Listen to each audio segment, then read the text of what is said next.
ਵਾਹਿਗੁਰੂ ਜੀ ਕਾ ਖਾਲਸਾ ਵਾਹਿਗੁਰੂ ਜੀ ਕੀ ਫਤਿਹ। अस्सलाम वालेकुम आदाब बर्ज मैं ਤੁਹਾਡੀ ਹੋਸਟ ਨੀਲਮ ਕੌਰ ਤੇ ਮੈਂ ਟੀਵੀ 4 ਸਾਡੇ ਦਰਸ਼ਕਾਂ ਤੇ ਸਰੋਤਿਆਂ ਨੂੰ ਜੀ ਆਇਆਂ ਕਹਿੰਦੀ ਆ ਪ੍ਰੋਗਰਾਮ ਸੱਚੋ ਸੱਚ ਵਿੱਚ ਜਿਹੜੇ ਇਸ ਪ੍ਰੋਗਰਾਮ ਨਾਲ ਦੇਸ਼ਾਂ ਵਿਦੇਸ਼ਾਂ ਤੋਂ ਜੁੜ ਚੁੱਕੇ ਨੇ। ਖਾਲਸਾ ਅਫੇਅਰ ਸੈਂਟਰ ਦੇ ਸੰਚਾਲਕ ਡਾਕਟਰ ਅਮਰਜੀਤ ਸਿੰਘ ਰੋਜ਼ਾਨਾ ਦੀ ਤਰ੍ਹਾਂ ਸਟੂਡੀਓ 'ਚ ਮੇਰੇ ਨਾਲ ਸ਼ਾਮਲ ਨੇ। ਉਹਨਾਂ ਨਾਲ ਗੱਲਬਾਤ ਕਰਕੇ ਅੱਜ ਦੇ ਅਹਿਮ ਇਸ਼ੂਜ਼ ਉੱਪਰ ਉਹਨਾਂ ਦਾ ਤਜਜ਼ੀਆ ਜਾਣਦੇ ਹਾਂ। ਜੀ ਡਾਕਟਰ ਸਾਹਿਬ ਵਾਹਿਗੁਰੂ ਜੀ ਕਾ ਖਾਲਸਾ ਵਾਹਿਗੁਰੂ ਜੀ ਕੀ ਫਤਿਹ। हाँ जी नीलम कौर जी ਤੁਹਾਨੂੰ ਵੀ ਤੇ ਦੁਨੀਆ ਭਰ ਚ ਬੈਠੇ ਸਾਡੇ ਬਹੁਤ ਹੀ ਪਿਆਰੇ ਸੋਹਣੇ ਸਿਆਣੇ ਟੀਵੀ 84 ਦੇ ਵਿਊਅਰਸ ਨੂੰ ਵੀ ਵਾਹਿਗੁਰੂ ਜੀ ਕਾ ਖਾਲਸਾ ਵਾਹਿਗੁਰੂ ਜੀ ਕੀ ਫਤਿਹ। ਸਾਡੇ ਬਹੁਤ ਹੀ ਪਿਆਰੇ ਮੁਸਲਮਾਨ ਭੈਣਾਂ ਭਰਾਵਾਂ ਨੂੰ ਅਸਲਾਮ ਅਲੈਕਮ। ਗੰਗਾ ਜਮਨੀ ਤਹਿਜ਼ੀਬ ਦੇ ਹਿੰਦੂ ਤਵੀਆਂ ਨੂੰ ਨਮੋ ਨਮੇ। ਜੀ ਡਾਕਟਰ ਸਾਹਿਬ ਜੀ ਨੂੰ ਪ੍ਰੋਗਰਾਮ ਸੱਚੋ ਸੱਚ ਵਿੱਚ ਬਹੁਤ ਸ਼ੁਕਰੀਆ ਜੀ ਡਾਕਟਰ ਸਾਹਿਬ। ਅੱਜ 25 ਅਪ੍ਰੈਲ 2024 12 ਵਿਸਾਖ ਨਾਨਕਸ਼ਾਹੀ ਸੰਮਤ 556 ਦਾ ਦਿਨ ਹੈ ਤੇ ਡਾਕਟਰ ਸਾਹਿਬ ਪ੍ਰੋਗਰਾਮ ਸ਼ੁਰੂ ਕਰਨ ਤੋਂ ਪਹਿਲਾਂ ਸੇ ਦਰਸ਼ਕਾਂ ਤੇ ਸਰੋਤਿਆਂ ਨੂੰ ਹਮੇਸ਼ਾ ਤਰ੍ਹਾਂ ਦੱਸੀ ਵਿਊਅਰਸ ਜੇ ਤੁਸੀਂ ਹੱਕ ਸੱਚ ਇਨਸਾਫ ਤੇ ਪੈਰਾ ਦਿੰਦਾ ਇੱਕੋ ਇੱਕ ਚੈਨਲ ਟੀਵੀ 4 ਨੂੰ ਦੇਖਣਾ ਚਾਹੁੰਦੇ ਹੋ ਤਾਂ ਤੁਸੀਂ ਦੇਖ ਸਕਦੇ ਹੋ ਸਪੈਕਟਰਮ ਕੇਬਲ, ਆਰਟਸਨ ਕੇਬਲ, ਬਾਕਨ ਕੈਨੇਡਾ, roku, ਜਾਦੂ ਬਾਕਸ, ਸ਼ਾਵਾ, ਫੇਸਬੁੱਕ ਟੀਵੀ 84 ਦੀ ਐਪ ਰਾਹੀਂ online streaming and IP box ਤੇ ਤੁਸੀਂ ਟੀਵੀ 84 ਨੂੰ ਦੇਖ ਸਕਦੇ ਹੋ। ਵਿਊਅਰਸ ਜੇ ਤੁਸੀਂ ਟੀਵੀ 84 ਵਾਲੇ ਪ੍ਰੋਗਰਾਮ ਸੱਚੋ ਸੱਚ ਨਾਲ ਫੇਸਬੁੱਕ ਰਾਹੀਂ ਜੁੜੇ ਤਾਂ ਵੱਧ ਲਾਈਕ ਕਰੋ ਤੇ ਸ਼ੇਅਰ ਕਰੋ ਅਤੇ ਨਾਲ ਹੀ YouTube ਤੇ ਸਬਸਕ੍ਰਾਈਬ ਵੀ ਕਰੋ।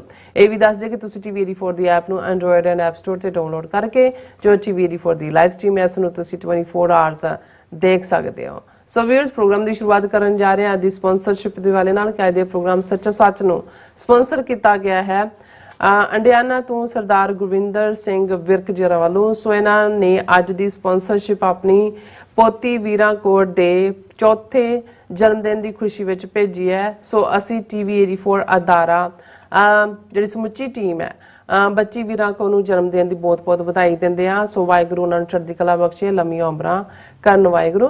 ਸੋ ਸਰਦਾਰ ਗੁਰਵਿੰਦਰ ਸਿੰਘ ਵਿਰਕ ਅਤੇ ਸਮੂਹ ਪਰਿਵਾਰ ਦਾ ਆਪਾਂ ਧੰਨਵਾਦ ਕਰਦੇ ਹਾਂ ਕਿ ਜਿਨ੍ਹਾਂ ਨੇ ਆਪਣੀ ਬੇਟੀ ਦੇ ਜਨਮ ਦਿਨ ਦੇ ਮੌਕੇ ਤੇ ਪੰਥਕ ਟੀਵੀ 84 ਚੈਨਲ ਦਾ ਸੱਚੋ ਸੱਚ ਪ੍ਰੋਗਰਾਮ ਜਿਹੜਾ ਸਪਾਂਸਰ ਕੀਤਾ ਹੈ। ਸੋ ਅੱਜ ਦੀ ਸਪਾਂਸਰਸ਼ਿਪ ਲਈ ਅਸੀਂ ਉਹਨਾਂ ਦਾ ਤਹਿ ਦਿਲ ਤੋਂ ਧੰਨਵਾਦ ਕਰਦੇ ਹਾਂ ਔਰ ਤੁਹਾਨੂੰ ਵੀ ਅਪੀਲ ਤੇ ਬੇਨਤੀ ਕਰਦੇ ਹਾਂ ਕਿ ਤੁਸੀਂ ਪ੍ਰੋਗਰਾਮ ਸੱਚੋ ਸੱਚ ਨੂੰ ਵੱਧ ਤੋਂ ਵੱਧ ਸਪਾਂਸਰ ਕਰੋ। ਸਪਾਂਸਰਸ਼ਿਪ ਲਈ ਤੁਸੀਂ ਸਾਨੂੰ ਕਾਲ ਕਰ ਸਕਦੇ ਹੋ ਸਾਡੇ ਫੋਨ ਨੰਬਰ ਤੇ 5166191984। ਸੇਮ ਨੰਬਰ ਤੇ WhatsApp ਕਰ ਸਕਦੇ ਹੋ। ਤੁਸੀਂ ਸਾਨੂੰ ਈਮੇਲ ਵੀ ਕਰ ਸਕਦੇ ਹੋ info@tv84.tv ਤੇ। ਸੋ ਵਿਊਅਰਸ ਪਹਿਲੇ ਸੈਗਮੈਂਟ ਦੇ ਵਿੱਚ ਆਪਾਂ ਗੱਲਬਾਤ ਕਰਨ ਜਾ ਰਹੇ ਹਾਂ ਭਾਰਤ ਤੇ ਅਮਰੀਕਾ ਦੇ ਹਵਾਲੇ ਨਾਲ ਕਿ ਭਾਰਤ ਸਰਕਾਰ ਨੇ US ਸਟੇਟ ਡਿਪਾਰਟਮੈਂਟ ਦੀ ਭਾਰਤ ਸੰਬੰਧੀ ਰਿਪੋਰਟ ਨੂੰ ਮੁੱਢੋਂ ਨਕਾਰ ਦਿੱਤਾ ਹੈ। ਭਾਰਤੀ ਵਿਦੇਸ਼ ਮੰਤਰਾਲੇ ਦੇ ਬੁਲਾਰੇ ਦਾ ਕਹਿਣਾ ਹੈ ਕਿ ਇਹ ਰਿਪੋਰਟ ਵਿਤਕਰੇ ਭਰੀ ਹੈ ਔਰ ਅਮਰੀਕਾ ਨੂੰ ਭਾਰਤ ਬਾਰੇ ਕੱਖ ਨਹੀਂ ਪਤਾ। ਅਸੀਂ ਇਸ ਨੂੰ ਕੋਟਿਓ ਜਿਹੜਾ ਖੋਟਾ ਮੰਨਦੇ ਹਾਂ ਇਸ ਰਿਪੋਰਟ ਨੂੰ। ਇਸ ਬਾਰੇ ਆਪਾਂ ਗੱਲਬਾਤ ਕਰਨ ਜਾ ਰਹੇ ਹਾਂ। ਸੋ ਅਸੀਂ ਚਾਹਾਂਗੇ ਕਿ ਤੁਸੀਂ ਇਸੇ ਤਰ੍ਹਾਂ ਬੜੇ ਰਹਿਣਾ ਦੇਖਣ ਸੁਣਨ ਲਈ ਤੁਹਾਡਾ ਸਭ ਦਾ ਬਹੁਤ ਬਹੁਤ ਧੰਨਵਾਦ। ਜੀ ਡਾਕਟਰ ਸਾਹਿਬ ਕੀ ਵਿਚਾਰਾਂ ਨੇ?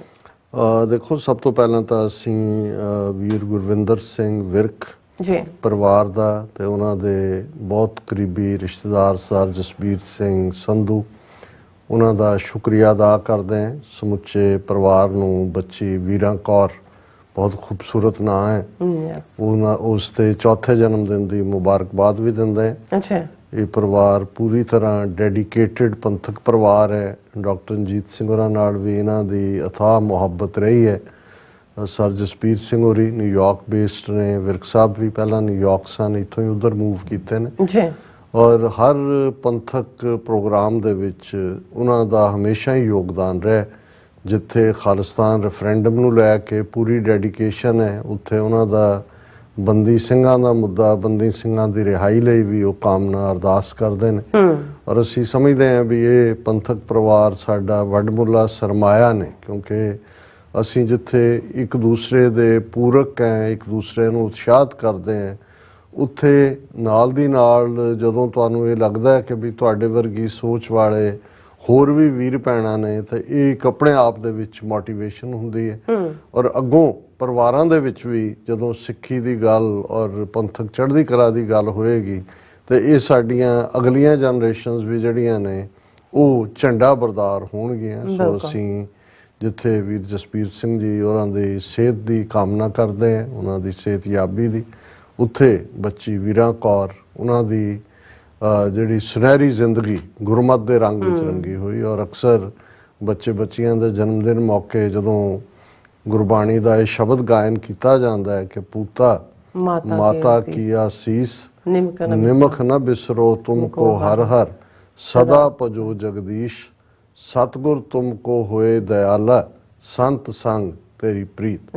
ਹੁਣ ਇਹਦੇ 'ਚ ਹੀ ਸਾਰਾ ਕੁਝ ਜੁੜਿਆ ਹੁੰਦਾ ਹੈ ਕਿ ਜਦੋਂ ਅਸੀਂ ਵਾਹਿਗੁਰੂ ਦੇ ਨਾਮ ਦਾ ਸਹਾਰਾ ਲੈਂਦੇ ਹਾਂ, ਸਾਡੇ ਜੀਵਨ ਦੇ ਅੰਦਰ ਸਤਿਗੁਰੂ ਜਿਹੜੇ ਨੇ ਉਹੀ ਅਗਵਾਈ ਦਿੰਦੇ ਨੇ, ਤੇ ਫਿਰ ਆਪਣੇ ਆਪ ਸਾਡਾ ਉਹਨਾਂ ਦੀ ਨਾਲ ਹੀ ਸਾਡੀ ਸੋਭਤ ਹੁੰਦੀ ਹੈ। ਸੰਤ ਸੰਗ ਜਿਹੜੇ ਭਲੇ ਲੋਕ ਨੇ ਉਹਨਾਂ ਦਾ ਹੀ ਸਾਥ ਹੁੰਦਾ ਔਰ ਵਾਹਿਗੁਰੂ ਦਿਆਲ ਹੁੰਦੇ ਨੇ, ਔਰ ਜੀਵਨ ਦਾ ਸਫ਼ਰ ਵੈਸੇ ਜੀਵਨ ਦੇ ਵਿੱਚ ਦੁੱਖ ਸੁੱਖ ਇੱਕ ਹਿੱਸਾ ਹੈ, ਇੱਕ ਪੈਕੇਜ ਹੈ, ਲੇਕਿਨ ਜਦੋਂ ਤੁਸੀਂ ਵਾਹਿਗੁਰੂ ਦਾ ਪੱਲਾ ਘੁੱਟ ਕੇ ਫੜਿਆ ਹੁੰਦਾ ਹੈ, ਔਰ ਇਹੀ ਸਾਡਾ ਜਦੋਂ ਨਾਮਕਰਨ ਤੋਂ ਸ਼ੁਰੂ ਹੋ ਕੇ ਜਦੋਂ ਅਸੀਂ ਸਿੱਖੀ ਜੀਵਨ ਜਾਚ ਗ੍ਰਸਤੀ ਜੀਵਨ ਦੇ ਵਿੱਚ ਬੱਚੇ ਬੱਚੀਆਂ ਦੀ ਪ੍ਰਤਪਾਲਨਾ ਦੇਖਦੇ ਹਾਂ, ਤੇ ਜਿਨ੍ਹਾਂ ਫੈਮਿਲੀਜ਼ ਦੇ ਵਿੱਚ ਪਰਿਵਾਰਾਂ ਦੇ ਵਿੱਚ ਸਿੱਖੀ ਵੈਲਿਊਜ਼ ਦੇ ਮੁਤਾਬਕ ਸਿੱਖੀ ਕਦਰਾਂ ਕੀਮਤਾਂ ਮੁਤਾਬਕ ਬੱਚੇ ਬੱਚੀਆਂ ਦੀ ਪਰਵਰਿਸ਼ ਹੁੰਦੀ ਹੈ, ਹੋ ਸਕਦਾ ਹੈ ਜੋ ਹਾਲਾਤ ਹੁੰਦੇ ਨੇ ਜੀਵਨ ਦੇ ਕਿਸੇ ਪੜਾਅ ਤੇ ਆ ਕੇ ਉਹਨਾਂ ਚੋਂ ਕੋਈ ਬੱਚਾ ਬੱਚੀ ਡੋਲ ਵੀ ਜਾਏ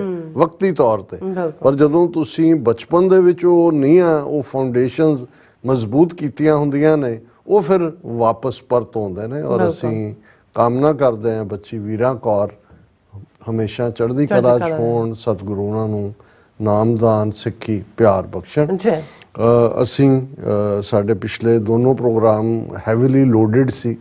ਲੋਡਡ ਇਸ ਲਈ ਕਿ ਜਦੋਂ ਅਸੀਂ ਰਿਪੋਰਟਸ ਡਿਸਕਸ ਕਰਦੇ ਹਾਂ, ਜਿਵੇਂ ਕੱਲ ਟਰਾਂਸਨੈਸ਼ਨਲ ਰਿਪਰੈਸ਼ਨ ਦੇ ਹਵਾਲੇ ਨਾਲ, ਉਸ ਤੋਂ ਇੱਕ ਦਿਨ ਪਹਿਲਾਂ ਵੀ ਅਸੀਂ ਜ਼ਿਕਰ ਕੀਤਾ, ਕੱਲ ਦੇ ਪ੍ਰੋਗਰਾਮ 'ਚ ਵੀ, ਕਿ ਸਟੇਟ ਡਿਪਾਰਟਮੈਂਟ ਦੀ ਰਿਪੋਰਟ ਜਿਹਦੇ 'ਚ ਭਾਰਤ ਨੂੰ ਚੰਗੀ ਤਰ੍ਹਾਂ ਚੰਗੇ ਰਗੜੇ ਦਿੱਤੇ ਗਏ।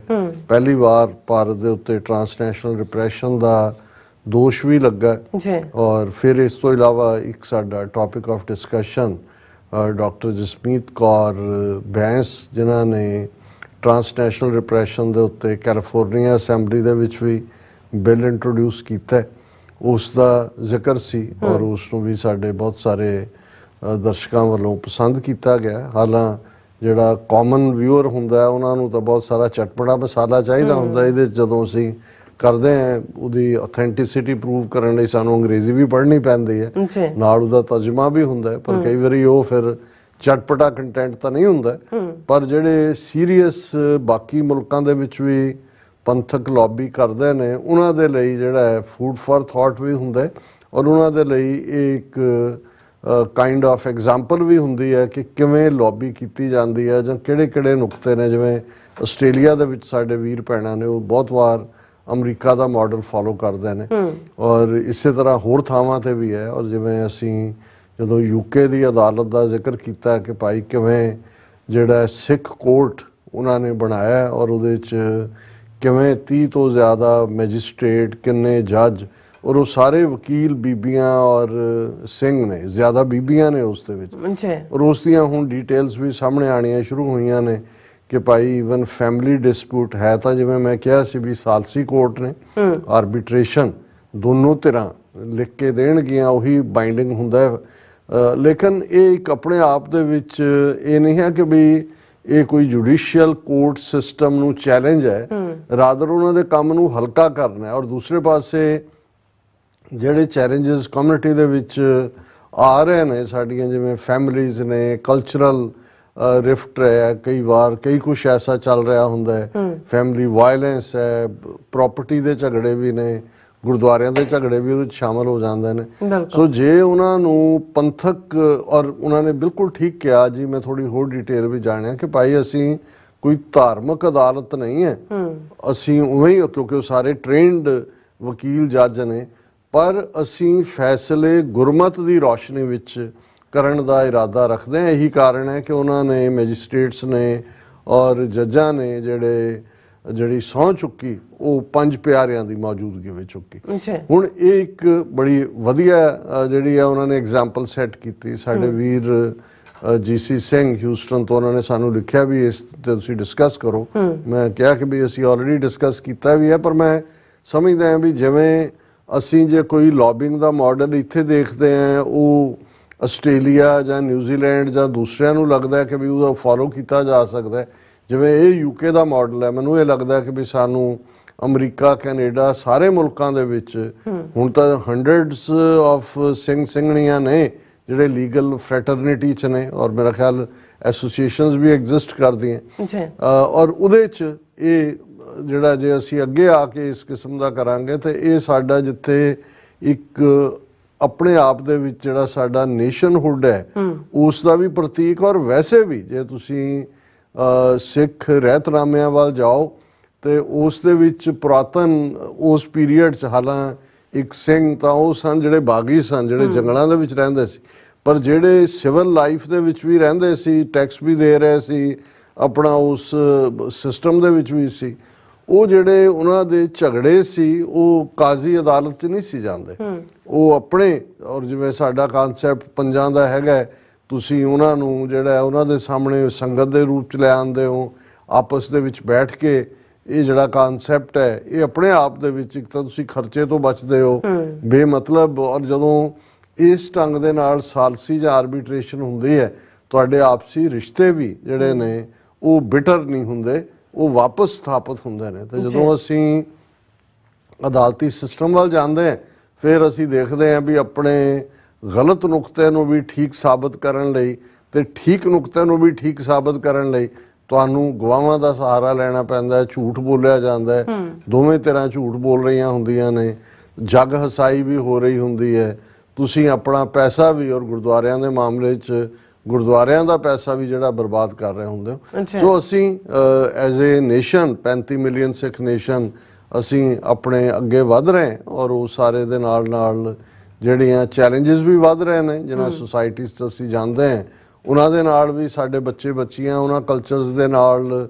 ਦੋ ਚਾਰ ਹੁੰਦੇ ਨੇ ਉਹਦੇ 'ਚ ਵੀ ਚੈਲੰਜਸ ਨੇ ਔਰ ਇਹ ਸਾਨੂੰ ਹਰ ਲੈਵਲ ਦੇ ਉੱਤੇ ਜਿਹੜਾ ਇੱਕ ਦੂਸਰੇ ਦਾ ਜਿਹੜਾ ਉਹ ਪੂਰਕ ਹੋਣ ਦੀ ਲੋੜ ਹੈ ਸੋ ਅਸੀਂ ਜਿਹੜਾ ਇਹ ਸਾਰੇ ਨੂੰ ਅੱਗੇ ਗੱਲ ਨੂੰ ਤੋਰਦੇ ਕਿ ਭਾਰਤ ਦੀ ਹਕੂਮਤ ਜਦੋਂ ਇਹ ਰਿਪੋਰਟ ਅਸੀਂ ਡਿਸਕਸ ਕੀਤੀ ਉਦੋਂ ਤੱਕ ਕਿਉਂਕਿ ਰਿਪੋਰਟ ਆਇਆ ਭਾਵੇਂ 48 ਘੰਟੇ ਹੋ ਚੁੱਕੇ ਸੀ ਭਾਰਤ ਵੱਲੋਂ ਕੋਈ ਆਫੀਸ਼ੀਅਲ ਜਿਹੜਾ ਰਿਐਕਸ਼ਨ ਨਹੀਂ ਸੀ ਔਰ ਸਾਨੂੰ ਇਹ ਲੱਗਦਾ ਸੀ ਕਿ ਵੀ ਜਿਵੇਂ ਬਹੁਤ ਸਾਰੀਆਂ ਖਬਰਾਂ ਨੂੰ ਜਿਵੇਂ ਜੇ ਖਾਲਿਸਤਾਨ ਰੈਫਰੈਂਡਮ ਹੁੰਦਾ ਹੈ ਸੈਨ ਫਰਾਂਸਿਸਕੋ 'ਚ ਹੋਇਆ ਸੈਕਰਾਮੈਂਟੋ ਹੋਇਆ ਲੱਖਾਂ ਲੋਕ ਆਏ ਹੁਣ ਜਿਵੇਂ ਇਹਨਾਂ ਨੇ ਵਾਵੇਲਾ ਕੈਨੇਡਾ ਜਾਂ ਆਸਟ੍ਰੇਲੀਆ ਦੇ ਵੇਲੇ ਕੀਤਾ ਸੀ ਕਿਤੇ ਮੰਦਰਾਂ 'ਚ ਗ੍ਰੈਫਿਟੀ ਕਰਾਤੀ ਵੈਂਡਲਿਜ਼ਮ ਦਾ ਚਾਰਜ ਲਾਤਾ ਕੌਂਸੂਲੇਟ ਤੇ ਹਮਲਿਆਂ ਦੀ ਕਹਾਣੀ ਕਰਤੀ ਐਂਟਾਈ ਹਿੰਦੂ ਇਸ ਨੂੰ ਦੇ ਨਾਲ ਜੋੜਨ ਦੀ ਕੋਸ਼ਿਸ਼ ਕੀਤੀ ਗਈ ਪਰ ਅਮਰੀਕਾ ਦੇ ਮਾਮਲੇ 'ਚ ਉਹਨਾਂ ਨੇ ਦੇਖਿਆ ਵੀ ਖਬਰ ਹੀ ਪੀ ਗਏ ਉਹਨਾਂ ਨੇ ਕਿਸੇ ਵੀ ਉਹਨਾਂ ਦੇ ਨੈਸ਼ਨਲ ਟੀਵੀ ਜਾਂ ਦੂਜੇ 'ਚ ਕੀ ਸੋਸ਼ਲ ਮੀਡੀਆ ਤੇ ਵੀ ਜਿਹੜੇ ਉਹਨਾਂ ਦੇ ਦੂਸਰੇ ਬੈਠੇ ਉਹਨਾਂ ਦੇ ਗੋਬਰ ਆਰੀਆ ਵਰਗੇ ਜਾਂ ਦੂਸਰੇ ਉਹਨਾਂ ਨੇ ਰਿਐਕਟ ਨਹੀਂ ਕਿਉਂਕਿ ਜਦੋਂ ਰਿਐਕਟ ਕਰਦੇ ਨੇ ਜ਼ਾਹਰ ਖਬਰ ਬਣਦੀ ਹੈ ਇਹ ਚਾਰ ਚੁਫੇਰੇ ਜਾਂਦੀ ਹੈ ਸੋ ਉਹਨਾਂ ਨੇ ਖਬਰ ਨੂੰ ਗੋਲੀ ਕਰ ਦਿੱਤਾ ਸੋ ਮੈਨੂੰ ਵੀ ਇਹ ਲੱਗਦਾ ਸੀ ਕਿ ਵੀ ਇਹ ਜਿਵੇਂ ਇਹਨਾਂ ਨੇ ਦਾ ਹਿੰਦੂ ਅਖਬਾਰ ਨੇ ਉਸ ਨੂੰ ਲਿਆ ਪਰ ਉਹਨੇ ਜਿਹੜਾ ਸਟੇਟ ਡਿਪਾਰਟਮੈਂਟ ਦਾ ਇੱਕ ਆਫੀਸ਼ੀਅਲ ਜਿਹਨੇ ਕਿਹਾ ਜੀ ਅਸੀਂ ਡੇ ਟੂ ਡੇ ਬੇਸ ਤੇ ਗੱਲ ਕਰਦੇ ਹਾਂ ਭਾਰਤ ਵਾਲਿਆਂ ਨਾਲ ਹਿਊਮਨ ਰਾਈਟਸ ਤੇ ਉਹਨੂੰ ਉਹਨਾਂ ਨੇ ਇਵੇਂ ਪ੍ਰੈਜ਼ੈਂਟ ਕੀਤਾ ਜਿਵੇਂ ਦੋ ਡੈਮੋਕ੍ਰੇਸੀਜ਼ ਦੇ ਨੁਮਾਇੰਦੇ ਆਪਸ ਦੇ ਵਿੱਚ ਨੋਟਸ ਐਕਸਚੇਂਜ ਕਰ ਰਹੇ ਹੋਣ ਇਸ ਤੋਂ ਬਿਯੋਂਡ ਨਹੀਂ ਲੇਕਿਨ ਕਿੰਨੀ ਕੁ ਦੇਰ ਔਰ ਕਿਉਂਕਿ ਜਦੋਂ ਕੱਲ ਉਸ ਦਾ ਇੱਕ ਪਾਰਟ ਇਹ ਵੀ ਆਇਆ ਕਿ ਵੀ ਕਿਵੇਂ ਜਿਹੜਾ ਉਹ ਈਵਨ ਐਂਟਾਈ ਸੈਮਿਟਿਜ਼ਮ ਦਾ ਇਲਜ਼ਾਮ ਵੀ ਇੰਡੀਆ ਦੇ ਉੱਤੇ ਲੱਗਾ ਔਰ ਕਿਵੇਂ ਕਿ ਭਾਈ ਜਿਹੜਾ ਬਿਲੀਅਨਰ ਸੋਰਸ ਉਸ ਨੂੰ ਕਿਵੇਂ ਉਹਨਾਂ ਨੇ ਉਹ ਸਟ੍ਰਿੰਗਸ ਦਿਖਾਈਆਂ ਕਿ ਉਹ ਸਟ੍ਰਿੰਗਸ ਉਹਨੇ ਛੱਡੀਆਂ ਹੋਈਆਂ ਨੇ ਰਾਹੁਲ ਨੇ ਫੜੀ ਹੋਈ ਹੈ ਉਹਨੂੰ ਕਿਹਾ ਵੀ ਸਦੀਆਂ ਤੋਂ ਜਿਹੜਾ ਐਂਟਾਈ ਜਿਊਸ਼ ਨੈਰੇਟਿਵ ਯੂਰਪ ਦੇ ਵਿੱਚ ਸਿਰਜਿਆ ਜਾਂਦਾ ਸੀ ਉਸੇ ਲਾਈਨ ਦੇ ਉੱਤੇ ਜਿਹੜਾ ਬੀਜੇਪੀ ਦੇ ਸੈੱਲ ਨੇ ਉਹ ਮਾਲਵੀਆ ਹੋਏ ਸਮ੍ਰਿਤੀ ਇਰਾਨੀ ਹੋਏ ਔਰ ਈਵਨ ਐਸ ਜੈ ਸ਼ੰਕਰ ਨੇ ਵੀ ਬੜਾ ਭੱਦਾ ਕਮੈਂਟ ਕੀਤਾ ਸੀ ਉਸ ਦੇ ਉੱਤੇ ਸੋ ਉਸ ਦਾ ਜ਼ਿਕਰ ਹੋਇਆ ਔਰ ਉਸ ਨੂੰ ਵੀ ਜਿਹੜਾ ਥੋੜੀ ਬਹੁਤ ਗੱਲ ਜਿਹੜੀ ਹੈ ਉਹਦੇ 'ਚ ਆਈ ਪ੍ਰਿੰਟ ਦੇ ਮਾਮਲੇ ਦੇ ਵਿੱਚ ਉਹਨੇ ਛਾਪਿਆ ਹੁਣ ਅੱਜ ਫਿਰ ਇਹ ਮਜਬੂਰ ਹੋਏ ਕਿ ਕੋਈ ਤਾਂ ਰਿਐਕਸ਼ਨ ਦੇਣਾ ਪਏਗਾ ਹੁਣ ਚਾਹੀਦਾ ਤਾਂ ਇਹ ਸੀ ਕਿ ਵੀ ਜੇ 125 ਸਫੇ ਦੀ ਰਿਪੋਰਟ ਹੈ ਤੇ ਜੇ ਕੋਈ ਪੁਆਇੰਟਸ ਇਹਨਾਂ ਨੂੰ ਲੱਗਦਾ ਉਹਦੇ 'ਚ ਫੈਕਟ ਕੋਟ ਕੀਤੇ ਹੋਏ ਨੇ ਕਿ ਜਰਨਲਿਸਟ ਕਿੰਨੇ ਅੰਦਰ ਦਿੱਤੇ ਨੇ ਕਿੰਨੇ ਮਾਰੇ ਗਏ ਨੇ ਕਿੰਨੇ ਘਰ ਬੁਲਡੋਜ਼ ਹੋਏ ਨੇ ट्रांसनैशनल रिप्रैशन ते जस्टिन ट्रूडो ने की किया है और बाकी सारा एक्स्ट्रा जुडिशियल किलिंग्स ने, आर्बिट्रेरी अरेस्ट ने, टॉर्चर है, ਉਹਦੇ पूरे सैगमेंट ने। ਹੁਣ ਜਿਹੜਾ ਪ੍ਰੋਪਰ ਕਿਸੇ ਚੀਜ਼ ਦਾ ਰੀਜੁਆਇੰਡਰ ਹੁੰਦਾ ਹੈ ਜਾਂ ਤੁਸੀਂ ਉਸ ਦੇ ਉੱਤੇ ਆਪਣੀ ਪ੍ਰਤੀਕਿਰਿਆ ਦਿੰਦੇ ਹੋ, ਉਹ ਤਾਂ ਹੁੰਦਾ ਵੀ ਤੁਸੀਂ ਪੁਆਇੰਟ ਵਾਈਜ਼ ਨੈਗੇਟ ਕਰੋ, ਨਹੀਂ ਜੀ ਉਹਨਾਂ ਨੇ 8000 ਕਹਿ ਕੇ ਜੀ ਤੋੜੇ ਨੇ, ਬੁਲਡੋਜ਼ ਕੀਤੇ ਨੇ, ਘਰ 8 ਨਹੀਂ ਹੈ ਜੀ, ਇਹ ਤਾਂ 7999 ਨੇ। ਤੁਸੀਂ ਚਲੋ ਇਹੀ ਕਹੋਗੇ ਜੀ ਨਾ ਨੇ ਇੱਕ ਵੱਧ ਦਿੱਤਾ ਹੈ, ਪਰ ਜਦੋਂ ਤੁਸੀਂ ਕਿਸੇ ਚੀਜ਼ ਨੂੰ ਪਹਿਲਾਂ ਤਾਂ ਇਹ ਦੇਖਦੇ ਹੋ ਕਿ ਵੀ ਮੈਂ ਪੜ੍ਹਿਆ ਹੀ ਨਹੀਂ, ਮੈਂ ਦੇਖਿਆ ਹੀ ਨਹੀਂ, ਮੈਂ ਸੁਣਿਆ ਹੀ ਨਹੀਂ। ਹੁਣ ਅੱਜ ਜਿਹੜਾ ਇਹਨਾਂ ਦਾ ਰਿਐਕਸ਼ਨ ਹੈ ਔਰ ਉਹਨਾਂ ਦੀ main news agency Press Trust of India ਨੇ ਇਸ ਖਬਰ ਨੂੰ ਦਿੱਤਾ ਹੈ, deeply biased Ministry of External Affairs on US report citing human rights violations in India. फिर उन्हें सब हेडिंग देता है, the annual report of State Department highlights instances of human rights abuses in Manipur following the outbreak of ethnic conflict. Manipur तो एक हिस्सा है, किन्नी उहदे च डिटेल है, किन्ने 1008 तो 10,000 बंदा गायब करने की जम्मू कश्मीर च गल है, पिछले वरियां च पंजाब के हवाले नाल गल है, उहदे च पर्टिकुलरली मुस्लिम सिख और क्रिश्चियंस उन्हां दी परसिक्यूशन की गल है। और इन्होंने कहा कि जी India on Thursday described a US State Department report citing alleged incidents of human rights alleged ਹੁੰਦਾ ਵੀ ਹੋਈਆਂ ਨਹੀਂ ਨੇ, ਐਵੇਂ ਦੋਸ਼ ਲਾਇਆ ਗਿਆ, alleged human rights incidents of human rights violations including in Manipur as deeply biased, deeply ਕੱਲਾ biased ਨਹੀਂ, deeply ਕਿ ਵੀ ਇਹ ਪੂਰੀ ਤਰ੍ਹਾਂ ਵਿਤਕਰੇ ਭਰਪੂਰ ਹੈ, and said it reflects a poor understanding of India ਕਿ ਵੀ ਇਹਨਾਂ ਨੂੰ ਪਤਾ ਹੀ ਨਹੀਂ ਹੈ ਕਿ ਵੀ ਇੰਡੀਆ ਕੀ ਹੈ, ਅਮਰੀਕਨਾਂ ਨੂੰ ਨਹੀਂ ਪਤਾ ਵੀ ਇੰਡੀਆ ਕੀ ਹੈ। ਤੁਸੀਂ ਅੱਧੇ ਤੁਹਾਡੇ ਚੋਂ ਇਹਨਾਂ ਦੀ ਪੇਰੋਲ ਤੇ ਨੇ CIA ਦੀ ਔਰ ਦੂਜਿਆਂ ਦੀ, ਉਹਨਾਂ ਨੂੰ ਨਹੀਂ ਪਤਾ ਵੀ ਤੁਹਾਡੀ ਔਕਾਤ ਕੀ ਹੈ, ਤੁਸੀਂ ਕਰਦੇ ਕੀ ਰਹੇ ਹੋ। ਈਵਨ ਅੱਜ ਜਦੋਂ 2 ਜਰਨਲਿਸਟ ਨੇ ਅਮਰੀਕਾ 'ਚ ਇੱਕ ਕਿਤਾਬ ਲਿਖੀ ਸੀ ਔਰ ਉਹਨਾਂ ਨੇ ਕਿਹਾ ਸੀ ਕਿ ਮੁਰਾਰਜੀ ਦੇਸਾਈ ਜਿਹੜਾ ਪ੍ਰਾਈਮ ਮਿਨਿਸਟਰ ਸੀ ਇੰਡੀਆ ਦਾ ਰਿਹਾ, ਉਹ CIA ਦੀ ਪੇਰੋਲ ਤੇ ਸੀ ਔਰ ਉਦੋਂ ਬੜੀਆਂ ਚੀਕਾਂ ਵੱਜੀਆਂ ਕਿਉਂਕਿ ਮੁਰਾਰਜੀ ਦੇਸਾਈ 99 ਸਾਲ ਦੀ ਉਮਰ 'ਚ ਬਾਅਦ 'ਚ ਮਰਿਆ ਹੈ ਔਰ ਉਹਨੂੰ ਬੜਾ ਇਹ ਤਾਂ ਗਊ ਮੂਤਰ ਦੇ ਗੁਣ ਗਾਉਂਦਾ ਨੇ, ਉਹ ਆਪਣੇ ਮੂਤਰ ਹੀ ਪੀਂਦਾ ਸੀ। ਉਹਨੇ ਕਿਤਾਬ ਵੀ ਲਿਖੀ ਸੀ ਕਿ urine the nectar of life, ਇੱਦਾਂ ਦੀ ਉਹਦੀ ਕਿਤਾਬ ਦਾ ਨਾਂ ਸੀ।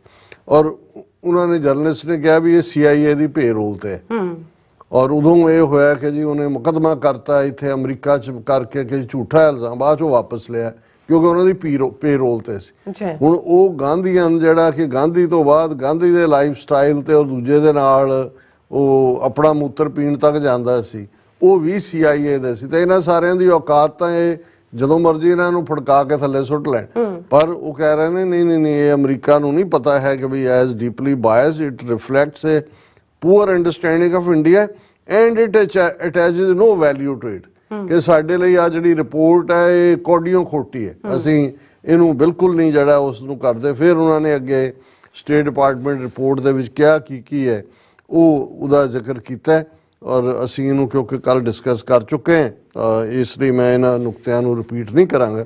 ਪਰ ਇਹ ਗੱਲ ਆਪਣੇ ਆਪ 'ਚ ਇਹਨੂੰ ਤੁਸੀਂ ਐਰੋਗੈਂਸ ਦੇ ਖਾਨੇ 'ਚ ਰੱਖੋਗੇ, ਇਸ ਨੂੰ ਤੁਸੀਂ ਬਿਲਕੁਲ ਵਿਨਾਸ਼ ਕਾਲੇ ਵਿਪਰੀਤ ਬੁੱਧੀ ਕਿ ਜਦੋਂ ਕਿਸੇ ਦੀ ਤਬਾਹੀ ਆਉਂਦੀ ਹੈ ਉਹਦੀ ਅਕਲ ਪੁੱਠੀ ਹੋ ਜਾਂਦੀ ਹੈ, ਉਸ ਖਾਨੇ 'ਚ ਰੱਖੋਗੇ। ਤੁਸੀਂ ਇਹਨੂੰ ਡੋਮੈਸਟਿਕ ਆਡੀਅੰਸ ਦੇ ਲਈ ਅੰਦਰ ਵੜ ਕੇ ਇਹਨਾਂ ਨੇ ਕਿਹਾ ਹੋਣਾ ਕਿ ਜੀ ਅਸੀਂ ਹਜ਼ੂਰ ਸਾਡੇ ਮਾਈ ਬਾਪ, ਅਸੀਂ ਜਿਵੇਂ ਤੁਸੀਂ ਕਹਿੰਦੇ ਹੋ ਉਵੇਂ ਹੀ ਕਰਾਂਗੇ, ਪਰ ਸਾਨੂੰ ਪਬਲਿਕ ਨੂੰ ਦਿਖਾਉਣ ਦੇ ਲਈ ਵੀ ਕੁਝ ਕਿਉਂਕਿ ਇਹ ਉਹਨਾਂ ਦਾ ਵਰਤਾਰਾ ਅਸੀਂ ਦੇਖ ਰਹੇ ਹਾਂ। ਜੇ ਟਰਾਂਸਨੈਸ਼ਨਲ ਰਿਪਰੈਸ਼ਨ ਦੇ ਮੁੱਦੇ ਤੇ ਅਮਰੀਕਾ ਨੇ ਧੌਣ ਤੋਂ ਫੜ ਲਿਆ, ਪਾਕਿਸਤਾਨ ਦੇ ਮਾਮਲੇ 'ਚ ਵੀ ਗਾਰਡੀਅਨ ਦੀ ਰਿਪੋਰਟਿੰਗ ਆਈ ਕਿ ਕਿਵੇਂ 2 ਦਰਜਨ ਦੇ ਕਰੀਬ ਕਸ਼ਮੀਰੀ ਔਰ ਖਾਲਿਸਤਾਨੀ ਐਕਟਿਵਿਸਟ ਇਹਨਾਂ ਨੇ ਪਿਛਲੇ 2-3 ਸਾਲਾਂ 'ਚ ਮਾਰੇ ਨੇ ਤੇ ਉਹਨਾਂ ਨੇ ਨਾਲ ਦੀ ਨਾਲ ਆਪਣੀ ਪੋਜੀਸ਼ਨ ਬਦਲ ਲਈ, ਘੁਸ ਕੇ ਮਾਰੇਂਗੇ।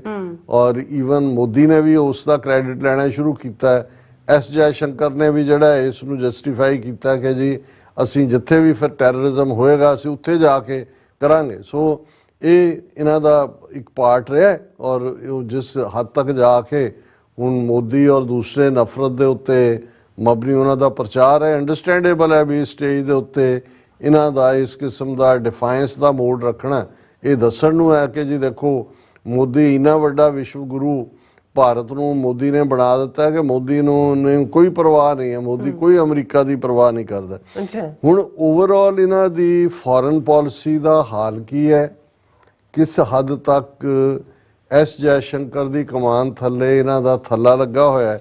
ਅੱਜ ਇੱਕ ਟਵੀਟ ਜਿਹੜੇ ਸਾਡੇ ਇੱਕ ਬੜਾ ਬ੍ਰਿਲੀਅੰਟ ਸਿੱਖ ਸਕਾਲਰ ਹੈ ਉਹਨੇ ਮੈਨੂੰ ਭੇਜੀ, ਇਹ ਜਿਹੜਾ ਟਵੀਟ ਕਰਨ ਵਾਲਾ ਹੈ ਇਹ ਵੀ ਆਪਣੇ ਆਪ 'ਚ ਡਿਪਲੋਮੈਟ ਹੈ। ਉਹਨੇ ਵੈਸੇ ਕਲੇਸ਼ੀ ਬੂਆ ਦੇ ਨਾਂ ਦੀ ਆਈਡੀ ਦੇ ਉੱਤੇ, ਔਰ ਉਹਨਾਂ ਨੇ ਇੱਕ ਜਿਹੜੀ ਗੱਲਬਾਤ ਲੀਕ ਹੋਈ, ਮੈਂ ਇਸੇ ਹੀ ਟਵੀਟ ਦੇ ਰਾਹੀਂ ਪੜਾਂਗਾ, ਐਸ ਜੈਸ਼ੰਕਰ ਨੂੰ ਡਿਪਲੋਮੈਟਿਕ ਸਰਕਲਸ ਦੇ ਵਿੱਚ ਇੰਟਰਨੈਸ਼ਨਲ ਕਮਿਊਨਿਟੀ ਦੇ ਕਿਵੇਂ ਦੇਖਿਆ ਜਾਂਦਾ ਹੈ ਉਹ ਇਸ ਟਵੀਟ ਤੋਂ ਜ਼ਾਹਰ ਹੈ। ਇਹ diplomat from N East Asian country talking to his colleague from a neighboring country had this to say about Dr. S. Jaishankar।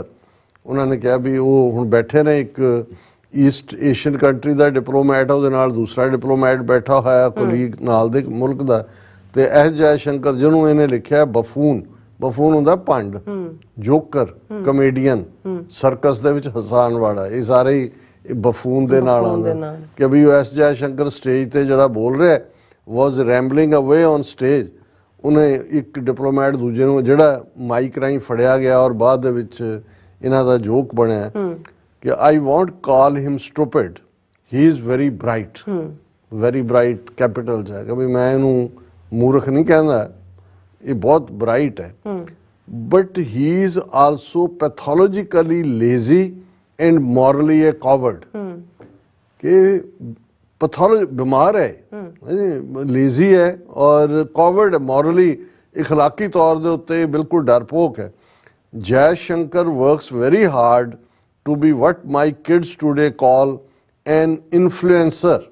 आजकल वो मोटिवेशनल स्पीकर और इन्फ्लुएंसर उन्होंने मार्केट है कि जी ਉਹ ਇਨਫਲੂਐਂਸ ਕਰਦੇ ਨੇ ਕਿ ਉਹ ਐਸ ਜੈਸ਼ੰਕਰ ਬਹੁਤ ਮਿਹਨਤ ਕਰਦਾ ਹੈ ਕਿ ਉਹ ਇਨਫਲੂਐਂਸਰ ਬਣੇ। But what becomes immediately apparent when you probe even slightly is that his understanding of issues, even those concerning India, is very superfluous। ਪਰ ਜਦੋਂ ਤੁਸੀਂ ਥੋੜਾ ਜਿਹਾ ਵੀ ਇਸ ਨੂੰ ਸਰਫੇਸ ਦੇ ਉੱਤੇ ਹੀ ਦੇਖੋਗੇ ਤੇ ਤੁਹਾਨੂੰ ਨਜ਼ਰ ਆਏਗਾ ਕਿ ਐਸ ਜੈਸ਼ੰਕਰ ਨੂੰ ਇੰਟਰਨੈਸ਼ਨਲੀ ਤਾਂ ਕੀ ਸਮਝ ਆ ਜਾਂ ਕੀ ਕਰਨਾ। ਈਵਨ ਜਿਹੜੇ ਭਾਰਤ ਨਾਲ ਸੰਬੰਧਿਤ ਇਸ਼ੂ ਨੇ, ਕਿਉਂਕਿ ਡਿਪਲੋਮੈਟ ਤਾਂ ਹੈ ਔਰ ਕਿਸੇ ਜ਼ਮਾਨੇ 'ਚ ਕਿਹਾ ਜਾਂਦਾ ਸੀ ਬੜਾ ਫਾਈਨ ਡਿਪਲੋਮੈਟ ਹੈ ਜੀ, ਚਾਈਨੀਜ਼ ਵੀ ਆਉਂਦੀ ਹੈ ਇਹਨੂੰ, ਇਹਦਾ ਪਿਓ ਵੀ ਡਿਪਲੋਮੈਟ ਸੀ ਫਲਾਣਾ, ਲੇਕਿਨ ਜਿਵੇਂ ਉਹਨੇ ਬੇੜਾ ਗਰਕ ਕੀਤਾ ਇੰਡੀਆ ਦੀ ਫੋਰਨ ਪਾਲਿਸੀ ਦਾ, ਹਾਲ ਅੱਜ ਇਹ ਹੈ ਅਸੀਂ ਦੇਖ ਰਹੇ ਹਾਂ ਕਿ ਮਾਲਦੀਵਸ ਹੋਏ, ਭੂਟਾਨ ਹੋਏ, ਨੇਪਾਲ ਹੋਏ, ਉਹ ਨੇਬਰਿੰਗ ਮੁਲਕ ਵੀ ਨਿਕਲ ਗਏ। ਔਰ ਤੁਸੀਂ ਝੂਠ ਬੋਲ ਰਹੇ ਹੋ ਔਰ G20 ਕਿ ਜੀ G20 ਦਾ ਹੋਣਾ, ਪਹਿਲੀ ਗੱਲ ਤਾਂ G20 ਕੋਈ ਭਾਰਤ ਦੇ ਵੱਡੀ ਤਾਕਤ ਹੋਣ ਦਾ ਨਹੀਂ ਨਿਸ਼ਾਨੀ ਹੈ। ਫਿਰ ਜਿਹੜੀ ਉਹਦੀ ਪ੍ਰੈਜ਼ੀਡੈਂਸੀ ਜਿਹਨੂੰ ਇਹਨਾਂ ਨੇ ਵੇਚਣਾ ਚਾਹਿਆ ਵਿਕੀ ਨਹੀਂ, ਕਿਉਂਕਿ ਇੱਕਦਮ ਟ੍ਰਾਂਸਨੈਸ਼ਨਲ ਰਿਪਰੈਸ਼ਨ ਦੇ ਚੱਕਰ 'ਚ ਫਸ ਗਏ ਪਹਿਲੀ ਗੱਲ, ਤੇ ਉਹ ਕੋਈ ਇਲੈਕਸ਼ਨ ਜਿੱਤ ਕੇ ਨਹੀਂ ਬਣਿਆ, ਰੋਟੇਸ਼ਨ ਵਾਈਜ਼ ਹੈ।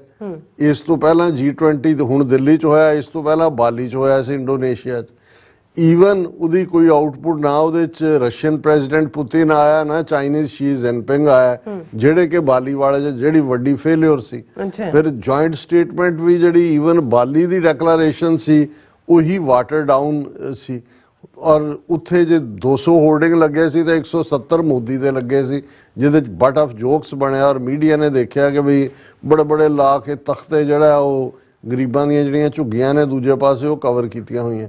ਸੋ ਉਸ ਸਾਰੇ 'ਚੋਂ ਜਲੂਸ ਹੀ ਨਿਕਲਿਆ। ਪਰ ਇਹਨਾਂ ਨੇ ਆਪਣੀ ਡੋਮੈਸਟਿਕ ਕਰਾਊਡ ਨੂੰ ਕਿ ਜੀ ਮੋਦੀ ਇੰਨੇ ਸਟੇਚਰ ਦਾ ਬੰਦਾ ਹੋ ਗਿਆ ਕਿ ਦੇਖੋ G20 ਇੰਡੀਆ 'ਚ ਵਿਸ਼ਵ ਗੁਰੂ ਬਣ ਗਿਆ। ਉਸ ਤੋਂ ਬਾਅਦ ਉਹਨੂੰ ਵਿਸ਼ਵ ਗੁਰੂ ਦੇ ਨਾਂ ਥੱਲੇ ਉਹਨਾਂ ਨੇ ਕਿਹਾ ਕਿ ਬਈ ਉਹਦਾ ਜਿਹੜਾ ਐਸ ਜੈਸ਼ੰਕਰ ਦਾ ਨੌਲੇਜ ਹੈ ਇੰਡੀਆ ਦੇ ਬਾਰੇ ਵੀ ਉਹ ਬੜਾ ਸੁਪਰਫਲੂਅਸ, doesn't understand issues beyond the surface level. This off the cuff discussion picked up by Snoopy journalists ਜਿਹੜੇ ਇਨਕੁਇਜ਼ਿਟਿਵ ਸੀ, ਜਿਨ੍ਹਾਂ ਨੇ ਨੂੰ ਇਹ ਜਿਹੜੀ ਦੋਨੋਂ ਡਿਪਲੋਮੈਟ ਆਪੋ 'ਚ ਕਹਿ ਰਹੇ ਸੀ ਕਿ ਵੀ ਇਹ ਤਾਂ ਪੈਥੋਲੋਜੀਕਲੀ ਲੇਜ਼ੀ ਹੈ ਔਰ ਬਿਲਕੁਲ ਮੋਰਲੀ ਕਵਰਡ ਹੈ। ਉਹਨਾਂ ਨੇ ਰਿਵੀਲਸ what foreign ministry officials of Asian countries think about our buffoon Jai Shankar ਕਿ ਸਾਡੇ ਜੋਕਰ ਭੰਡ ਸਾਡੇ ਬਾਰੇ ਕੀ ਸੋਚਦੇ ਨੇ। ਇਹ ਦੋ ਡਿਪਲੋਮੈਟ ਦੀ ਕਨਵਰਸੇਸ਼ਨ ਤੋਂ ਜ਼ਾਹਰ ਹੈ। I am sure intelligence agencies of China and US must also B aware ਕਿ ਜੇ ਈਸਟ ਅਫਰੀਕਾ ਦੇ ਡਿਪਲੋਮੈਟ ਇਵੇਂ ਸੋਚਦੇ ਨੇ ਤੇ ਅਮਰੀਕਾ ਤੇ ਚਾਈਨਾ ਵਾਲੇ ਹੱਸਦੇ ਹੋਣੇ ਨੇ ਕਿ ਵੀ ਇਹ ਕਿਸ ਕਿਸਮ ਦਾ ਇਹਨਾਂ ਦਾ ਫੋਰਨ ਮਿਨਿਸਟਰ ਹੈ ਔਰ ਇਹ ਕਿਹੜੀ ਨੀਤੀ ਇਹ ਬਣਾ ਰਿਹਾ ਹੈ। ਅੱਛਾ। ਔਰ is it any wonder Indian foreign policy is down in the dumps ਕਿ ਵੀ ਇਸ ਕਿਸਮ ਦਾ ਬੰਦਾ at the helm of affairs ਹੈ ਤੇ ਜਿਹੜੀ ਹੈ ਉਹ ਪਾਲਿਸੀ ਤਾਂ ਜਿਹੜੀ ਹੈ ਉਹ ਟ੍ਰੈਸ਼ ਹੋਈ ਹੋਈ ਹੈ। Indian foreign service was once led by stalwarts who carefully nurtured Indian interests for the long term. Now it is in the hands of Modi and incompetent buffoons like S. Jaishankar who pursue short-term news cycle management rather than long-term interest ਕਿ ਉਹਨਾਂ ਨੂੰ ਮੁਲਕ ਦੇ long-term interest ਨਾਲ ਕੋਈ ਵਾਸਤਾ ਨਹੀਂ ਹੈ। ਉਹ ਸਿਰਫ ਖਬਰਾਂ ਜਾਂ ਇਵੈਂਟ ਮੈਨੇਜਮੈਂਟ ਕਰਦੇ ਨੇ ਔਰ ਮੈਨੇਜਮੈਂਟ ਤਾਂ ਕਰ ਲੈਂਦੇ ਨੇ। ਹੁਣ ਅਸੀਂ ਕੱਲ ਜ਼ਿਕਰ ਕੀਤਾ ਸੀ ਕਿ ਵੀ ਕਿਵੇਂ ABC ਦੀ ਬਿਊਰੋ ਚੀਫ ਅਵਾਨੀ ਡਾਇਸ ਉਸ ਨੂੰ ਜਿਹੜਾ ਹੈ ਉਹ ਉੱਥੋਂ ਕੱਢਿਆ ਗਿਆ, ਵੀਜ਼ਾ ਐਨ ਅਖੀਰਲੇ ਦਿਨ ਦਿੱਤਾ ਗਿਆ ਔਰ ਉਸ ਦੀ ਸਟੋਰੀ ਨਿਊਯਾਰਕ ਟਾਈਮਜ਼ ਨੇ ਵੀ ਕੀਤੀ, ਇੰਟਰਨੈਸ਼ਨਲ ਬਣਿਆ, ਇੰਡੀਆ ਨੂੰ ਰਿਐਕਟ ਕਰਨਾ ਪਿਆ।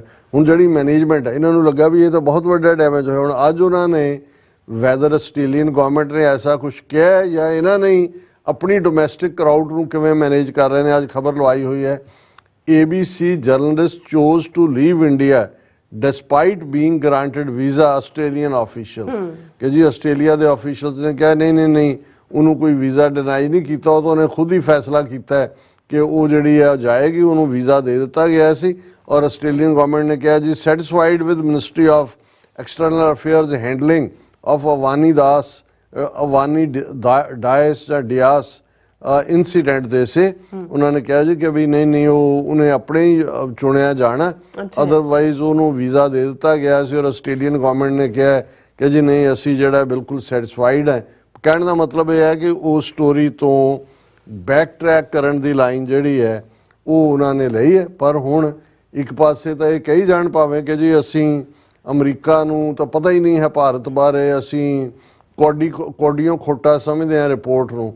ਹੁਣ ਜਦੋਂ ਅਮਰੀਕਾ ਦੇ ਸਪੋਕਸਪਰਸਨ ਨੇ ਸਟੇਟ ਡਿਪਾਰਟਮੈਂਟ ਦੇ ਜਦੋਂ ਉਹਨੂੰ ਇਹ ਕਿਹਾ ਗਿਆ ਸੀ ਕਿ ਜੀ ਕੀ ਜੋ ਕੁਝ ਚੱਲ ਰਿਹਾ ਹੈ ਜਾਂ ਟਰਾਂਸਨੈਸ਼ਨਲ ਰਿਪਰੈਸ਼ਨ ਔਰ ਦੂਜੇ ਭਾਰਤ ਤੇ ਸੈਂਕਸ਼ਨਸ ਲੱਗਣਗੀਆਂ ਤਾਂ ਉਹਨਾਂ ਨੇ ਕਿਹਾ ਕਿ ਜੀ ਇਹ ਅਸੀਂ ਪਬਲਿਕ 'ਚ ਡਿਸਕਸ ਨਹੀਂ ਕਰਦੇ, ਇਹ ਸਾਡਾ ਇੱਕ ਆਪਣਾ ਤੌਰ ਤਰੀਕਾ ਹੁੰਦਾ ਹੈ। ਹੁਣ ਜੇ ਇਹਨਾਂ ਨੂੰ ਲੱਗਦਾ ਕਿ ਵੀ ਕੋਡੀਆਂ ਖੋਟੀ ਰਿਪੋਰਟ ਹੈ ਤਾਂ ਫਿਰ ਇਹ ਦੇਖ ਲੈਣ US imposes sanctions on over a dozen companies, 3 from India, for trade and ties with Iran. The US Department of Treasury says these companies, individuals and vessels have played a central role in facilitating and financing the clandestine sale of Iranian unmanned aerial vehicles to Russia's war in Ukraine. ਉਹਨਾਂ ਨੇ ਕਿਹਾ ਕਿ ਇਹ ਜਿਹੜੇ ਉਹਨਾਂ ਦੇ UAV ਨੇ Iran ਦੇ ਉਹ ਇਹਨਾਂ 3 ਕੰਪਨੀਆਂ ਨੇ ਇੰਡੀਆ ਦੀਆਂ ਨੇ ਉਹ ਵੇਚੇ ਨੇ ਜਿਹੜੇ ਔਰ ਖਾਸ ਤੌਰ ਤੇ ਰਸ਼ੀਆ ਨੂੰ ਔਰ ਇਸ ਦੇ ਲਈ ਇਹਨਾਂ ਦੇ ਉੱਤੇ ਸੈਂਕਸ਼ਨਸ ਨੇ। ਦਾ United States slapped on Thursday sanctions on over a dozen companies and individuals vessels ਔਰ ਜਿਹੜੀਆਂ ਇੰਡੀਆ ਦੀਆਂ 3 ਕੰਪਨੀਜ਼ ਨੇ ਉਹਨਾਂ ਦੇ ਵਿੱਚ Zen Shipping, Port India Private Limited and Sea Art Ship Management Private Limited. So ਅੱਗੇ ਉਹਦੀ ਸਾਰੀ ਖਬਰ ਦੀ ਡਿਟੇਲ ਹੈ। ਪਰ ਮੈਂ ਇਹ ਕਹਿਣਾ ਚਾਹੁੰਦਾ ਵੀ ਆਲਰੇਡੀ ਉਹਨਾਂ ਨੂੰ ਭਾਵੇਂ ਇਹ ਲੱਗੇ ਜੀ ਇਹ ਕੋਡੀਆਂ ਖੋਟੀ ਹੈ ਰਿਪੋਰਟ ਔਰ ਅਸੀਂ ਕੋਈ ਸਾਨੂੰ ਨਹੀਂ, ਅਸੀਂ ਉਹਨੂੰ ਟਰੈਸ਼ ਕਰਦੇ ਹਾਂ ਰਿਪੋਰਟ ਨੂੰ, ਪਰ ਅਮਰੀਕਾ ਨੇ ਆਪਣਾ ਜਿਹੜੇ ਨੇ ਹੁਣ ਅਸਲੀ ਦੰਦ ਵੀ ਦਿਖਾਣੇ ਸ਼ੁਰੂ ਕਰ ਦਿੱਤੇ ਨੇ। ਜੀ ਡਾਕਟਰ ਸਾਹਿਬ ਤੁਹਾਡਾ ਬਹੁਤ ਬਹੁਤ ਧੰਨਵਾਦ। ਸੋ ਇੱਥੇ ਲੈਣ ਬ੍ਰੇਕ ਤੇ ਜਾਣ ਤੋਂ ਪਹਿਲਾਂ ਅਸੀਂ ਦਰਸ਼ਕਾਂ ਤੇ ਸਰੋਤਿਆਂ ਨੂੰ ਅਪੀਲ ਤੇ ਬੇਨਤੀ ਕਰਦੀ ਵੀਅਰਸ, ਜਿਸ ਤਰ੍ਹਾਂ ਕਿ ਤੁਸੀਂ ਜਾਣਦੇ ਹੋ ਕਿ TV84 ਇੱਕ ਪੰਥਕ ਚੈਨਲ ਹੈ। TV84 ਦੀ ਚੜ੍ਹਦੀ ਕਲਾ ਲਈ ਵੱਧ ਤੋਂ ਵੱਧ ਡੋਨੇਟ ਕਰੋ। ਡੋਨੇਟ ਕਰਨ ਲਈ ਸਾਡੀ ਵੈਬਸਾਈਟ TV84.tv ਤੇ ਜਾ ਕੇ ਪੇਪਲ ਦੀ ਵਰਤੋਂ ਕਰਕੇ 1 ਟਾਈਮ ਡੋਨੇਟ ਕਰ ਸਕਦੇ ਹੋ, ਮੰਥਲੀ ਡੋਨੇਟ ਵੀ ਕਰ ਸਕਦੇ ਹੋ। ਤੁਸੀਂ TV84 ਦੇ ਨਾਮ ਤੇ ਚੈੱਕ ਬਣਾ ਕੇ ਸਾਨੂੰ ਮੇਲ ਵੀ ਕਰ ਸਕਦੇ ਹੋ ਸਾਡੇ ਇਸ ਪਤੇ ਤੇ 36-01 37th Avenue, Long Island City, New York 11101 USA, ਜਾਂ ਫਿਰ ਤੁਸੀਂ ਸਾਨੂੰ ਫੋਨ ਰਾਹੀਂ ਸੰਪਰਕ ਕਰ ਸਕਦੇ ਹੋ 5166619194। ਤੁਸੀਂ ਸਾਨੂੰ ਈਮੇਲ ਵੀ ਕਰ ਸਕਦੇ ਹੋ info@tv84.tv ਤੇ। ਅਸੀਂ ਤੁਹਾਡੇ ਤਹਿ ਦਿਲ ਤੋਂ ਸ਼ੁਕਰਗੁਜ਼ਾਰ ਹੋਵਾਂਗੇ। ਸੋ ਉੱਥੇ ਲੈਣੇ ਬ੍ਰੇਕ। ਵਿਊਅਰਸ ਤੁਸੀਂ ਸਾਨੂੰ ਇਸੇ ਤਰ੍ਹਾਂ ਬੜੇ ਰਹਿਣਾ। ਮਿਲਦੇ ਹਾਂ ਆਫਟਰ ਦਿਸ ਸ਼ਾਰਟ ਬ੍ਰੇਕ।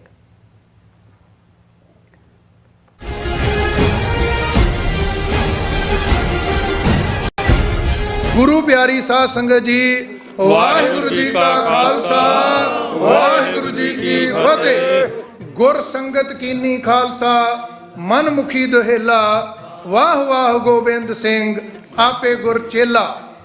ਖਾਲਸੇ ਦਾ ਸਾਜਣਾ ਦਿਵਸ ਮਨਾਉਂਦਿਆਂ ਹੋਇਆਂ ਅਰਥਾਤ ਵਿਸਾਖੀ ਦਾ ਸ਼ੁਭ ਦਿਹਾੜਾ ਮਨਾਉਂਦਿਆਂ ਹੋਇਆਂ ਟਰਾਈ ਸਟੇਟ ਤੇ ਗੁਰਦੁਆਰਾ ਸਾਹਿਬਾਂ ਦੀਆਂ ਸਮੂਹ ਪ੍ਰਬੰਧਕ ਕਮੇਟੀਆਂ, ਸਮੂਹ ਸੇਵਾ ਸੁਸਾਇਟੀਆਂ, ਪੰਥਕ ਜਥੇਬੰਦੀਆਂ ਦੇ ਸਹਿਯੋਗ, ਸੰਗਤਾਂ ਦੇ ਸਹਿਯੋਗ ਅਤੇ ਸਤਿਗੁਰੂ ਜੀ ਦੀ ਕਿਰਪਾ ਸਦਕਾ ਹਰ ਸਾਲ ਦੀ ਤਰ੍ਹਾਂ ਟਰਾਈ ਸਟੇਟ ਦਾ ਕੇਂਦਰੀ ਅਸਥਾਨ Gurdwara Sahib Sikh culture society Richmond Hill New York ਦੀ ਸਮੁੱਚੀ ਪ੍ਰਬੰਧਕ ਕਮੇਟੀ ਵੱਲੋਂ ਸਿੱਖ ਡੇ ਪਰੇਡ ਹਰ ਸਾਲ ਦੀ ਤਰ੍ਹਾਂ 27 ਅਪ੍ਰੈਲ ਦਿਨ ਸ਼ਨੀਵਾਰ ਨੂੰ ਦਿਨੇ 12 ਵਜੇ ਮਨਹਟਨ ਦੇ ਵਿੱਚ ਸ੍ਰੀ ਗੁਰੂ ਗ੍ਰੰਥ ਸਾਹਿਬ ਜੀ ਦੀ ਛਤਰ ਛਾਇਆ ਹੇਠ ਅਤੇ ਪੰਜਾਂ ਪਿਆਰਿਆਂ ਦੀ ਅਗਵਾਈ ਦੇ ਵਿੱਚ ਸਜਾਈ ਜਾ ਰਹੀ ਹੈ। ਸਮੁੱਚੀਆਂ ਸੰਗਤਾਂ ਨੂੰ ਬੇਨਤੀ ਹੈ, ਵੱਧ ਤੋਂ ਵੱਧ ਪਰਿਵਾਰਾਂ ਸਮੇਤ, ਬੱਚਿਆਂ ਸਮੇਤ ਇਸ ਸਿੱਖ ਡੇ ਪਰੇਡ ਵਿੱਚ ਹਾਜ਼ਰੀਆਂ ਭਰ ਕੇ ਸਤਿਗੁਰੂ ਸੱਚੇ ਪਾਤਸ਼ਾਹ ਕਲਗੀਧਰ ਦਸ਼ਮੇਸ਼ ਪਿਤਾ ਦੀਆਂ ਖੁਸ਼ੀਆਂ ਬਖਸ਼ਿਸ਼ਾਂ ਪ੍ਰਾਪਤ ਕਰੋ ਅਤੇ ਸਿੱਖ ਡੇ ਪਰੇਡ ਦੀਆਂ ਰੌਣਕਾਂ ਵਧਾਓ ਜੀ। ਵਾਹਿਗੁਰੂ ਜੀ ਕਾ ਖਾਲਸਾ ਵਾਹਿਗੁਰੂ ਜੀ ਕੀ ਫਤਿਹ। ਸੋ ਨਿਹਾਲ ਸਤਿ ਸ੍ਰੀ ਅਕਾਲ।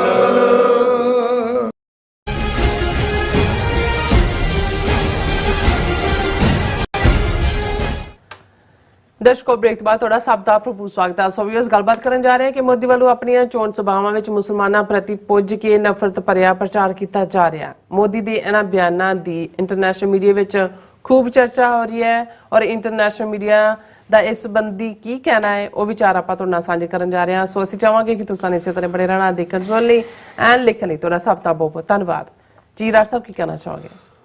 ਦੇਖੋ, ਅਸੀਂ ਚੋਣਾਂ ਨੂੰ ਲੈ ਕੇ ਜੋ ਭਾਰਤ ਦਾ ਦੂਸਰਾ ਚਰਨ ਵੀ ਵੋਟਾਂ ਦਾ ਜਿਹੜਾ ਉਹ ਮੁਕੰਮਲ ਹੋਇਆ ਹੈ, ਲੇਕਿਨ ਅਸੀਂ ਦੇਖ ਰਹੇ ਹਾਂ ਵੀ ਜਿਉਂ-ਜਿਉਂ ਇਹ ਕਿਤੇ ਨਾ ਕਿਤੇ ਖਦਸ਼ਾ ਬੀਜੇਪੀ ਦਾ ਵੱਧ ਰਿਹਾ ਹੈ ਕਿ ਲੋਕਾਂ ਦੇ ਵਿੱਚ ਉਹ ਜੋਸ਼ ਨਹੀਂ ਹੈ ਜੋ ਪਹਿਲਾਂ ਸੀ। ਜਦੋਂ 2019 'ਚ ਇਹਨਾਂ ਨੇ ਪੁਲਵਾਮਾ ਦੀ ਘਟਨਾ ਨੂੰ ਇਸਤੇਮਾਲ ਕਰਕੇ ਲੌਬੀ ਕੀਤੀ, ਜਾਂ ਜਿਸ ਲੈਵਲ ਦੇ ਉੱਤੇ ਅਨਇੰਪਲੋਇਮੈਂਟ ਹੈ, ਦੂਸਰੇ ਮਸਲੇ ਨੇ, ਮਹਿੰਗਾਈ ਹੈ, ਇਹਨਾਂ ਦਾ ਜਿਹੜਾ ਚੂਰਨ ਹੈ ਉਹ ਉਵੇਂ ਨਹੀਂ ਵਿਕ ਰਿਹਾ ਜਿਵੇਂ ਕਦੇ ਰਾਮਦੇਵ ਦਾ ਵਿਕਦਾ ਸੀ। ਸੋ ਇਹਨਾਂ ਨੇ ਖੁੱਲ੍ਹ ਕੇ ਜਿਹੜਾ ਮੁਸਲਿਮ ਵਿਰੋਧੀ ਲਾਈਨ ਪ੍ਰਧਾਨ ਮੰਤਰੀ, ਕਿਉਂਕਿ ਜੇ ਇਹਨਾਂ ਦੇ ਸਟਾਰ ਪ੍ਰਚਾਰਕ ਕਹਿਣਾ ਹੋਏ ਤੇ ਹੈ ਤਾਂ ਲੈ ਦੇ ਕਿ ਮੋਦੀ ਤੋਂ ਬਿਨਾਂ ਤਾਂ ਉੱਥੇ ਕਿਸੇ ਹੋਰ ਦੀ ਹੁਣ ਔਕਾਤ ਹੀ ਨਹੀਂ ਹੈ, ਔਰ ਉਹ ਕਿਵੇਂ ਉਹਦੀਆਂ ਸਭਾਵਾਂ ਇੱਕ ਇੱਕ ਦਿਨ 'ਚ ਕਿੰਨੀਆਂ ਔਰ ਜਿੱਥੇ ਜਾਂਦਾ ਉੱਦਾਂ ਦਾ ਫੈਂਸੀ ਡਰੈਸ ਪਾਇਆ ਹੁੰਦਾ, ਕਿਤੇ ਵੱਡਾ ਲੜ ਛੱਡਿਆ ਹੁੰਦਾ, ਕਿਤੇ ਤਿਰਕ ਲਾਏ ਹੁੰਦੇ ਨੇ, ਔਰ ਹੁਣ ਬੁੱਢਾ ਬਣਿਆ। ਔਰ ਉਹਨੇ ਇੱਕ ਇੰਟਰਵਿਊ 'ਚ ਮੰਨਿਆ ਵੀ ਕਿ ਮੈਂ ਆਪਣੇ ਵਾਲ ਵੀ ਔਰ ਅੱਖਾਂ ਦੇ ਭਰਵੱਟੇ ਵੀ ਚਿੱਟੇ ਕਰਦੇ ਹਾਂ, ਬਹੁਤ ਸਾਰੇ ਤਾਂ ਕਾਲੇ ਕਰਦੇ ਨੇ। ਤੁਸੀਂ ਅੱਜ ਕੱਲ੍ਹ ਉਹਦੀ ਸ਼ਕਲ ਦੇਖੋ, ਉਹਨੂੰ ਉਹ ਆਪਣੇ ਆਪ ਨੂੰ ਰਿਸ਼ੀ ਪ੍ਰੈਜ਼ੈਂਟ ਕਰ ਰਿਹਾ। ਇਹ ਬਿਲਕੁਲ ਇਸ ਕਿਸਮ ਦਾ ਉਹ ਹੁੰਦਾ ਇੱਕ ਪਹਾੜਾਂ ਦੇ ਵਿੱਚ, ਭਾਵੇਂ ਇੱਥੇ ਸਨੋਮੈਨ ਕਰਕੇ ਉਹਨੂੰ ਕਿਹਾ ਜਾਂਦਾ ਵੈਸਟ ਦੇ ਵਿੱਚ, ਪਰ ਮੈਨੂੰ ਯਾਦ ਹੈ ਹਿਮਾਚਲ ਹਿਲ ਜਾਂ ਦੂਸਰਿਆਂ 'ਚ ਇੱਕ ਕਰੈਕਟਰ ਹੁੰਦਾ ਜਿਹਨੂੰ ਛਲੇਡਾ ਕਹਿੰਦੇ ਨੇ। ਤੇ ਛਲੇਡੇ ਬਾਰੇ ਇਹ ਹੈ ਕਿ ਉਹ ਜਿੱਦਾਂ ਦੀ ਮਰਜ਼ੀ ਸ਼ਕਲ ਬਦਲ ਲੈਂਦਾ। ਸੋ ਉਹਦੇ 'ਚ ਉਹ ਆਮ ਲੋਕ ਜਿਹੜੇ ਪਹਾੜਾਂ 'ਚ ਤੁਰ ਰਹੇ ਹੁੰਦੇ ਨੇ, ਉਹ ਕਹਿੰਦੇ ਜੀ ਪਹਿਲਾਂ ਉਹ ਇੱਕ ਰਿਸ਼ੀ ਬਣ ਕੇ ਸਾਹਮਣੇ ਖੜਾ ਸੀ, ਫਿਰ ਉਹ ਕੋਈ ਹੋਰ ਰਾਖਸ਼ਸ ਬਣ ਕੇ ਖੜਾ ਤੇ ਉਹ ਛਲੇਡਾ ਕਹਿੰਦੇ ਨੇ, ਹੈ ਨਾ। ਤੇ ਇਹ ਇੱਥੋਂ ਦੇ ਉਹਨੂੰ ਸਨੋਮੈਨ ਉਹ ਡਿਫਰੈਂਟ।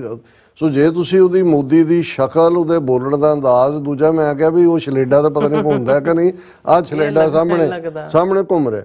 ਔਰ ਉਹ ਪੂਰੀ ਤਰ੍ਹਾਂ ਖੁੱਲ੍ਹ ਕੇ, ਔਰ ਜਿਹੜੀ ਉਸ ਦੀ ਖਾਸ ਤੌਰ ਤੇ ਬਾਂਸਵਾੜਾ ਦੇ ਵਿੱਚ ਰਾਜਸਥਾਨ 'ਚ ਉਹਨੇ ਜਿਹੜੀ ਨਫ਼ਰਤ ਭਰੀ ਤਕਰੀਰ ਕੀਤੀ, ਹਾਲਾਂ 20,000 ਤੋਂ ਜ਼ਿਆਦਾ ਕੰਪਲੇਨਸ ਆਮ ਲੋਕਾਂ ਨੇ ਈਮੇਲਸ ਰਾਹੀਂ, ਦੂਜਿਆਂ ਰਾਹੀਂ ਉਹਨੂੰ ਜਿਹੜਾ ਚੋਣ ਕਮਿਸ਼ਨ ਹੈ ਜਿਹੜਾ ਇਹਨਾਂ ਦਾ ਹੀ ਬਣਾਇਆ ਹੋਇਆ ਉਹਨੂੰ ਕੀਤੀਆਂ ਕਿ ਭਾਈ ਇਹ ਤਾਂ ਪ੍ਰਧਾਨ ਮੰਤਰੀ ਹੈ, ਉਹ ਰਿਪਰੈਜ਼ੈਂਟ ਕਰ ਰਿਹਾ ਸਾਰੇ ਮੁਲਕ ਨੂੰ। ਔਰ ਜੋ ਉਹਨੇ ਕਿਹਾ, ਪਹਿਲਾਂ ਮੈਂ ਉਹਦੀ ਗੱਲ ਕਰਾਂਗਾ ਫਿਰ, ਕਿ ਵੀ ਇੰਟਰਨੈਸ਼ਨਲ ਮੀਡੀਆ ਨੇ ਕਿਵੇਂ ਇਸ ਸਾਰੇ ਨੂੰ ਲਿਆ। ਇਸ ਵੇਲੇ ਜਿਹੜਾ ਇਹਨਾਂ ਦਾ ਜਲੂਸ ਨਿਕਲ ਰਿਹਾ ਇੰਟਰਨੈਸ਼ਨਲ ਲੈਵਲ ਤੇ, ਉਹ ਜੋ ਇਮੇਜ ਇਹਨਾਂ ਨੇ ਫਾਰਸਿਆ, land of yoga, peace, mysticism, land of Gandhi, ਉਹ ਸਭ ਟੁੱਟ ਗਿਆ। ਇੱਕ ਤਾਂ ਸਿੱਖਾਂ ਨੇ ਇਹਨਾਂ ਦਾ ਜਿਹੜਾ ਭਾਂਡਾ ਭੰਨ ਦਿੱਤਾ ਟਰਾਂਸਨੈਸ਼ਨਲ ਰਿਪਰੈਸ਼ਨ ਦਾ। ਜਦੋਂ ਜ਼ਿਕਰ ਹੁੰਦਾ ਹੈ, ਆਮ ਟਰੈਵਲ ਕਰਦੇ ਆ, ਫਲਾਈ ਕਰਦੇ ਆ, ਤੁਹਾਨੂੰ ਕੋਈ ਵੀ ਹਰ ਇੱਕ ਨੂੰ ਪਤਾ ਹੈ ਕਿ ਬਈ ਇੰਡੀਆ ਨੇ ਕੀ ਕੀਤਾ ਹੈ। ਔਰ ਕਿਉਂਕਿ ਜਦੋਂ ਸਿੱਖ ਗਾਈ ਉਹ ਕਰਕੇ ਐਡਰੈਸ ਕਰਦੇ ਨੇ ਤਾਂ ਕਈ ਤੁਹਾਡੇ ਨਾਲ ਹਮਦਰਦੀ ਕਰਦੇ ਨੇ ਕਿ ਵੀ ਵਟ ਇੰਡੀਆ ਇਜ਼ ਡੂਇੰਗ। ਸੋ ਮਤਲਬ ਉਹਦੇ ਨਾਲ ਜੋ ਉਹਨਾਂ ਨੇ ਮੁਸਲਮਾਨਾਂ ਦੇ ਖਿਲਾਫ ਨਫ਼ਰਤ ਵਿੱਢੀ ਹੋਈ ਹੈ, ਔਰ ਜਿਵੇਂ ਹੁਣ ਸਟੇਟ ਡਿਪਾਰਟਮੈਂਟ ਰਿਪੋਰਟ ਹੈ ਜਾਂ ਦੂਸਰਾ ਹੈ, ਲੇਕਿਨ ਇੰਟਰਨੈਸ਼ਨਲ ਮੀਡੀਆ ਦੀ ਗੱਲ ਕਰਨ ਤੋਂ ਪਹਿਲਾਂ ਬਾਂਸਵਾੜਾ ਦੇ ਵਿੱਚ ਇਹਨੇ ਆਪਣੀ ਤਕਰੀਰ 'ਚ ਕੀ ਕਿਹਾ ਸੀ। ਉਹਨੇ ਕਿਹਾ ਕਿ ਪਹਿਲਾਂ ਜਦੋਂ ਇਹ ਮੋਦੀ ਬੋਲ ਰਿਹਾ, ਜਦੋਂ ਕਾਂਗਰਸ ਦੀ ਸਰਕਾਰ ਸੀ ਤੇ ਇਹ ਮਨਮੋਹਨ ਸਿੰਘ ਪੀਰੀਅਡ ਦੀ ਗੱਲ ਕਰ ਰਹੇ, ਤੇ ਉਹਨਾਂ ਨੇ ਕਿਹਾ ਸੀ ਕਿ ਦੇਸ਼ ਦੇ ਮੁਲਕ ਦੀ ਪ੍ਰਾਪਰਟੀ ਦੇ ਉੱਤੇ ਪਹਿਲਾ ਹੱਕ ਮੁਸਲਮਾਨਾਂ ਦਾ ਹੈ। ਔਰ ਇਹ ਕਦੇ ਨਹੀਂ ਕਿਹਾ ਕਿਸੇ ਨੇ। ਮਨਮੋਹਨ ਸਿੰਘ ਨੇ ਕੀ ਕਹਿਣਾ ਹੈ ਜਾਂ ਕੌਣ ਕਹਿ ਸਕਦਾ ਐਵੇਂ? ਇਹ ਹੁਣ ਝੂਠ, ਤੁਸੀਂ ਨਫ਼ਰਤ। ਉਹਨੇ ਕਿਹਾ ਜੀ ਪਿਛਲੀ ਸਰਕਾਰ ਨੇ ਕਿਹਾ ਸੀ ਕਿ ਦੇਸ਼ ਦੀ ਜਾਇਦਾਦ ਦੇ ਉੱਤੇ ਪਹਿਲਾ ਹੱਕ ਮੁਸਲਮਾਨਾਂ ਦਾ ਹੈ। ਇਸ ਦਾ ਮਤਲਬ ਹੁਣ ਕਰਾਊਡ ਹੈ ਸਾਹਮਣੇ, ਉਹਨੂੰ ਐਡਰੈਸ ਕਰ ਰਿਹਾ ਮੋਦੀ। ਉਹ ਕਹਿ ਰਿਹਾ ਇਹਦਾ ਮਤਲਬ ਇਹ ਹੈ ਕਿ ਇਹ ਜਿਹੜਾ ਹੁਣ ਇਹ ਕਹਿ ਰਹੇ ਨੇ ਕਿ ਜੀ ਜਦੋਂ ਸਾਡੀ ਸਰਕਾਰ ਬਣੀ, ਰਾਹੁਲ ਗਾਂਧੀ ਨੇ ਕਿਹਾ ਜੀ ਕਾਂਗਰਸ ਮੈਨੀਫੈਸਟੋ ਤੇ ਅਸੀਂ ਐਕਸ-ਰੇ ਕਰਾਂਗੇ ਸਾਰਿਆਂ ਦੇ, ਜਿਹੜੀ ਵਾਧੂ ਪ੍ਰਾਪਰਟੀ ਹੈ ਉਹ ਸਰਕਾਰ ਲਏਗੀ, ਜਿਹੜੀ ਕੋਈ ਐਸੀ ਹੈ ਹੀ ਨਹੀਂ। ਝੂਠ ਹੀ ਬੋਲ ਰਿਹਾ। ਉਹਨੇ ਕਿਹਾ ਜੀ ਹੁਣ ਤੁਸੀਂ ਅੰਦਾਜ਼ਾ ਲਾ ਲਓ ਇਹ ਜਿਹੜੀ ਪ੍ਰਾਪਰਟੀ ਇਕੱਠੀ ਕਰਨਗੇ ਐਕਸ-ਰੇ ਕਰਕੇ ਜਾਂ ਲੋਕਾਂ ਦੇ ਖੰਗਾਲ ਕੇ ਉਹਨਾਂ ਦੇ ਰਿਕਾਰਡ ਨੂੰ, ਉਹ ਕਿਹਦੇ 'ਚ ਵੰਡਣਗੇ? ਉਹ ਉਹਨਾਂ 'ਚ ਵੰਡਣਗੇ ਜਿਹੜੇ ਘੁਸਪੈਠੀਏ ਨੇ। ਇਹਦਾ ਮਤਲਬ 20 ਕਰੋੜ ਮੁਸਲਮਾਨ ਜਿਹੜਾ ਹੈ ਹਿੰਦੁਸਤਾਨ ਦਾ, ਉਹ ਵਾਸੀ ਨਹੀਂ ਹੈ, ਉਹ ਤਾਂ ਘੁਸਪੈਠੀਏ ਨੇ। ਉਹਨਾਂ 'ਚ ਵੰਡਣਗੇ ਜਿਨ੍ਹਾਂ ਦੇ ਜਿਹੜੇ ਘੁਸਪੈਠੀਏ ਨੇ, ਜਿਨ੍ਹਾਂ ਦੇ ਜ਼ਿਆਦਾ ਬੱਚੇ ਨੇ। ਹੁਣ ਤੁਸੀਂ ਅੰਦਾਜ਼ਾ ਲਾਓ ਵੀ ਸਿੱਧਾ ਮੁਸਲਮਾਨਾਂ ਦੇ ਉੱਤੇ ਇਹ ਤਾਂ ਕ੍ਰਿਮੀਨਲ ਕੇਸ ਬਣਦਾ ਇਹਦੇ 'ਚ। ਹਾਲਾਂਕਿ ਚੋਣ ਕਮਿਸ਼ਨ ਨੂੰ ਜਦੋਂ ਸ਼ਿਕਾਇਤਾਂ ਹੋਈਆਂ, ਉਹਨੇ ਕਿਹਾ ਜੀ, ਉਹਨੇ ਨੋਟਿਸ ਜਾਰੀ ਕਰਤਾ ਇੱਕ ਬੀਜੇਪੀ ਦੇ ਨੱਡੇ ਨੂੰ, ਪ੍ਰੈਜ਼ੀਡੈਂਟ ਨੂੰ, ਇੱਕ ਖੜਗੇ ਨੂੰ, ਕਾਂਗਰਸ ਪ੍ਰਧਾਨ ਨੂੰ, ਇੱਕ ਦੂਜੇ ਨੂੰ। ਮਤਲਬ ਇਹ ਐਕਸ਼ਨ ਕਿਹਨੇ ਲੈਣਾ? ਇਹ ਤਾਂ ਕ੍ਰਿਮੀਨਲ ਹੈ। ਆਮ ਕਿਸੇ ਬੰਦੇ ਨੇ ਕਿਹਾ ਹੁੰਦਾ ਤੇ ਹੁਣ ਤੱਕ ਦੋ ਫਿਰਕਿਆਂ ਦੇ ਖਿਲਾਫ ਨਫ਼ਰਤ ਫੈਲਾਉਣ ਦੇ ਲਾਈਨ ਥੱਲੇ ਜਾਂ ਡੀਰੈਲਿਕਸ਼ਨ ਆਫ ਡਿਊਟੀ, ਇਹ ਤਾਂ ਰੈਜ਼ਿਗਨੇਸ਼ਨ ਮੰਗਣ ਤੱਕ ਜਾਣ ਦੀ ਗੱਲ ਹੈ। ਫਿਰ ਉਹ ਪੁੱਛਦਾ ਕਿ ਵੀ ਉਹ ਕਿਹਨੂੰ ਦੇਣਗੇ? ਉਹਨੇ ਕਿਹਾ ਜੀ ਉਹਨੂੰ ਦੇਣਗੇ ਜਿਨ੍ਹਾਂ ਦੇ ਜ਼ਿਆਦਾ ਬੱਚੇ ਨੇ, ਜਿਹੜੇ ਘੁਸਪੈਠੀਏ ਨੇ। ਕੀ ਤੁਹਾਡੀ ਮਿਹਨਤ ਦਾ ਪੈਸਾ ਘੁਸਪੈਠੀਆਂ ਨੂੰ ਦਿੱਤਾ ਜਾਣਾ ਚਾਹੀਦਾ ਹੈ? ਤੁਹਾਨੂੰ ਮਨਜ਼ੂਰ ਹੈ? ਜਿਵੇਂ ਉਹ ਲੋਕਾਂ ਤੋਂ ਘੁਮਾਉਂਦੇ ਨੇ। ਹੁਣ ਇਸ ਟੋਨ 'ਚ ਬੋਲ ਰਿਹਾ। ਫਿਰ ਇੱਥੇ ਹੀ ਨਹੀਂ ਉਹ ਰੁਕਿਆ। ਉਹਨੇ ਕਿਹਾ ਜੀ ਇਹ ਜਿਹੜਾ ਕਾਂਗਰਸ ਦਾ ਮੈਨੀਫੈਸਟੋ ਹੈ, ਉਹ ਇਹ ਕਹਿੰਦੇ ਨੇ ਕਿ ਉਹ ਮਾਵਾਂ ਭੈਣਾਂ ਦੇ ਸੋਨੇ ਦਾ ਹਿਸਾਬ ਕਰਨਗੇ ਔਰ ਉਹਨਾਂ ਦੀ ਜਾਣਕਾਰੀ ਲੈਣਗੇ, ਫਿਰ ਉਹਨੂੰ ਵੰਡਣਗੇ। ਉਹਨੇ ਕਿਹਾ ਜੀ ਤੁਹਾਡੇ ਮੰਗਲ ਸੂਤਰ ਵੀ ਖੋਹ ਲੈਣੇ ਨੇ ਇਹਨਾਂ ਨੇ ਔਰ ਉਹ ਦੇ ਕੇ ਦੂਜੇ ਨੂੰ, ਮੁਸਲਮਾਨਾਂ ਨੂੰ ਦੇ ਦੇਣੇ ਨੇ, ਔਰ ਇਹ ਤੁਹਾਡੇ ਮੰਗਲ ਸੂਤਰ ਵੀ ਨਹੀਂ ਬਚਣਗੇ। ਕਿੱਥੋਂ ਤੱਕ ਜਾਣਗਾ ਇਹ? ਹੁਣ ਇਸ ਸਾਰੇ 'ਚ ਜਦੋਂ ਇਸ ਲੈਵਲ ਦੇ ਉੱਤੇ ਗਿਆ, ਹੁਣ ਇੰਟਰਨੈਸ਼ਨਲ ਮੀਡੀਆ ਦੀ ਜੇ ਗੱਲ ਕਰੀਏ ਤਾਂ ਸਭ ਤੋਂ ਪਹਿਲਾਂ ਦੁਨੀਆ ਦੀਆਂ ਪ੍ਰੋਮੀਨੈਂਟ ਅਖਬਾਰਾਂ 'ਚੋਂ ਵਾਸ਼ਿੰਗਟਨ ਪੋਸਟ ਦੇ ਹਵਾਲੇ ਨਾਲ ਇਹ ਖਬਰ ਹੈ। ਔਰ ਵਾਸ਼ਿੰਗਟਨ ਪੋਸਟ 22 ਅਪ੍ਰੈਲ 'ਚ ਉਹਨਾਂ ਨੇ ਜਿਹੜਾ ਇਸ ਖਬਰ ਨੂੰ ਕਿਹਾ ਕਿ ਜੀ ਮੋਦੀ ਨੇ ਆਪਣੇ ਚੋਣ ਜਲਸੇ 'ਚ ਮੁਸਲਮਾਨਾਂ ਦੇ ਖਿਲਾਫ ਨਫ਼ਰਤੀ ਭਾਸ਼ਣ ਦਿੱਤਾ। ਇਹ ਉਹਦੀ ਹੈਡਲਾਈਨ ਹੈ ਖਬਰ ਦੀ। ਔਰ ਉਸ 'ਚ ਉਹਨਾਂ ਨੇ ਕਿਹਾ ਕਿ ਬਈ ਕਾਂਗਰਸ ਨੇ ਵੀ ਇਸ ਦੇ ਬਾਰੇ ਸ਼ਿਕਾਇਤ ਕੀਤੀ ਹੈ। ਔਰ ਇਹ ਜਿਹੜਾ ਉਹਨੂੰ ਕੋਟ ਕੀਤਾ ਕਾਂਗਰਸ ਦੇ ਨੇਤਾ ਅਭਿਸ਼ੇਕ ਮਨੂ ਸਿੰਘਵੀ ਨੂੰ। ਔਰ ਵਾਸ਼ਿੰਗਟਨ ਪੋਸਟ ਨੇ ਕਿਹਾ ਕਿ ਬਾਂਸਵਾੜਾ 'ਚ ਦਿੱਤਾ ਗਿਆ ਇਹ ਭਾਸ਼ਣ ਫਿਰ ਉੱਤਰ ਪ੍ਰਦੇਸ਼ ਦੇ ਅਲੀਗੜ੍ਹ ਵਿੱਚ ਵੀ ਮੋਦੀ ਨੇ ਉਸੇ ਹੀ ਤਰਜ਼ ਦੇ ਉੱਤੇ ਉਹਨੂੰ ਫੇਰ ਰਿਪੀਟ ਕੀਤਾ। ਔਰ ਇਸ ਦੇ ਵਿੱਚ ਈਵਨ ਭਾਰਤ ਦੇ ਨਾਗਰਿਕਤਾ ਕਾਨੂੰਨ ਦਾ ਜ਼ਿਕਰ ਵੀ ਹੈ ਕਿ ਵੀ ਉਹਨੇ ਕਿਹਾ ਕਿ ਜਿਹਨੂੰ ਸਿਟੀਜ਼ਨਸ਼ਿਪ ਅਮੈਂਡਮੈਂਟ ਐਕਟ ਦਾ ਜ਼ਿਕਰ ਹੈ। ਔਰ ਉਹਨੇ ਕਿਹਾ ਵੀ ਇਹ ਜਿਹੜਾ ਇਸ ਵੇਲੇ ਚੱਲ ਰਿਹਾ ਨਫ਼ਰਤ ਦਾ ਮਾਹੌਲ, ਇਹ ਭਾਰਤ ਨੂੰ ਬੜੇ ਡੂੰਘੇ ਕਿਸੇ ਖੂਹ ਵੱਲ ਜਿਹੜਾ ਧੱਕ ਰਿਹਾ। ਫਿਰ ਚੀਨ ਦੀ news website south China morning post ਨੇ ਲਿਖਿਆ ਕਿ ਇਲੈਕਸ਼ਨਾਂ 'ਚ ਬੜ੍ਹਤ ਹਾਸਲ ਕਰਨ ਲਈ ਮੋਦੀ ਨੇ ਮੁਸਲਮਾਨ ਵਿਰੋਧੀ ਬਿਆਨਬਾਜ਼ੀ ਸ਼ੁਰੂ ਕਰ ਦਿੱਤੀ ਹੈ। ਉਹਨਾਂ ਨੇ ਕਿਹਾ ਕਿ ਵੀ ਇਵੇਂ ਲੱਗਦਾ ਹੈ ਕਿ ਵੀ ਬੀਜੇਪੀ ਨੂੰ ਆਪਣੀ ਆਸ ਦੇ ਮੁਤਾਬਕ ਜਿਹੜਾ ਜਿੱਤ ਦਾ ਜਿਹੜਾ ਉਹ ਚਾਂਸ ਨਹੀਂ ਲੱਗਦੇ ਔਰ ਇਸ ਲਈ ਵਾਪਸ ਬੀਜੇਪੀ ਔਰ ਮੋਦੀ ਧਰਮ ਦੇ ਏਜੰਡੇ ਤੇ ਚਲੇ ਗਏ ਨੇ ਔਰ ਮੁਸਲਮਾਨਾਂ ਦੇ ਖਿਲਾਫ ਜਿਹੜਾ ਉਹ ਬਿਆਨਬਾਜ਼ੀ ਤੇਜ਼ ਕਰ ਦਿੱਤੀ ਹੈ। ਇਸੇ ਤਰ੍ਹਾਂ ਸਾਊਥ ਚਾਈਨਾ ਮਾਰਨਿੰਗ ਪੋਸਟ ਨੇ ਦਿੱਲੀ ਦੀ ਜਵਾਹਰ ਲਾਲ ਨਹਿਰੂ ਯੂਨੀਵਰਸਿਟੀ ਦੇ ਐਸੋਸੀਏਟ ਪ੍ਰੋਫੈਸਰ ਅਜੇ ਗੁੱਡਾਵਰਤੀ ਦੇ ਹਵਾਲੇ ਨਾਲ ਕਿਹਾ ਕਿ ਲੋਕ ਹੁਣ ਥੱਕ ਚੁੱਕੇ ਨੇ ਹਿੰਦੂ ਮੁਸਲਮਾਨ ਮੁੱਦਾ ਸੁਣ ਕੇ। ਹੁਣ ਇਹਦਾ ਕੋਈ ਜ਼ਮੀਨ ਤੇ ਜ਼ਿਆਦਾ ਅਸਰ ਨਹੀਂ ਦਿਖਾਈ ਦਿੰਦਾ। ਇਸੇ ਤਰ੍ਹਾਂ ਫਿਰ ਉਹਨਾਂ ਨੇ ਅਪੂਰਵਾਨੰਦ, ਇੱਕ ਐਨਾਲਿਸਟ ਹੈ ਬੜਾ ਵੋਕਲ, ਉਹਦੇ ਹਵਾਲੇ ਨਾਲ ਕਿਹਾ ਕਿ ਵੀ ਇਹ ਜਿਹੜਾ ਮੋਦੀ ਤਾਂ ਹੈਬਿਚੁਅਲੀ ਇਸ ਨਸਲ ਨੂੰ ਹੀ ਬਿਲੋਂਗ ਕਰਦਾ ਕਿ ਉਹ ਮੁਸਲਮਾਨਾਂ ਦੇ ਖਿਲਾਫ ਬੋਲਣ ਤੋਂ ਬਿਨਾਂ ਉਹਦਾ ਕੋਈ ਭਾਸ਼ਣ ਮੁਕੰਮਲ ਹੋ ਹੀ ਨਹੀਂ ਸਕਦਾ। ਔਰ ਇਹ ਉਹਨਾਂ ਨੇ ਕਿਹਾ ਵੀ ਹੁੰਦਾ ਇਹ ਰਿਹਾ ਵੀ ਹੁਣ ਤੱਕ ਵੀ ਮੋਦੀ ਇਦਾਂ ਦੀਆਂ ਗੱਲਾਂ ਕਰਦਾ ਰਿਹਾ, ਪਰ ਮੀਡੀਆ ਕਈ ਵਾਰੀ ਉਹਨਾਂ ਨੂੰ ਜਿਹੜਾ ਸਾਹਮਣੇ ਨਹੀਂ ਸੀ ਆਉਣ ਦਿੰਦਾ। ਹੁਣ ਇਹ ਇੰਟਰਨੈਸ਼ਨਲੀ ਸਾਹਮਣੇ ਆ ਚੁੱਕਾ ਹੈ। ਔਰ ਉਹਨਾਂ ਨੇ ਕਿਹਾ ਕਿ ਜੀ ਜਿਵੇਂ ਯੂਪੀ ਦੇ ਇੱਕ ਭਾਸ਼ਣ 'ਚ ਮੋਦੀ ਨੇ ਕਿਹਾ ਸੀ ਕਿ ਮੁਸਲਮਾਨਾਂ ਦੇ ਕਾਰਨ ਹਿੰਦੂਆਂ ਨੂੰ ਆਪਣੇ ਘਰ ਛੱਡਣੇ ਪਏ, ਔਰ ਇਹ ਉਹਨੇ ਇਸੇ ਤਰ੍ਹਾਂ ਕਹਿੰਦੇ ਕਾਂਗਰਸ ਦੇ ਮੈਨੀਫੈਸਟੋ ਬਾਰੇ ਉਹਨੇ ਕਿਹਾ ਸੀ ਕਿ ਜੀ ਉਹਦੀ ਹਰ ਲਾਈਨ ਦੇਸ਼ ਨੂੰ ਟੁਕੜੇ ਕਰਨ ਵਾਲੀ ਹੈ। ਹੁਣ ਟਾਈਮ ਮੈਗਜ਼ੀਨ ਨੇ ਵੀ ਇਸ ਖਬਰ ਨੂੰ ਬੜੀ ਪ੍ਰੋਮੀਨੈਂਟਲੀ ਛਾਪਿਆ। ਉਹਨਾਂ ਨੇ ਕਿਹਾ ਵੀ ਭਾਰਤ ਦੀ ਆਬਾਦੀ 1 ਬਿਲੀਅਨ 400 ਮਿਲੀਅਨ ਹੈ, ਔਰ ਮੋਦੀ ਜਿਹੜਾ ਹੈ ਉਹ ਬੀਜੇਪੀ ਦੀਆਂ ਵੋਟਾਂ ਦੇ ਲਈ ਮੁਸਲਮਾਨ ਜਿਹੜੇ 20 ਕਰੋੜ ਨੇ ਉਹਨਾਂ ਨੂੰ ਬਾਹਰੋਂ ਆਏ ਲੋਕਾਂ ਦੇ ਤੌਰ ਤੇ ਘੁਸਪੈਠੀਏ ਦੇ ਤੌਰ ਤੇ ਪ੍ਰੈਜ਼ੈਂਟ ਕਰ ਰਿਹਾ। ਔਰ ਇਸ ਦਾ ਮਤਲਬ ਇਹ ਹੈ ਕਿ ਵੀ ਇਹ ਇੱਕ ਪੂਰੀ ਡਿਵਾਈਡਿੰਗ ਲਾਈਨ ਹੈ। ਔਰ ਉਹਨਾਂ ਨੇ ਕਿਹਾ ਵੀ ਇਸ ਦਾ ਅਸਰ ਜਿਹੜਾ ਭਾਰਤ ਅੱਗੋਂ ਡਿਵਾਈਡ ਹੋਏਗਾ। ਔਰ ਇਸੇ ਤਰ੍ਹਾਂ ਇਹ ਟਾਈਮ ਮੈਗਜ਼ੀਨ ਨੇ council of American Islamic relations ਦੇ ਇੱਕ ਬਿਆਨ ਨੂੰ ਥਾਂ ਦਿੱਤੀ ਹੈ, ਜਿਹਦੇ 'ਚ ਉਹਨਾਂ ਨੇ ਮੋਦੀ ਦੇ ਬਿਆਨ ਨੂੰ ਕ੍ਰਿਟਿਸਾਈਜ਼ ਕੀਤਾ ਹੈ। ਔਰ ਉਹਨਾਂ ਨੇ ਕਿਹਾ ਕਿ CIR ਨੇ ਅਮਰੀਕੀ ਰਾਸ਼ਟਰਪਤੀ ਬਾਈਡਨ ਨੂੰ ਕਿਹਾ ਕਿ ਮੁਸਲਮਾਨਾਂ ਤੇ ਹੋਰ ਮਾਈਨੋਰਿਟੀਜ਼ ਦੇ ਨਾਲ ਜੋ ਚੱਲ ਰਿਹਾ ਹੈ ਉਸ ਨੂੰ ਦੇਖਦੇ ਆ ਇੰਡੀਆ ਨੂੰ ਕੰਟਰੀ ਆਫ ਪਾਰਟਿਕੂਲਰ ਕੰਸਰਨ ਐਲਾਨਿਆ ਜਾਏ, ਜਿਹੜੀ US ਸਰਫ ਦੀ ਰਿਪੋਰਟ ਵੀ ਹੈ। ਔਰ ਉਹਨਾਂ ਨੇ ਕਿਹਾ ਵੀ 2002 ਚ ਵੀ ਗੁਜਰਾਤ ਦੇ ਵਿੱਚ ਮੋਦੀ ਨੇ ਹਜ਼ਾਰਾਂ ਮੁਸਲਮਾਨਾਂ ਨੂੰ ਮਾਰਿਆ ਸੀ। ਫਿਰ 2005 ਤੋਂ ਲੈ ਕੇ ਅਮਰੀਕਾ ਨੇ ਉਹਦੇ ਦਾਖਲੇ ਤੇ ਅਮਰੀਕਾ 'ਚ ਪਾਬੰਦੀ ਵੀ ਲਾਈ ਹੋਈ ਸੀ। ਫਿਰ ਇਸੇ ਟਾਈਮ ਮੈਗਜ਼ੀਨ ਨੇ ਵਾਸ਼ਿੰਗਟਨ ਦੇ ਵਿੱਚ ਇੱਕ ਰਿਸਰਚ ਗਰੁੱਪ ਹੈ ਇੰਡੀਆ ਹੇਟ ਲੈਬ, ਉਹਨਾਂ ਨੇ ਜਿਹੜੇ ਅੰਕੜੇ ਦਿੱਤੇ ਨੇ ਉਹਦੇ 'ਚ ਉਹਨਾਂ ਨੇ ਨਫ਼ਸੀ ਭਾਸ਼ਣਾਂ ਦਾ ਲੇਖਾ ਜੋਖਾ ਦਿੱਤਾ ਹੈ। ਔਰ ਉਹਦੇ 'ਚ ਉਹਨਾਂ ਨੇ ਕਿਹਾ ਕਿ 2023 'ਚ ਮੁਲਕ ਦੇ ਵਿੱਚ 668 ਮਾਮਲੇ ਦਰਜ ਕੀਤੇ ਗਏ, ਜਿਹਦੇ 'ਚ ਕਿ 255 ਮਾਮਲੇ ਪਹਿਲੇ 6 ਮਹੀਨਿਆਂ ਦੇ ਵਿੱਚ ਹੀ ਆਏ, ਫਿਰ ਅਗਲੇ 6 ਮਹੀਨਿਆਂ 413 ਹੋਰ ਮਾਮਲੇ ਆਏ। ਸੋ ਮਤਲਬ ਇਹ ਹੈ ਵੀ ਇਕੱਲੇ ਇੱਕ ਸੂਬੇ ਦੇ ਵਿੱਚ ਹੀ ਇੰਨੇ 100 ਹੇਟ ਜਿਹੜੀ ਸਪੀਚ ਹੈ ਉਹਦੇ ਮਾਮਲੇ ਸਾਹਮਣੇ ਆਏ ਨੇ। ਫਿਰ ਪ੍ਰੋਮੀਨੈਂਟ ਅਖਬਾਰ ਦੁਨੀਆ ਦੀ ਨਿਊਯਾਰਕ ਟਾਈਮਸ, ਉਹਨਾਂ ਨੇ 23 ਅਪ੍ਰੈਲ ਦੀ ਆਪਣੀ ਰਿਪੋਰਟ ਛਾਪੀ ਹੈ, ਜਿਹਦੇ 'ਚ ਉਹਨਾਂ ਨੇ ਕਿਹਾ ਕਿ ਮੋਦੀ ਨੇ ਭਾਰਤ ਦੇ ਮੁਸਲਮਾਨਾਂ ਨੂੰ ਘੁਸਪੈਠੀਆ ਕਿਉਂ ਕਿਹਾ, ਕੀ ਉਹ ਇਵੇਂ ਕਰ ਸਕਦੇ ਨੇ, ਉਹਨਾਂ ਨੇ ਹੈਡਲਾਈਨ ਦਿੱਤਾ।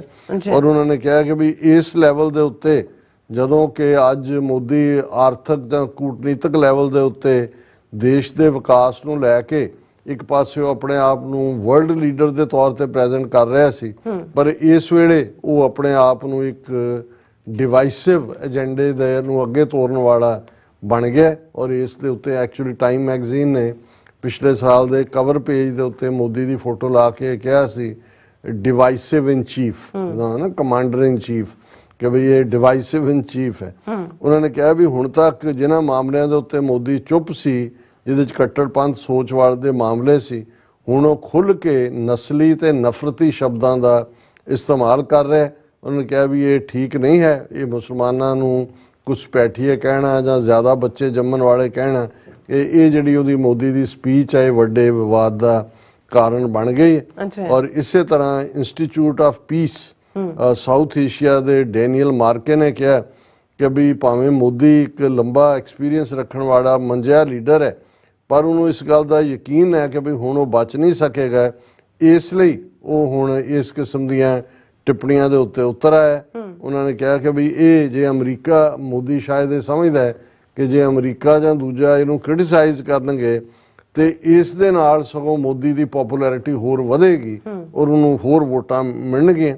ਔਰ ਇਸੇ ਤਰ੍ਹਾਂ ਨਿਊਯਾਰਕ ਟਾਈਮਜ਼ ਨੇ ਕਿਹਾ ਕਿ 1925 ਚ RSS ਹੋਂਦ ਚ ਆਇਆ ਸੀ, ਉਹਨਾਂ ਦਾ ਮੁੱਢਲਾ ਮਿਸ਼ਨ ਹੀ ਇਹ ਹੈ ਕਿ ਭਾਰਤ ਨੂੰ ਹਿੰਦੂ ਰਾਸ਼ਟਰ ਬਣਾਉਣਾ ਹੈ।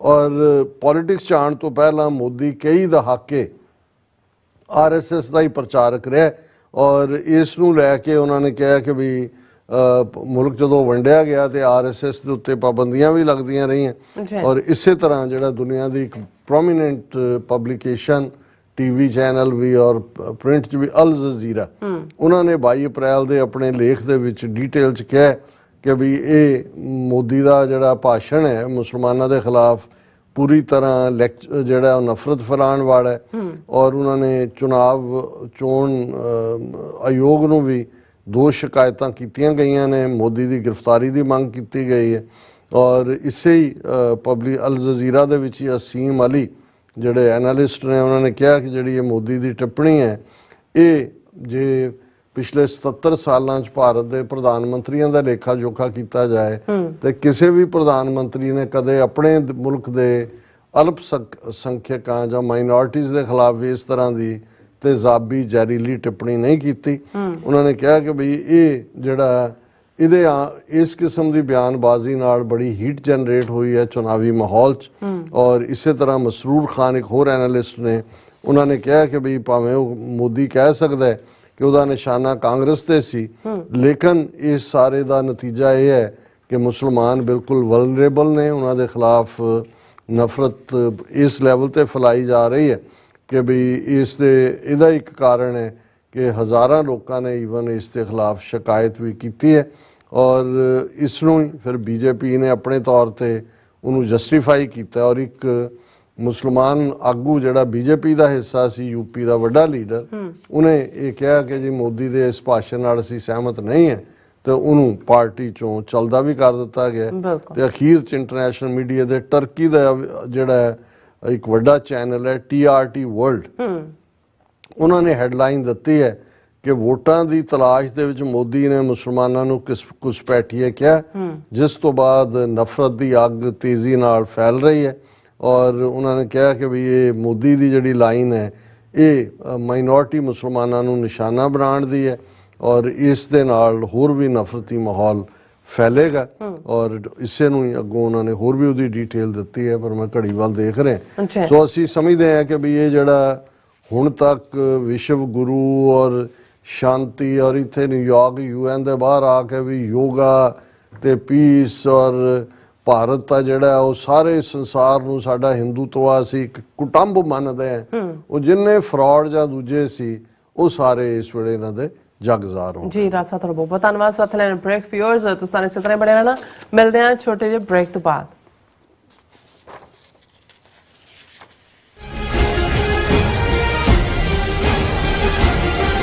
ਗੁਰੂ ਪਿਆਰੀ ਸਾਧ ਸੰਗਤ ਜੀ ਵਾਹਿਗੁਰੂ ਜੀ ਕਾ ਖਾਲਸਾ ਵਾਹਿਗੁਰੂ ਜੀ ਕੀ ਫਤਿਹ ਗੁਰ ਸੰਗਤ ਕੀਨੀ ਖਾਲਸਾ ਮਨ ਮੁਖੀ ਦੁਹੇਲਾ ਵਾਹ ਵਾਹ ਗੋਬਿੰਦ ਸਿੰਘ ਆਪੇ ਗੁਰ ਚੇਲਾ ਖਾਲਸੇ ਦਾ ਸਾਜਣਾ ਦਿਵਸ ਮਨਾਉਂਦਿਆਂ ਹੋਇਆਂ ਅਰਥਾਤ ਵਿਸਾਖੀ ਦਾ ਸ਼ੁਭ ਦਿਹਾੜਾ ਮਨਾਉਂਦਿਆਂ ਹੋਇਆਂ ਟਰਾਈ ਸਟੇਟ ਤੇ ਗੁਰਦੁਆਰਾ ਸਾਹਿਬਾਂ ਦੀਆਂ ਸਮੂਹ ਪ੍ਰਬੰਧਕ ਕਮੇਟੀਆਂ ਸਮੂਹ ਸੇਵਾ ਸੁਸਾਇਟੀਆਂ ਪੰਥਕ ਜਥੇਬੰਦੀਆਂ ਦੇ ਸਹਿਯੋਗ ਸੰਗਤਾਂ ਦੇ ਸਹਿਯੋਗ ਅਤੇ ਸਤਿਗੁਰੂ ਜੀ ਦੀ ਕਿਰਪਾ ਸਦਕਾ ਹਰ ਸਾਲ ਦੀ ਤਰ੍ਹਾਂ ਟਰਾਈ ਸਟੇਟ ਦਾ ਕੇਂਦਰੀ ਅਸਥਾਨ Gurdwara Sahib Sikh culture society Richmond Hill New York ਦੀ ਸਮੁੱਚੀ ਪ੍ਰਬੰਧਕ ਕਮੇਟੀ ਵੱਲੋਂ ਸਿੱਖ ਡੇ ਪਰੇਡ ਹਰ ਸਾਲ ਦੀ ਤਰ੍ਹਾਂ 27 ਅਪ੍ਰੈਲ ਦਿਨ ਸ਼ਨੀਵਾਰ ਨੂੰ ਦਿਨੇ 12 ਵਜੇ ਮਨਹਟਨ ਦੇ ਵਿੱਚ ਸ੍ਰੀ ਗੁਰੂ ਗ੍ਰੰਥ ਸਾਹਿਬ ਜੀ ਦੀ ਛਤਰ ਛਾਇਆ ਹੇਠ ਅਤੇ ਪੰਜਾਂ ਪਿਆਰਿਆਂ ਦੀ ਅਗਵਾਈ ਦੇ ਵਿੱਚ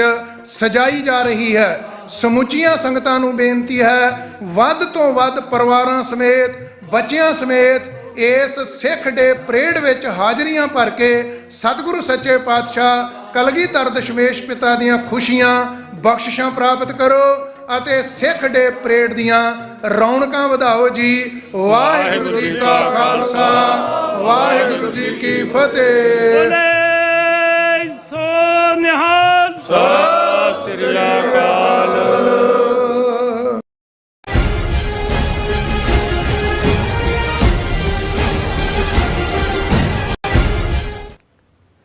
viewers welcome back on programme. So viewers America ਤੇ ਚੀਨ ਦੇ ਹਵਾਲੇ ਨਾਲ ਗੱਲਬਾਤ ਕਰਨ ਜਾ ਰਹੇ ਹਾਂ ਕਿ ਅਮਰੀਕਾ ਦੇ secretary of state Antony Blinken ਅੱਜ ਕੱਲ੍ਹ ਚੀਨ ਦੇ ਦੌਰੇ ਤੇ ਹਨ ਔਰ ਅਮਰੀਕਾ ਚੀਨ ਨਾਲ ਪਿਆਰ ਤੇ ਗੁੱਸੇ ਵਾਲੀ ਛੂਛੁਆਈ ਖੇਡ ਜਿਹੜੀ ਉਹ ਖੇਡ ਰਿਹਾ ਜਿਸ ਨੂੰ ਇੰਗਲਿਸ਼ ਵਿੱਚ ਕਹਿੰਦੇ ਨੇ ਕੈਰਟ ਐਂਡ ਸਟਿਕ ਪਾਲਿਸੀ। ਸੋ ਦੂਸਰੇ ਪਾਸੇ ਮੀਡੀਆ ਰਿਪੋਰਟਾਂ ਅਨੁਸਾਰ ਤਿੱਬਤਨ ਲੋਕਾਂ ਦੇ ਧਰਮ ਗੁਰੂ ਦਲਾਈ ਲਾਮੇ ਵੱਲੋਂ ਵੀ ਚੀਨ ਨਾਲ ਪਰਦੇ ਪਿੱਛੇ ਗੱਲਬਾਤ ਕੀਤੀ ਜਾ ਰਹੀ ਹੈ। ਸੋ ਇਸ ਬਾਰੇ ਆਪਾਂ ਗੱਲਬਾਤ ਕਰਨ ਜਾ ਰਹੇ ਹਾਂ। ਸੋ ਅਸੀਂ ਚਾਹਾਂਗੇ ਕਿ ਤੁਸੀਂ ਇਸੇ ਤਰ੍ਹਾਂ ਬਣੇ ਰਹਿਣਾ, ਦੇਖਣ ਸੁਣ ਲਿਆ, ਲਿਖਣ ਲਈ ਤੁਹਾਡਾ ਸਭ ਦਾ ਬਹੁਤ ਬਹੁਤ ਸ਼ੁਕਰੀਆ ਜੀ। ਡਾਕਟਰ ਸਾਹਿਬ ਕੀ ਕਹਿਣਾ ਚਾਹੋਗੇ? ਦੇਖੋ, ਦੁਨੀਆ ਦੇ ਜਿਹੜੇ ਨਿਰਪੱਖ ਐਨਾਲਿਸਟ ਨੇ ਉਹਨਾਂ ਨੇ ਬਿਲਕੁਲ ਠੀਕ ਕਨਕਲੂਡ ਕੀਤਾ ਹੈ ਕਿ 1999-90 ਚ ਸੋਵੀਅਤ ਯੂਨੀਅਨ ਜਦੋਂ ਡਿਸਇੰਟੀਗ੍ਰੇਟ ਹੋਇਆ, ਉਹਦੇ 15 ਟੁਕੜੇ ਹੋਏ ਤੇ ਅਮਰੀਕਾ ਜਿਹੜਾ ਹੈ ਉਹ ਇੱਕੋ ਇੱਕ ਸੁਪਰ ਪਾਵਰ ਦੇ ਤੌਰ ਤੇ ਉੱਭਰਿਆ ਔਰ ਕੁਝ ਅਗਲੇ ਸਾਲ ਜਿਹੜੇ ਨੇ ਉਹ ਅਮਰੀਕਾ ਦੀ ਸਰਦਾਰੀ ਰਹੀ। ਅਮਰੀਕਾ ਦੀ ਓਨਲੀ ਸੁਪਰ ਪਾਵਰ ਸੀ। ਹੁਣ ਕਿਸੇ ਨੂੰ ਸੁਪਰ ਪਾਵਰ ਦਾ ਸਟੇਟਸ ਨਹੀਂ ਦਿੱਤਾ ਜਾ ਸਕਦਾ। ਹੁਣ 3 ਗ੍ਰੇਟ ਪਾਵਰਸ ਨੇ, ਇਹ ਲਫ਼ਜ਼ ਯੂਜ਼ ਹੁੰਦਾ ਹੈ ਕਿ 3 ਗ੍ਰੇਟ ਪਾਵਰਸ ਨੇ ਜਿਨ੍ਹਾਂ ਦੇ ਵਿੱਚ ਅਮਰੀਕਾ, ਚਾਈਨਾ ਔਰ ਰਸ਼ੀਆ, ਔਰ ਇਹਦੇ ਵਿੱਚ ਕੋਈ ਦੋ ਰਾਵਾਂ ਨਹੀਂ ਨੇ। ਦੈਨ ਤੁਸੀਂ ਸੈਕੰਡ ਰੇਟ ਜਿਹੜਾ ਉਹਦੇ 'ਚ G8 ਪਹਿਲਾਂ G7 ਸੀ, G8 ਕਹਿ ਲਓ, ਜਾਂ ਉਹ ਜਿਹੜਾ G20 ਤਾਂ ਐਵੇਂ ਫਰੋਡੀਆ ਕੰਮ ਹੈ, ਉਹਦੇ 'ਚ G20 ਦੇ ਪੱਲੇ ਕੁਛ ਨਹੀਂ ਹੈ। ਸੋ ਇਹ ਜਦੋਂ ਹੁਣ ਗ੍ਰੇਟ ਪਾਵਰਸ ਨੇ, ਔਰ ਗ੍ਰੇਟ ਪਾਵਰਸ ਇਹਦੇ 'ਚ ਵੀ ਕੋਈ ਸ਼ੱਕ ਨਹੀਂ ਹੈ ਕਿ ਨਿਊਕਲੀਅਰ ਨੇ। ਜਦੋਂ ਕਿਤੇ ਵੀ ਕੋਈ ਟੈਨਸ਼ਨ ਬਿਲਟ ਹੁੰਦੀ ਹੈ ਤਾਂ ਇੱਕਦਮ ਜਿਹੜਾ ਇੱਕ ਫੀਅਰ ਹੁੰਦਾ ਹੈ ਕਿ ਜੀ ਜੇ ਇਹ ਗੱਲ ਨਾ ਰੁਕੀ ਤੇ ਇਹ ਅਲਟੀਮੇਟਲੀ ਨਿਊਕਲੀਅਰ ਕਲੈਸ਼ ਦੇ ਵਿੱਚ ਐਂਡ ਹੋਏਗੀ ਤਾਂ that will mean the end of the world. ਨਾਲ ਦੀ ਨਾਲ ਦੁਨੀਆ ਦੇ ਜੋਤਸ਼ੀ ਵੀ ਆ ਜਾਂਦੇ ਨੇ ਔਰ ਭਵਿੱਖਬਾਣੀਆਂ ਕਰਨ ਵਾਲੇ ਵੀ ਆ ਜਾਂਦੇ ਨੇ, ਪੋਲੀਟੀਕਲ ਐਨਾਲਿਸਟ ਵੀ ਆ ਜਾਂਦੇ ਨੇ। ਅਸੀਂ ਪਿਛਲੇ 2-3 ਸਾਲ 'ਚ ਯੂਕਰੇਨ ਵਾਰ ਦੇ ਵੇਲੇ ਦੇਖਿਆ, ਔਰ ਖ਼ਾਸ ਤੌਰ ਤੇ ਜਦੋਂ ਪੁਤਿਨ ਨੇ ਈਵਨ ਥ੍ਰੈਟ ਵੀ ਕੀਤਾ ਕਿ ਜੇ ਇਹ ਨਾ ਹਟੇ ਔਰ ਦੂਜਾ ਇਸ ਨੂੰ ਅੱਗੋਂ ਨੈਟੋ ਦਾ ਮੈਂਬਰ ਬਣਾ ਲਿਆ ਜਾਂ ਦੂਜਾ ਕਰ ਲਿਆ ਤਾਂ ਫਿਰ ਅਸੀਂ ਨਿਊਕਲੀਅਰ ਆਪਸ਼ਨ ਇਸਤੇਮਾਲ ਕਰਨ ਤੋਂ ਵੀ ਜਿਹੜਾ ਹੈ ਉਹ ਪਿੱਛੇ ਨਹੀਂ ਹਟਾਂਗੇ। ਸੋ ਉਸ ਨੂੰ ਵੀ ਇੱਕ ਐਜ਼ ਏ ਥ੍ਰੈਟ ਕਿ ਜੀ ਪਹਿਲੀ ਵਾਰ ਹੈ ਕਿ ਕਿਸੇ ਨੇ ਨਿਊਕਲੀਅਰ ਦੀ ਗੱਲ ਕੀਤੀ। ਸੋ ਇਹ ਨਾਲ ਨਾਲ ਚੱਲਦਾ ਰਹਿੰਦਾ, ਪਰ ਹਰ ਕੋਈ ਜਾਣਦਾ ਕਿ ਨਿਊਕਲੀਅਰ ਦਾ ਮਤਲਬ ਫਿਰ ਇਹ ਨਹੀਂ ਹੈ ਵੀ ਤੁਸੀਂ ਗਵਾਂਢੀ ਦੇ ਉੱਤੇ ਸੁੱਟਿਆ ਤੇ ਤੁਸੀਂ ਬਚੋਗੇ। ਉਹ ਤਾਂ ਉਹਨਾਂ ਨੇ ਕੋਈ ਵੀਜ਼ਾ ਨਹੀਂ ਲੈਣਾ, ਜੋ ਵੀ ਹੁੰਦਾ ਉਹ ਤਾਂ ਫਿਰ ਐਟਮੋਸਫੀਅਰ ਦੇ ਵਿੱਚ ਹੀ ਹੈ। ਉਹ 4 ਚੁਫੇਰੇ ਭਾਵੇਂ ਦੁਨੀਆ ਦੇ ਇੱਕ ਖੂੰਜੇ 'ਚ ਕੋਈ ਇਸ ਕਿਸਮ ਦਾ ਵਾਕਿਆ ਹੋਏ, ਉਹ ਇੱਥੇ ਬੈਠਿਆਂ ਦੀ ਐਪਲ ਪਾਈ ਦੇ ਵਿੱਚ ਵੀ ਆਏਗਾ। ਉਹਦੇ 'ਚ ਫਿਰ ਕੋਈ ਵੀ ਉਸ ਨਿਊਕਲੀਅਰ ਰੇਡੀਏਸ਼ਨ ਔਰ ਉਸ ਸਾਰੇ 'ਚੋਂ ਉਹ ਤਬਾਹੀ ਦਾ ਨਾਂ ਹੈ। ਲੇਕਿਨ ਇਹ ਤਿੰਨੋਂ ਹੀ ਪਾਵਰ ਜਦੋਂ ਅਸੀਂ ਕਹਿੰਦੇ ਹਾਂ ਕਿ ਵੀ ਇੱਕ ਪਾਸੇ ਦੁਨੀਆ ਦੇ 193-94 ਮੁਲਕਾਂ ਨੂੰ ਪ੍ਰਭਾਵਿਤ ਕਰਨ ਦੀ ਕੋਸ਼ਿਸ਼ ਵੀ ਕਰ ਲੈ ਦੇ ਕੇ ਹੈ ਤਾਂ ਵਪਾਰ ਦੇ ਨਾਲ ਜੁੜਿਆ ਹੋਇਆ ਪਾਰਟ ਹੈ। ਜੇ ਉਸੇ ਹੀ ਚਾਈਨਾ ਨੂੰ ਇੱਕ ਸਟੇਜ ਤੇ, ਵਰਲਡ ਸਟੇਜ ਤੇ ਲਿਆਉਣ ਲਈ ਅਮਰੀਕਾ ਤਰਲੋ ਮੱਛੀ ਹੋ ਰਿਹਾ ਸੀ। ਨਿਕਸਨ ਦੇ ਜ਼ਮਾਨੇ 'ਚ ਚਾਈਨਾ ਨੂੰ ਲਿਆਂਦਾ, ਤਾਈਵਾਨ ਨੂੰ ਬਾਹਰ ਕੱਢਿਆ, ਚਾਈਨਾ ਨੂੰ UN ਸਿਕਿਉਰਿਟੀ ਕੌਂਸਲ 'ਚ ਸੀਟ ਦਿੱਤੀ, ਉਹਨਾਂ ਨੂੰ ਮਨਾ ਕੇ ਵਰਲਡ ਟ੍ਰੇਡ ਆਰਗੇਨਾਈਜੇਸ਼ਨ 'ਚ ਲਿਆਂਦਾ। ਉਹ ਸਾਰੇ ਜਿਹੜੇ ਨੇ, ਪਰ ਉਦੋਂ ਸ਼ਾਇਦ ਅਮਰੀਕਾ ਨੂੰ ਇਸ ਗੱਲ ਦਾ ਅਹਿਸਾਸ ਨਹੀਂ ਸੀ ਕਿ ਵੀ ਅਲਟੀਮੇਟਲੀ ਚਾਈਨਾ ਬੜੀ ਤੇਜ਼ੀ ਦੇ ਨਾਲ ਵਪਾਰਕ ਦੁਨੀਆ ਦੇ ਵਿੱਚ ਹੀ ਅਮਰੀਕਾ ਦਾ ਕੰਪੀਟੀਟਰ ਬਣ ਜਾਏਗਾ। ਇਹ ਨਹੀਂ ਹੈ। ਜਦੋਂ ਤੁਸੀਂ ਲੈਵਲ ਫੀਲਡ ਕ੍ਰੀਏਟ ਕਰਦੇ ਹੋ, ਇਹ ਤਾਂ ਹੈ ਨਹੀਂ ਸੀ। ਪਹਿਲੀ ਸਟੇਜ ਤੇ ਤਾਂ ਸੈਂਕਸ਼ਨ ਸੀ, ਆਰਥਿਕ ਪਾਬੰਦੀਆਂ ਨੇ, ਤੁਸੀਂ ਕਿਸੇ ਦਾ ਮਾਲ ਕਿਤੇ ਆਣ ਹੀ ਨਹੀਂ ਦਿੰਦੇ, ਉਹਨਾਂ ਦੇ ਉੱਤੇ ਤੁਸੀਂ ਐਕਸਟਰਾ ਟੈਰਿਫ ਲਾਉਂਦੇ ਹੋ। ਜਦੋਂ ਦੁਨੀਆ ਬਾਲਕਨਾਈਜ਼ ਵਾਂਗ ਸੀ, ਸੋ ਜਦੋਂ ਦੁਨੀਆ ਵਰਲਡ ਗਲੋਬਲ ਵਿਲੇਜ ਦਾ ਕਨਸੈਪਟ ਆਇਆ ਜਾਂ ਗਲੋਬਲ ਵਿਲੇਜ ਦੀ ਟਰਮੀਨੋਲੋਜੀ ਆਈ ਇਸ ਲਈ ਕਿਉਂਕਿ ਖੁੱਲਾ ਵਪਾਰ ਖੁੱਲਿਆ ਵੀ ਤੁਸੀਂ ਫੈਕਟਰੀ ਜਿੱਥੇ ਮਰਜ਼ੀ ਲਾਓ। ਜੋ ਹਾਲਾਂ ਅਮਰੀਕਾ ਜਿਹੜੀ ਚਾਈਨਾ ਦੇ ਵਿੱਚ ਵੀ ਵੱਡੀ ਇਨਵੈਸਟਮੈਂਟ ਹੈ ਜਿਹੜੀ ਮੈਨੂਫੈਕਚਰਿੰਗ ਸੈਕਟਰ 'ਚ ਹੈ, ਉਹਦੇ 'ਚ ਮਾਲਕ ਤਾਂ ਬਹੁਤੇ ਅਮਰੀਕਨ ਨੇ ਜਾਂ ਯੂਰਪੀਅਨ ਹੋਣਗੇ ਉਹਨਾਂ ਤੋਂ ਬਾਅਦ। ਕਿਉਂਕਿ ਹੁਣ ਜੇ ਅਮਰੀਕਾ 'ਚ ਉਹੀ ਫੈਕਟਰੀ ਲਾਈ ਜਾਂਦੀ ਹੈ, ਤੁਹਾਨੂੰ ਮਿਨੀਮਮ ਵੇਜ ਜਿਹੜਾ ਵੀ $7-8 ਹੈ ਉਹ ਦੇਣਾ ਪੈਂਦਾ ਹੈ, ਇੰਸ਼ੋਰੈਂਸ ਹੁੰਦੀ ਹੈ। ਇੱਥੇ ਅਮਰੀਕਨ ਵਰਕਰਾਂ ਦੇ ਰਾਈਟ ਹੁੰਦੇ ਨੇ ਕਿੰਨੇ ਜ਼ਿਆਦਾ, ਤੁਸੀਂ ਧੱਕਾ ਨਹੀਂ ਕਰ ਸਕਦੇ ਉਹਨਾਂ ਨੂੰ, ਤੁਹਾਨੂੰ ਸਾਰਾ ਸੋਸ਼ਲ ਸਿਕਿਉਰਿਟੀ ਔਰ ਦੂਜਾ ਦੇਣਾ ਪੈਂਦਾ। ਉਹੀ ਫੈਕਟਰੀ ਤੁਸੀਂ ਅਮਰੀਕਨ ਜਿਹੜਾ ਪੈਸੇ ਵਾਲਾ ਉਹ ਜਾ ਕੇ ਮੈਕਸੀਕੋ ਲਾਉਂਦਾ ਹੈ ਜਾਂ ਚਾਈਨਾ ਲਾਉਂਦਾ ਹੈ, ਉੱਥੇ ਜਿੰਨੇ $1 ਦੇ ਇਹ ਰੁਪਈਏ ਬਣਦੇ ਨੇ ਉਹਨੇ ਨਾਲ ਉੱਥੇ 10 ਇੰਪਲੋਈ ਰੱਖੇ ਜਾਂਦੇ ਨੇ ਔਰ ਉੱਥੇ ਤੁਹਾਡੀ ਕੋਈ ਜ਼ਿੰਮੇਵਾਰੀ ਨਹੀਂ ਹੈ। ਫਿਰ ਕਿਉਂਕਿ ਅੱਗੇ ਤਾਂ ਇਸ ਵੀ ਬਾਹਰ ਫੈਕਟਰੀਆਂ ਇਸ ਲਈ ਨਹੀਂ ਸੀ ਲੱਗਦੀਆਂ ਕਿ ਜੇ ਉੱਥੋਂ ਦਾ ਬਣਿਆ ਮਾਲ ਮੁਲਕ 'ਚ ਆਉਣਾ ਉਹਦੇ ਤੇ ਟੈਰਿਫ ਲੱਗਣਾ। ਉਹ ਜਦੋਂ ਖਤਮ ਹੋ ਗਿਆ ਫ੍ਰੀ ਟ੍ਰੇਡ ਦਾ ਤਾਂ ਮਤਲਬ ਇਹ ਹੀ ਸੀ। ਉਹਦਾ ਚੀਨ ਨੇ ਪੂਰਾ ਇਨਵੈਸਟਮੈਂਟ ਭਾਵੇਂ ਇਹਨਾਂ ਦੀ ਸੀ, ਪਰ ਅੱਜ ਹਾਲ ਇਹ ਹੈ ਵੀ ਚਾਈਨਾ ਔਰ ਅਮਰੀਕਾ ਟ੍ਰੇਡ ਦੇ ਵਿੱਚ $800 ਬਿਲੀਅਨ ਦੀ ਸਰਪਲਸ ਹੈ। ਚਾਈਨਾ ਜ਼ਿਆਦਾ ਚੀਜ਼ਾਂ ਭੇਜਦਾ ਹੈ ਕਿਉਂਕਿ ਅਮਰੀਕਾ ਨੇ ਤਾਂ ਆਰਮਸ ਔਰ ਕੰਪਿਊਟਰ ਔਰ ਵੱਡੀ ਇੰਡਸਟਰੀ ਲਈ ਰੱਖਿਆ ਹੋਇਆ, ਉਹ ਕੋਈ ਛਤਰੀ ਜਾਂ ਪੱਖੀਆਂ ਤਾਂ ਨਹੀਂ ਬਣਾਉਂਦੇ, ਉਹ ਉਹਨਾਂ ਦਾ। ਲੇਕਿਨ ਉਸ ਸਾਰੇ ਚੋਂ ਜਿੱਥੇ ਉਹਨਾਂ ਲੋਕਾਂ ਦੀ ਖੁਸ਼ਹਾਲੀ ਹੋਈ ਕਿਉਂਕਿ ਜੌਬ ਓਪਰਚੁਨਿਟੀਜ਼ ਨਿਕਲੀਆਂ, ਉੱਥੇ ਹੌਲੀ ਚਾਈਨਾ ਨੇ ਕੰਸੋਲੀਡੇਟ ਕਰਦੇ ਆ। 2 ਪ੍ਰੈਜ਼ੀਡੈਂਟਸ, ਹਾਲਾਂ ਜੋ ਚਾਈਨਾ ਨੇ ਜਦੋਂ ਐਕਸੈਪਟ ਕੀਤਾ ਫ੍ਰੀ ਵਰਲਡ ਟ੍ਰੇਡ, ਔਰ ਦੂਜਾ ਇਹ ਅਪਵਾਦ ਸੀ ਉਹਨਾਂ ਦਾ।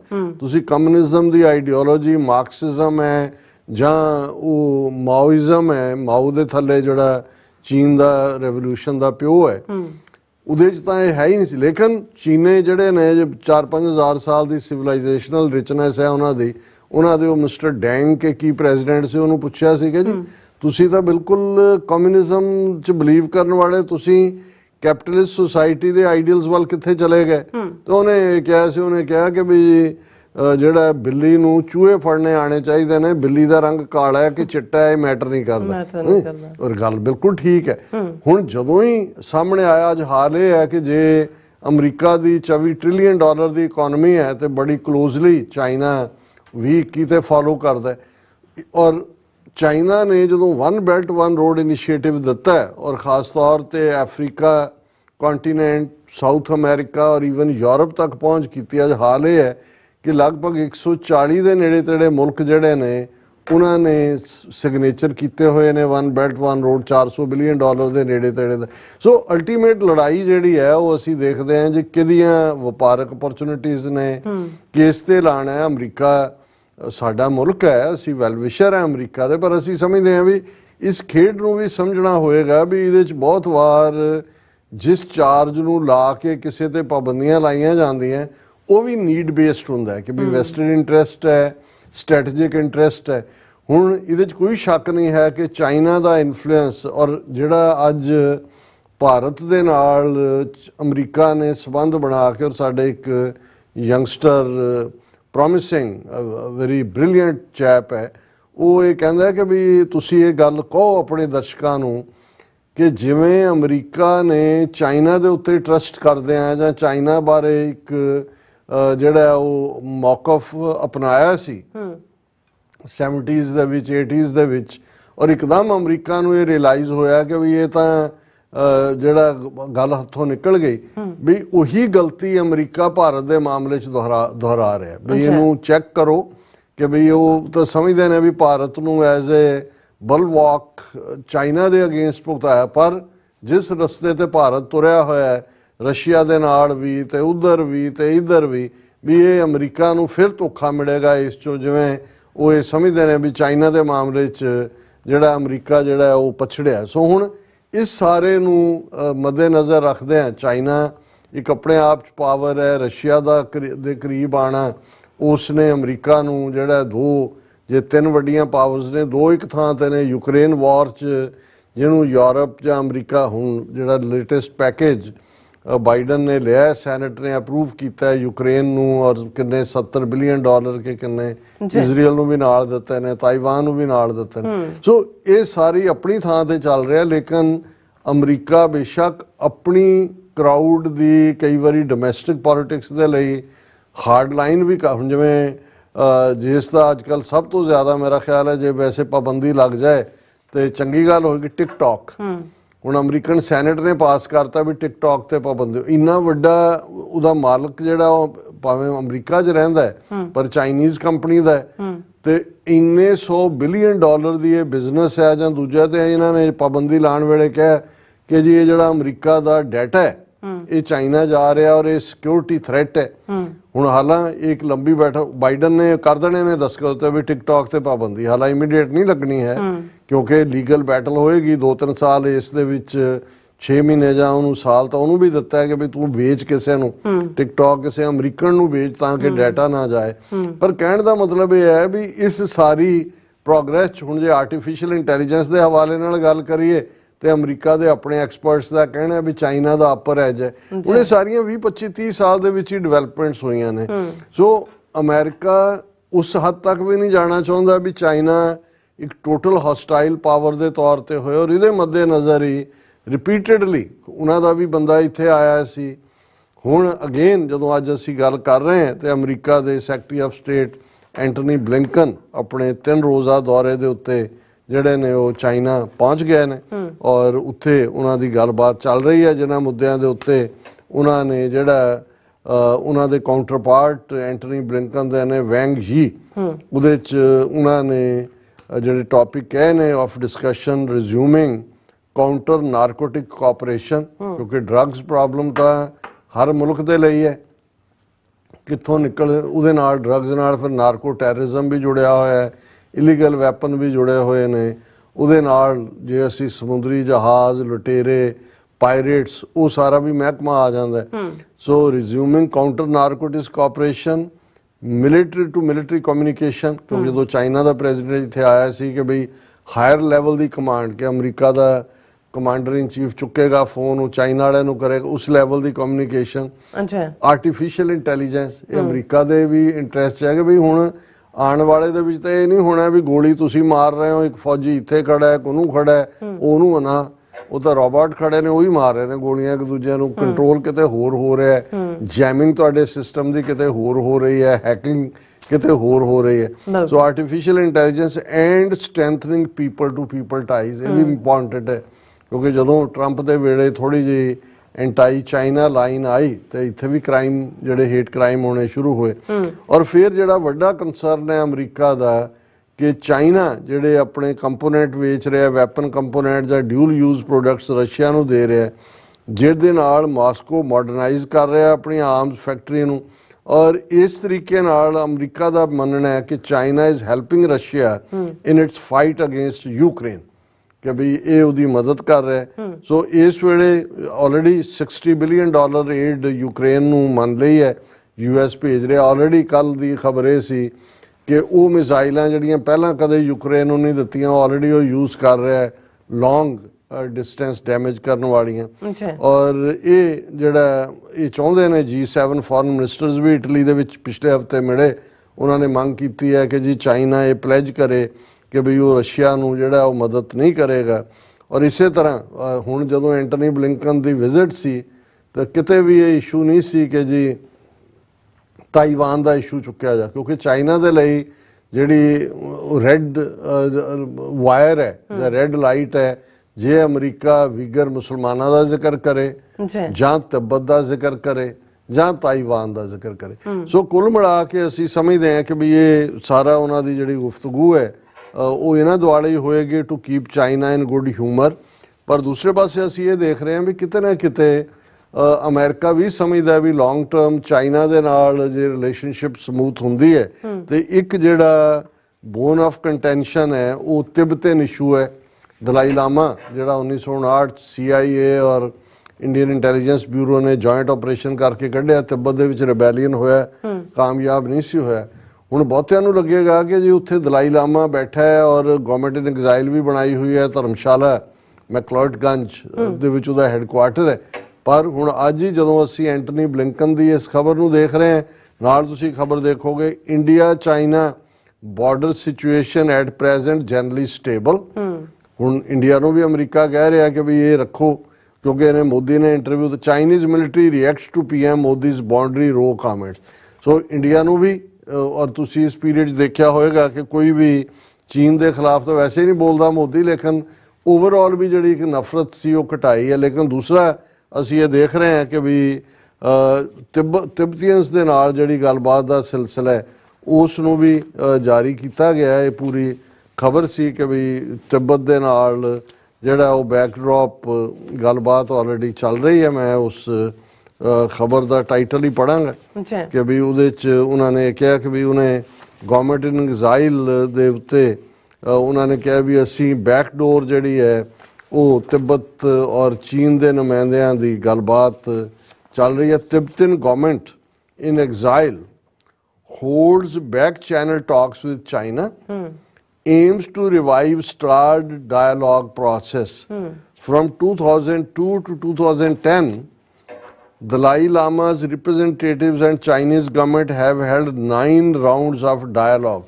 ਕਿ 2002 ਦੇ ਵਿੱਚ ਦਲਾਈ ਲਾਮਾ ਜੇ ਔਰ ਉਹਦੀ ਗਵਰਨਮੈਂਟ ਇਨ ਐਗਜ਼ਾਈਲ ਉਹਨਾਂ ਨੇ ਚੀਨ ਦੇ ਨਾਲ ਗੱਲਬਾਤ ਸ਼ੁਰੂ ਕੀਤੀ ਸੀ। 10 ਤੱਕ ਪਹੁੰਚਦੇ ਆ ਆਲਮੋਸਟ ਜਿਹੜੇ 9 ਗੱਲਬਾਤ ਦੇ ਗੇੜ ਹੋਏ ਤੇ ਹੁਣ ਇਹ ਖਬਰ ਹੈ ਮੇਨ ਤਿੱਬਤਨ ਔਰ ਇੰਡੀਅਨ ਨਿਊਜ਼ ਏਜੰਸੀ ਦੀ ਹੈ PTI the, ਤਿੱਬਤਨ government in ਐਗਜ਼ਾਈਲ holds back channel talks with China, aims to revive stalled dialogue process ਕਿ ਜਿੱਥੇ ਡਾਇਲੋਗ ਰੁਕਿਆ ਹੈ ਉਹਨੂੰ ਅੱਗੇ ਤੋਰਿਆ ਜਾਏ। ਸੋ ਸਾਡੇ ਲਈ ਅਸੀਂ ਸਮਝਦੇ ਹਾਂ ਵੀ ਇੱਕ ਚੰਗੀ ਗੱਲ ਹੈ। ਬੀਇੰਗ ਅਮਰੀਕਨ ਸਾਡਾ ਇੰਟਰਸਟ ਹੈ ਕਿ ਵੀ ਅਮਰੀਕਾ ਚਾਈਨਾ ਰਿਲੇਸ਼ਨਸ ਇੰਪਰੂਵ ਹੋਣੇ ਚਾਹੀਦੇ ਨੇ, ਪੋਲੀਟੀਕਲੀ ਵੀ, ਫਾਈਨੈਂਸ਼ੀਅਲ ਬੈਲੈਂਸ ਵੀ ਹੋਣਾ ਚਾਹੀਦਾ ਹੈ। ਵਨ ਸਾਈਡਡ ਜਿਹੜਾ ਲੀਵਰੇਜ ਹੈ ਈਦਰ ਸਾਈਡ ਨੂੰ ਨਹੀਂ ਹੋਣਾ ਚਾਹੀਦਾ। ਔਰ ਇਸ ਸਾਰੇ ਚੋਂ ਇਹ ਹੋਏਗਾ ਵੀ ਜਿਹੜਾ ਅਨਡਿਊ ਫਾਇਦਾ ਭਾਰਤ ਚੁੱਕ ਰਿਹਾ ਹੈ, ਅਮਰੀਕਾ ਨੂੰ ਵੀ ਉੱਲੂ ਬਣਾ ਰਿਹਾ ਹੈ, ਆਪਣੀ ਹਿੰਦੂਤਵਾਦੀ ਨੀਤੀ ਦੇ ਥੱਲੇ ਨਾਜ਼ੀਜ਼ਮ ਨੂੰ ਵੀ ਪਰਸਿਊ ਕਰ ਰਿਹਾ ਹੈ ਤੇ ਅਮਰੀਕਾ ਨੂੰ ਲੱਗਦਾ ਹੈ ਕਿ ਵੀ ਜੀ ਚਾਈਨਾ ਬਹੁਤ ਵੱਡਾ ਖਤਰਾ ਹੈ ਔਰ ਇੰਡੀਆ ਜਿਹੜਾ ਉਹਨੂੰ ਕੁਆਡ ਚ ਲਿਆਓ, ਉਹਨੂੰ ਉਹਦੀਆਂ ਗਲਤੀਆਂ ਇਗਨੋਰ ਕਰੋ ਤਾਂ ਕਿ ਕੱਲ ਨੂੰ ਚਾਈਨਾ ਦੇ ਇਹਨੇ ਕਿਸੇ ਕੰਮ ਨਹੀਂ ਆਉਣਾ ਹੈ।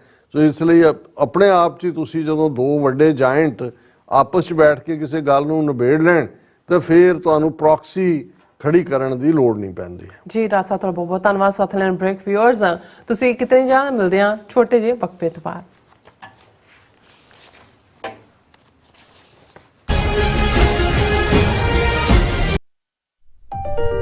FBI ਤੋਂ ਮੈਂ ਹਾਂ ਸੁਖਵੀਰ ਕੌਰ ਤੇ ਹੁਣ ਸੁਣੋ FBI ਵੱਲੋਂ ਜ਼ਰੂਰੀ ਜਾਣਕਾਰੀ।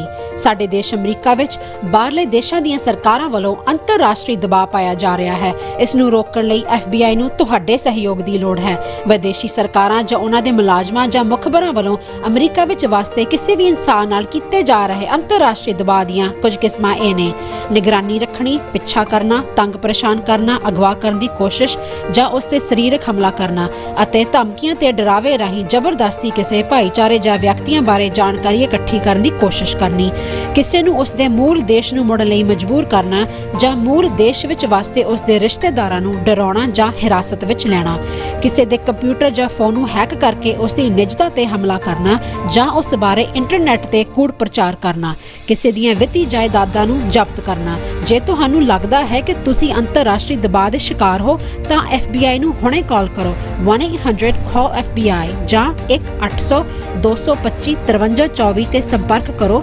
ਤੇ ਜੇ ਤੁਹਾਡੇ ਲਈ ਅੰਗਰੇਜ਼ੀ ਵਿੱਚ ਗੱਲ ਕਰਨਾ ਮੁਸ਼ਕਲ ਹੈ ਤਾਂ ਤੁਸੀਂ ਪੰਜਾਬੀ ਵਿੱਚ ਗੱਲ ਕਰਨ ਲਈ ਕਹਿ ਸਕਦੇ ਹੋ ਜਾਂ FBI ਦੀ ਵੈਬਸਾਈਟ tips.fbi.gov ਤੇ ਆਪਣੀ ਸ਼ਿਕਾਇਤ ਦਰਜ ਕਰਾਓ। ਹੋਰ ਜਾਣਕਾਰੀ ਲਈ ਦੇਖੋ fbi.gov/TNR। ਜੇਕਰ ਤੁਸੀਂ ਤੁਰੰਤ ਸਰੀਰਕ ਖਤਰੇ ਵਿੱਚ ਹੋ ਤਾਂ 911 ਤੇ ਕਾਲ ਕਰੋ। FBI ਵੱਲੋਂ ਤੁਹਾਡੀ ਰਿਪੋਰਟ ਕਦੀ ਵੀ ਕਿਸੇ ਵਿਦੇਸ਼ੀ ਸਰਕਾਰ ਨਾਲ ਸਾਂਝੀ ਨਹੀਂ ਕੀਤੀ ਜਾਵੇਗੀ। FBI ਦਾ ਮਨੋਰਥ ਅਮਰੀਕਾ ਵਿੱਚ ਵਸਦੇ ਲੋਕਾਂ ਦੀ ਰੱਖਿਆ ਕਰਨਾ ਅਤੇ ਯੂਨਾਈਟਿਡ ਸਟੇਟਸ ਦੇ ਸੰਵਿਧਾਨ ਨੂੰ ਕਾਇਮ ਰੱਖਣਾ ਹੈ।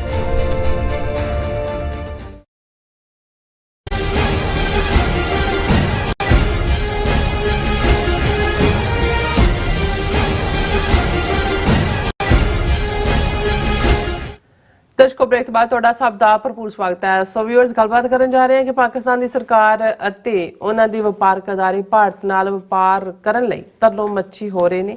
ਇਹ ਸਮਝ ਤੋਂ ਬਾਹਰ ਹੈ ਕਿ ਪਾਕਿਸਤਾਨੀ ਹਾਕਮ ਅਤੇ ਵਪਾਰਕ ਅਦਾਰੇ ਇੰਨੇ ਬੇਖਬਰ ਕਿਵੇਂ ਹੋ ਸਕਦੇ ਨੇ ਕਿਉਂਕਿ ਭਾਰਤ ਵਿੱਚ ਇਸ ਵੇਲੇ ਮੁਸਲਮਾਨਾਂ ਦੀ ਨਸਲਕੁਸ਼ੀ ਵਾਲਾ ਮਾਹੌਲ ਪੂਰੀ ਤਰ੍ਹਾਂ ਬਣਿਆ ਹੋਇਆ ਹੈ। ਕੀ ਇਸ ਨੂੰ ਬੇਗੈਰਤੀ ਕਹਿਣਾ ਜਾਇਜ਼ ਨਹੀਂ ਹੋਏਗਾ? ਸੋ ਇਸ ਬਾਰੇ ਆਪਾਂ ਗੱਲਬਾਤ ਕਰਨ ਜਾ ਰਹੇ ਹਾਂ। ਸੋ ਅਸੀਂ ਚਾਹਾਂਗੇ ਕਿ ਤੁਸੀਂ ਇਸੇ ਤਰ੍ਹਾਂ ਬੜੇ ਰਹਿਣਾ। ਦੇਖਣ ਸੁਣ ਲਈ ਲਿਖਣ ਲਈ ਤੁਹਾਡਾ ਸਭ ਦਾ ਬਹੁਤ ਬਹੁਤ ਧੰਨਵਾਦ। ਜੀ ਡਾਕਟਰ ਸਾਹਿਬ ਕੀ ਕਹਿਣਾ ਚਾਹੋਗੇ? ਦੇਖੋ, ਕੌਮਾਂ ਜਾਂ ਮੁਲਕ ਅੱਡ-ਅੱਡ ਹਾਲਾਤਾਂ ਚੋਂ ਗੁਜ਼ਰਦੇ ਨੇ। ਕਈ ਵਾਰ ਉਹਨਾਂ ਦੇ ਬੈਸਟ ਪਲ ਹੁੰਦੇ ਨੇ, ਕਈ ਵਾਰ ਕ੍ਰਾਈਸਿਸ ਹੁੰਦੇ ਨੇ। ਪਰ ਜਿਹੜੀਆਂ ਕੌਮਾਂ ਜਾਂ ਮੈਂ ਇਸ ਨੂੰ ਹੋਰ ਵੀ ਮੁਲਕ ਤੋਂ ਵੀ ਬਿਯੋਂਡ ਸੱਭਿਅਤਾਵਾਂ ਵੀ ਕਹਾਂ, ਤਹਿਜ਼ੀਬਾਂ ਆਪਣੇ ਅਸੂਲਾਂ ਦੇ ਨਾਲ ਸਮਝੌਤਾ ਨਹੀਂ ਕਰਦੀਆਂ ਔਰ ਸੋਲਿਡਲੀ ਖਲੋਤੀਆਂ ਰਹਿੰਦੀਆਂ ਨੇ, ਜਿਨ੍ਹਾਂ ਵੈਲਿਊਜ਼ ਨੂੰ ਉਹਨਾਂ ਦੇ ਵਡੇਰਿਆਂ ਨੇ ਜਾਂ ਜਿਨ੍ਹਾਂ ਨੂੰ ਇਖਲਾਕੀ ਤੌਰ ਦੇ ਉੱਤੇ ਠੀਕ ਵੈਲਿਊਜ਼ ਕਿਹਾ ਜਾਂਦਾ ਹੈ, ਉਸ ਕ੍ਰਾਈਸਿਸ ਚੋਂ ਨਿਕਲ ਆਉਂਦੀਆਂ ਨੇ। ਤੇ ਜਿਹੜੇ ਲੋਕ ਇੱਕਦਮ ਕਿਸੇ ਕ੍ਰਾਈਸਿਸ ਦੇ ਸਾਹਮਣੇ ਪੈਨਿਕ 'ਚ ਚਲੇ ਜਾਂਦੇ ਨੇ, ਉਹ ਸਾਰਾ ਕੁਝ ਭੁਲਾ ਕੇ ਜਿਹੜਾ ਉਸ ਵਕਤ ਨੂੰ ਜਿਹੜਾ ਉਸ ਲੰਘਾਉਣਾ ਚਾਹੁੰਦੇ ਨੇ ਔਰ ਉਹਦੇ ਲਈ ਕੁਝ ਵੀ ਕਰਨ ਨੂੰ ਤਿਆਰ ਹੁੰਦੇ ਨੇ, ਉਹ ਨਾ ਤਾਂ ਇਤਿਹਾਸ ਦੇ ਉੱਤੇ ਆਪਣੀ ਕੋਈ ਪੈੜ ਛੱਡਦੀਆਂ ਨੇ ਉਹ ਸੱਭਿਅਤਾਵਾਂ, ਤੇ ਨਾ ਹੀ ਫਿਰ ਉਹ ਲੰਬਾ ਵਕਤ ਕਿਸੇ ਵੀ ਕ੍ਰਾਈਸਿਸ ਨਾਲ, ਕਿਉਂਕਿ ਕ੍ਰਾਈਸਿਸ ਕੋਈ ਇੱਕ ਨਹੀਂ ਹੁੰਦਾ, ਬਹੁਤ ਵਾਰ ਆਫਟਰ ਸਮ ਟਾਈਮਸ। ਔਰ ਜੇ ਤੁਸੀਂ 7-8 ਹਜ਼ਾਰ ਸਾਲ ਦੀ ਹਿਊਮਨ ਹਿਸਟਰੀ ਦੇ ਵਿੱਚ ਅੱਡ-ਅੱਡ ਕਬੀਲਿਆਂ, ਮੁਲਕਾਂ, ਸਿਵਲਾਈਜੇਸ਼ਨਸ ਦਾ ਰਾਈਜ਼ ਐਂਡ ਫਾਲ ਦੇਖੋ, ਤੇ ਫਿਰ ਜਿਹੜੀਆਂ ਪ੍ਰੋਮੀਨੈਂਟ ਸਿਵਲਾਈਜੇਸ਼ਨਸ ਅੱਜ ਵੀ ਜਿਨ੍ਹਾਂ ਨੇ, ਜੇ ਹੁਣ ਚਾਈਨੀਜ਼ ਨੇ ਭਾਵੇਂ 2-3 ਸਦੀਆਂ ਉਹਨਾਂ ਨੂੰ ਵਰਸਟ ਗੁਲਾਮੀ, ਸਾਰਾ ਸ਼ੰਘਾਈ ਔਰ ਨੈਨਕਿੰਗ ਵੰਡਿਆ ਹੁੰਦਾ ਸੀ, ਇਹਨਾਂ ਨੇ ਯੂਰਪੀਅਨ ਪਾਵਰਸ ਨੇ ਕਾਲੋਨੀ ਸਾਰੇ ਫੀਮੀ ਬਣਾਏ ਹੋਏ ਸੀ, ਬੁਰੀ ਤਰ੍ਹਾਂ ਐਨ ਸੜਕਾਂ ਤੇ ਬਹਿ ਕੇ ਚੀਨਣਾ ਆਪਣੇ ਬੱਚੇ ਵੇਚਦੀਆਂ ਸੀ, ਇੰਨੀ ਗੁਰਬਤ ਸੀ। ਹੁਣ ਅੱਜ ਅਸੀਂ ਹੁਣੇ ਗੱਲ ਕਰਕੇ ਹਟੇ ਹਾਂ ਕਿਸ ਲੈਵਲ ਤੇ, ਕਿਉਂਕਿ ਉਹਨਾਂ ਨੇ ਫਿਰ ਆਪਣਾ ਪ੍ਰਾਈਡ ਰਿਸਟੋਰ ਕੀਤਾ, ਆਪਣੀ ਬੋਲੀ, ਆਪਣਾ ਕਲਚਰ, ਆਪਣਾ ਦੂਜਾ। ਜਦੋਂ ਚਾਈਨਾ 1949 ਦੇ ਵਿੱਚ ਹੁੰਦਾ, ਹੁਣ ਤਾਂ ਇਹ ਦਿੱਲੀ ਔਰ ਦੂਜੇ 'ਚ ਬੈਠੇ ਨੇ ਅੰਗਰੇਜ਼ਾਂ ਦੀਆਂ ਬਣਾਈਆਂ ਬਿਲਡਿੰਗਾਂ ਦੇ ਵਿੱਚ ਚੌੜੇ ਹੋ ਕੇ, ਔਰ ਉਹਨਾਂ ਨੂੰ ਆਪਣਾ ਕਹੀ ਜਾਣ, ਪ੍ਰੈਜ਼ੀਡੈਂਟ ਹਾਊਸ ਕਹਿਣ, ਪਾਰਲੀਮੈਂਟ ਭਵਨ ਕਹਿਣ, ਪ੍ਰਧਾਨ ਮੰਤਰੀ ਆਵਾਸ ਕਹਿਣ। ਚਾਈਨਾ ਨੇ ਸਭ ਬੁਲਡੋਜ਼ ਕਰਤੀਆਂ ਸੀ ਜਿਹੜੀਆਂ ਕਲੋਨੀਅਲ ਪੀਰੀਅਡ ਦੀਆਂ ਬਣੀਆਂ ਬਿਲਡਿੰਗ। ਉਹਨਾਂ ਨੇ ਕਿਹਾ ਵੀ ਬਿਲਕੁਲ ਨਹੀਂ, ਅਸੀਂ ਆਪਣੀ ਜਿਹੜੀ ਹੈ ਤਹਿਜ਼ੀਬ ਨੂੰ ਰੱਖ ਕੇ ਤੋਂ। ਸੋ ਇਹ ਉਹਦੇ ਚੋਂ ਫਿਰ ਕੌਮਾਂ ਸਰਵਾਈਵ ਕਰਦੀਆਂ ਨੇ, ਨਿਕਲਦੀਆਂ ਨੇ, ਔਰ ਵਿਦਨ 70 years ਉਹ ਕਿੱਥੇ ਚਲੇ ਗਏ? ਇਹਨਾਂ ਨੂੰ ਵੀ 70 ਸਾਲ ਹੋਏ ਨੇ, ਇੰਨੇ ਰਿਸੋਰਸ, ਇੰਨਾ ਕੁਝ ਹੋਣ ਦੇ ਬਾਵਜੂਦ ਭਾਰਤ ਦਾ ਹਾਲ ਦੇਖ ਲਓ, ਕਿੱਥੇ ਬੈਠੇ ਹੋਏ ਨੇ। 3.5 ਟ੍ਰਿਲੀਅਨ ਦੀ ਇਕੋਨਮੀ ਤੇ 80 ਕਰੋੜ ਲੋਕਾਂ ਨੂੰ 5 ਕਿਲੋ ਜਿਹੜਾ ਮਹੀਨੇ ਦਾ ਉਹ ਅੰਨ ਦਿੰਦੇ ਨੇ, ਤੇ ਉਹਨਾਂ ਦੇ ਚੁੱਲ੍ਹਿਆਂ ਤੇ ਰੋਟੀ ਪੱਕਦੀ ਹੈ। ਇਹ ਗ੍ਰੇਟ ਪਾਵਰ ਬਣੇ ਹੋਏ ਨੇ। ਹੁਣ ਪਾਕਿਸਤਾਨ ਦੇਖੋ, ਮੈਂ ਜਦੋਂ ਵੀ ਪਾਕਿਸਤਾਨ ਦੀ ਗੱਲ ਕਰਦਾ ਦਿਲ ਦੇ ਵਿੱਚ ਦੁੱਖ ਵੀ ਹੁੰਦਾ, ਅਫਸੋਸ ਵੀ ਹੋ ਰਿਹਾ ਹੁੰਦਾ, ਕਿਉਂਕਿ ਅਸੀਂ ਹਿਤੈਸ਼ੀ ਹਾਂ, ਅਸੀਂ ਮਿੱਤਰ ਹਾਂ, ਔਰ ਇਕੱਲੇ ਹੀ ਨਹੀਂ ਕਿ ਵੀ ਹਮਸਾਏ ਹੈ। ਔਰ ਇਸ ਦੇ ਨਾਲ ਨਾਲ ਹੋਰ ਵੀ ਇੱਕ ਪਾਰਟ ਜੁੜਿਆ ਹੋਇਆ ਜਿਹੜਾ ਮੈਂ ਅਕਸਰ ਦੁਹਰਾਉਂਦਾ ਵੀ ਹਾਂ, ਕਿ ਜਦੋਂ ਪਾਕਿਸਤਾਨ ਦੀ ਸਕਸੈਸ, ਇਕਨੋਮਿਕਲ ਸਕਸੈਸ ਜਾਂ ਐਜ਼ ਏ ਮੁਲਕ, ਉਸ ਦੀ ਤਰੱਕੀ ਜਾਂ ਐਜ਼ ਏ ਸੁਸਾਇਟੀ ਉਹਨਾਂ ਦੀ ਜਿਹੜੀ ਹੈ ਉਹ ਖੂਬਸੂਰਤੀ ਹੋਏਗੀ, ਤੇ ਇਹ ਸਾਡੇ ਖਾਲਿਸਤਾਨ ਦੇ ਮਾਡਲ ਨੂੰ ਵੀ ਸਟਰੈਂਥਨ ਕਰਦਾ ਹੈ। ਤੇ ਜੇ ਇਹ ਇੱਕ ਫੇਲਿਅਰ ਸਾਬਤ ਹੁੰਦਾ ਹੈ, ਜਾਂ ਇਹ ਬਿਲਕੁਲ ਗਿੜਗੜਾਟ ਔਰ ਤਰਲੋ ਮੱਛੀ ਔਰ ਤਰਲੇ ਮਿੰਤਾਂ ਵਾਲਾ ਕਲਚਰ ਇਸ ਨੂੰ ਪ੍ਰਮੋਟ ਕੀਤਾ ਜਾਂਦਾ ਹੈ, ਤੇ ਫਿਰ ਇਹ ਕਿਤੇ ਲੈ ਕੇ ਨਹੀਂ ਜਾਂਦਾ। ਇਸ ਕੋਲੋਂ ਤਾਂ ਫਿਰ ਇਹ ਹੁੰਦਾ ਹੈ, ਸਿਆਣੇ ਹੀ ਕਹਿਣਗੇ ਵੀ ਫਿਰ ਇਹ ਪੰਗਾ ਹੀ ਕਾਹਨੂੰ ਲੈਣਾ ਸੀ ਜੇ ਇਹੀ ਕੁਛ ਕਰਨਾ ਸੀ। ਹੁਣ ਗੱਲ ਅਸੀਂ ਅਜੇ ਕੱਲ ਗੱਲ ਕੀਤੀ ਕਿ ਭਾਈ ਮੈਨੂੰ ਚੰਗਾ ਲੱਗਾ, ਔਰ ਮੈਂ ਇੱਕ ਸੈਗਮੈਂਟ ਇਹਦੇ ਤੇ ਕੀਤਾ ਕਿ ਈਰਾਨ ਦੇ ਪ੍ਰੈਜ਼ੀਡੈਂਟ ਇਬਰਾਹਿਮ ਰਿਆਸੀ ਆਏ ਹੋਏ ਸੀ ਪਾਕਿਸਤਾਨ 3 ਰੋਜ਼ਾ ਦੌਰੇ ਤੇ, ਔਰ ਜਿਹੜੀ ਜੁਆਇੰਟ ਸਟੇਟਮੈਂਟ ਕਲੋਜ਼ਿੰਗ ਸੀ ਉਹਦੇ ਵਿੱਚ ਦੋਨਾਂ ਨੇ ਕਸ਼ਮੀਰ ਦਾ ਮੁੱਦਾ ਜਿਹੜਾ ਗੱਲਬਾਤ ਰਾਹੀਂ ਹੱਲ ਕਰਨ, ਔਰ ਕਸ਼ਮੀਰੀ ਲੋਕਾਂ ਦੀ ਜਿਹੜੀ ਹੈ ਮਨਸ਼ਾ ਅਨੁਸਾਰ ਐਜ਼ ਪਰ ਜਿਹਨੂੰ ਅਸੀਂ ਰਾਏ ਸ਼ੁਮਾਰੀ ਕਹਿੰਦੇ ਹਾਂ, ਜਾਂ ਉਹਨਾਂ ਦੀ ਰਾਈਟ ਆਫ ਸੈਲਫ ਡਿਟਰਮੀਨੇਸ਼ਨ। ਹਾਲਾਂ ਮੈਨੂੰ ਇੱਕ ਅੱਧੇ ਹਿੰਦੂ ਤਵੀ ਨੇ ਚੈਲੰਜ ਕੀਤਾ ਕਿ ਜੀ ਦੇਖੋ ਤਾਂ ਬਚਦਾ ਰਿਹਾ ਈਰਾਨ ਵਾਲਾ, ਜ਼ਬਰਦਸਤੀ ਉਹਦੇ ਮੂੰਹ 'ਚ ਪਾ ਰਹੇ ਸੀ ਲਫ਼ਜ਼, ਤੁਸੀਂ ਆਹ ਕਰ ਰਹੇ ਹੋ।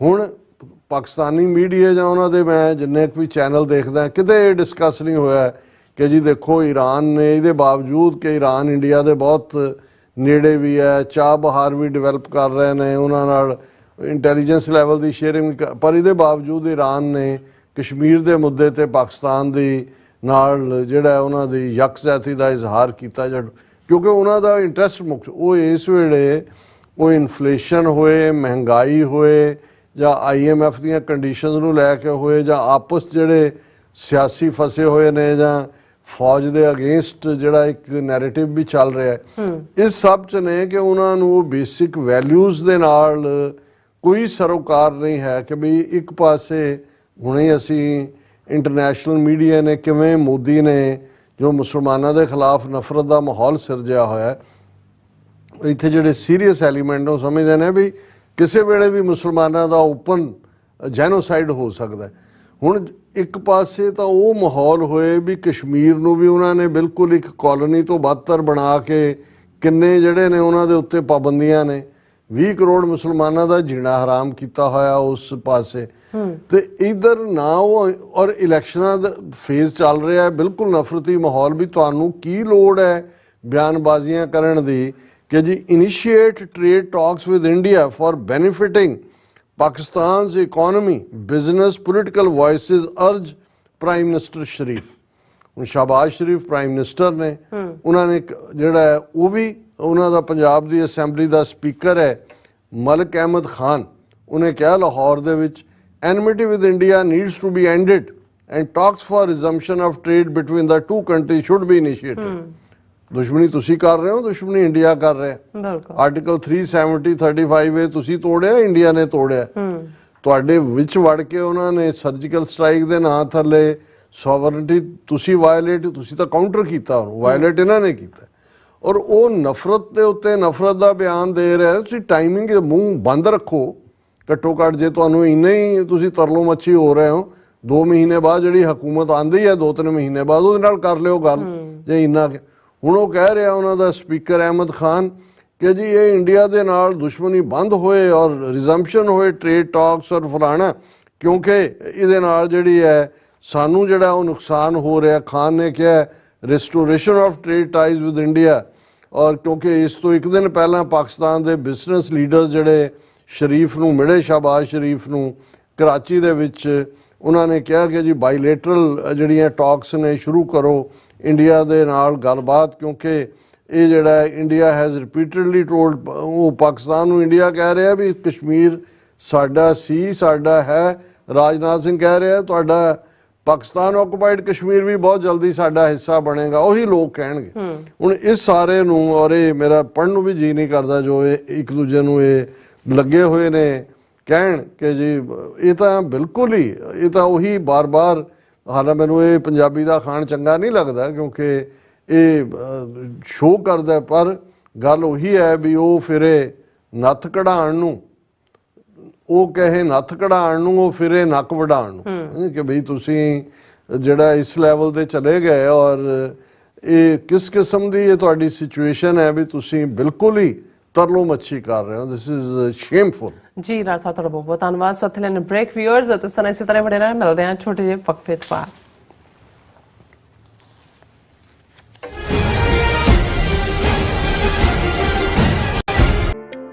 ਸਿਗਨੇਚਰ ਟਰੱਕ ਸਰਵਿਸ ਰਾਊਟ 81 ਉੱਤੇ ਐਗਜ਼ਿਟ 235 ਤੇ ਟਰੱਕਰ ਵੀਰਾਂ ਲਈ 24 ਘੰਟੇ ਰੋਡ ਸਰਵਿਸ ਦੀ ਸੁਵਿਧਾ ਮੌਜੂਦ। Heavy duty repair, oil change, ਪੁਰਾਣੇ ਅਤੇ ਨਵੇਂ tyre, computer diagnostic, DPF cleaning, brake service ਜਾਂ ਰਸਤੇ ਵਿੱਚ ਆਈ ਹਰ ਤਰ੍ਹਾਂ ਦੀ ਰਿਪੇਅਰ ਪ੍ਰੋਫੈਸ਼ਨਲ ਟੀਮ ਵੱਲੋਂ ਕੀਤੀ ਜਾਂਦੀ ਹੈ। ਬ੍ਰੇਕਫਾਸਟ, ਲੰਚ ਅਤੇ ਡਿਨਰ ਲਈ ਪੰਜਾਬੀ ਢਾਬੇ ਦਾ ਆਨੰਦ ਵੀ ਮਾਣੋ। ਡਰਾਈਵਰ ਅਤੇ ਟਰੱਕ ਆਪਰੇਟਰ ਵੀਰ ਡਿਸਪੈਚ ਦੀ ਸਰਵਿਸ ਲਈ ਸਾਡੇ ਨਾਲ ਸੰਪਰਕ ਕਰਨ। Signature truck service 58 triangle drive, wares cave, Virginia 24। ਕੀ ਤੁਹਾਨੂੰ 30, 40 ਜਾਂ 50 ਦਿਨ ਵੇਟ ਕਰਨੀ ਪੈ ਰਹੀ ਹੈ ਤੁਹਾਡੇ ਚੈੱਕ ਲਈ? ਫਿਰ ਬ੍ਰੋਕਰਾਂ ਪਿੱਛੇ ਭੱਜਦੇ ਫਿਰਦੇ ਹੋ ਪੈਸੇ ਲਈ, ਬਹੁਤ ਜ਼ਿਆਦਾ ਟਾਈਮ ਵੇਸਟ ਹੋ ਜਾਂਦਾ ਇੱਦਾਂ ਤਾਂ। ਜੇ ਤੁਸੀਂ ਅੱਜ ਹੀ ਪੈਸੇ ਲੈਣੇ ਤਾਂ ਬੌਬਟੇਲ ਨੂੰ ਕਾਲ ਕਰੋ। ਬੌਬਟੇਲ ਤੁਹਾਡੀਆਂ ਇਨਵੋਇਸਿਸ ਸੇਮ ਡੇ ਫੰਡ ਕਰ ਸਕਦੇ ਹਨ for a small fee, no contract, no reserve and no hidden fees। ਅੱਜ ਹੀ ਕਾਲ ਕਰੋ ਬੌਬਟੇਲ ਨੂੰ ਤੇ ਤੁਹਾਡਾ ਪਹਿਲਾ ਮਹੀਨਾ ਫ੍ਰੀ। 410 204 2084। ਅਗੇਨ 410 204 2084।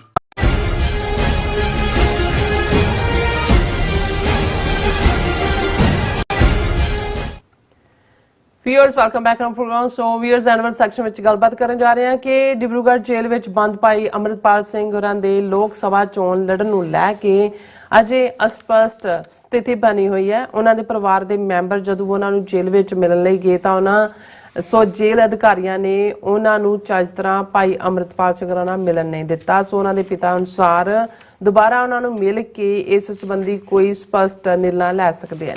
ਸੋ ਇਸ ਬਾਰੇ ਆਪਾਂ ਗੱਲਬਾਤ ਕਰਨ ਜਾ ਰਹੇ ਹਾਂ ਔਰ ਲਾਈਵ ਮੈਸੇਜ ਤੁਹਾਡੇ ਨਾਲ ਸ਼ੇਅਰ ਕਰਾਂਗੇ ਔਰ ਨਾਲ ਗੁਰਬਾਣੀ ਵਿਚਾਰਾਂ ਦੀ ਸਾਂਝ ਪਾਈ ਜਾਏਗੀ।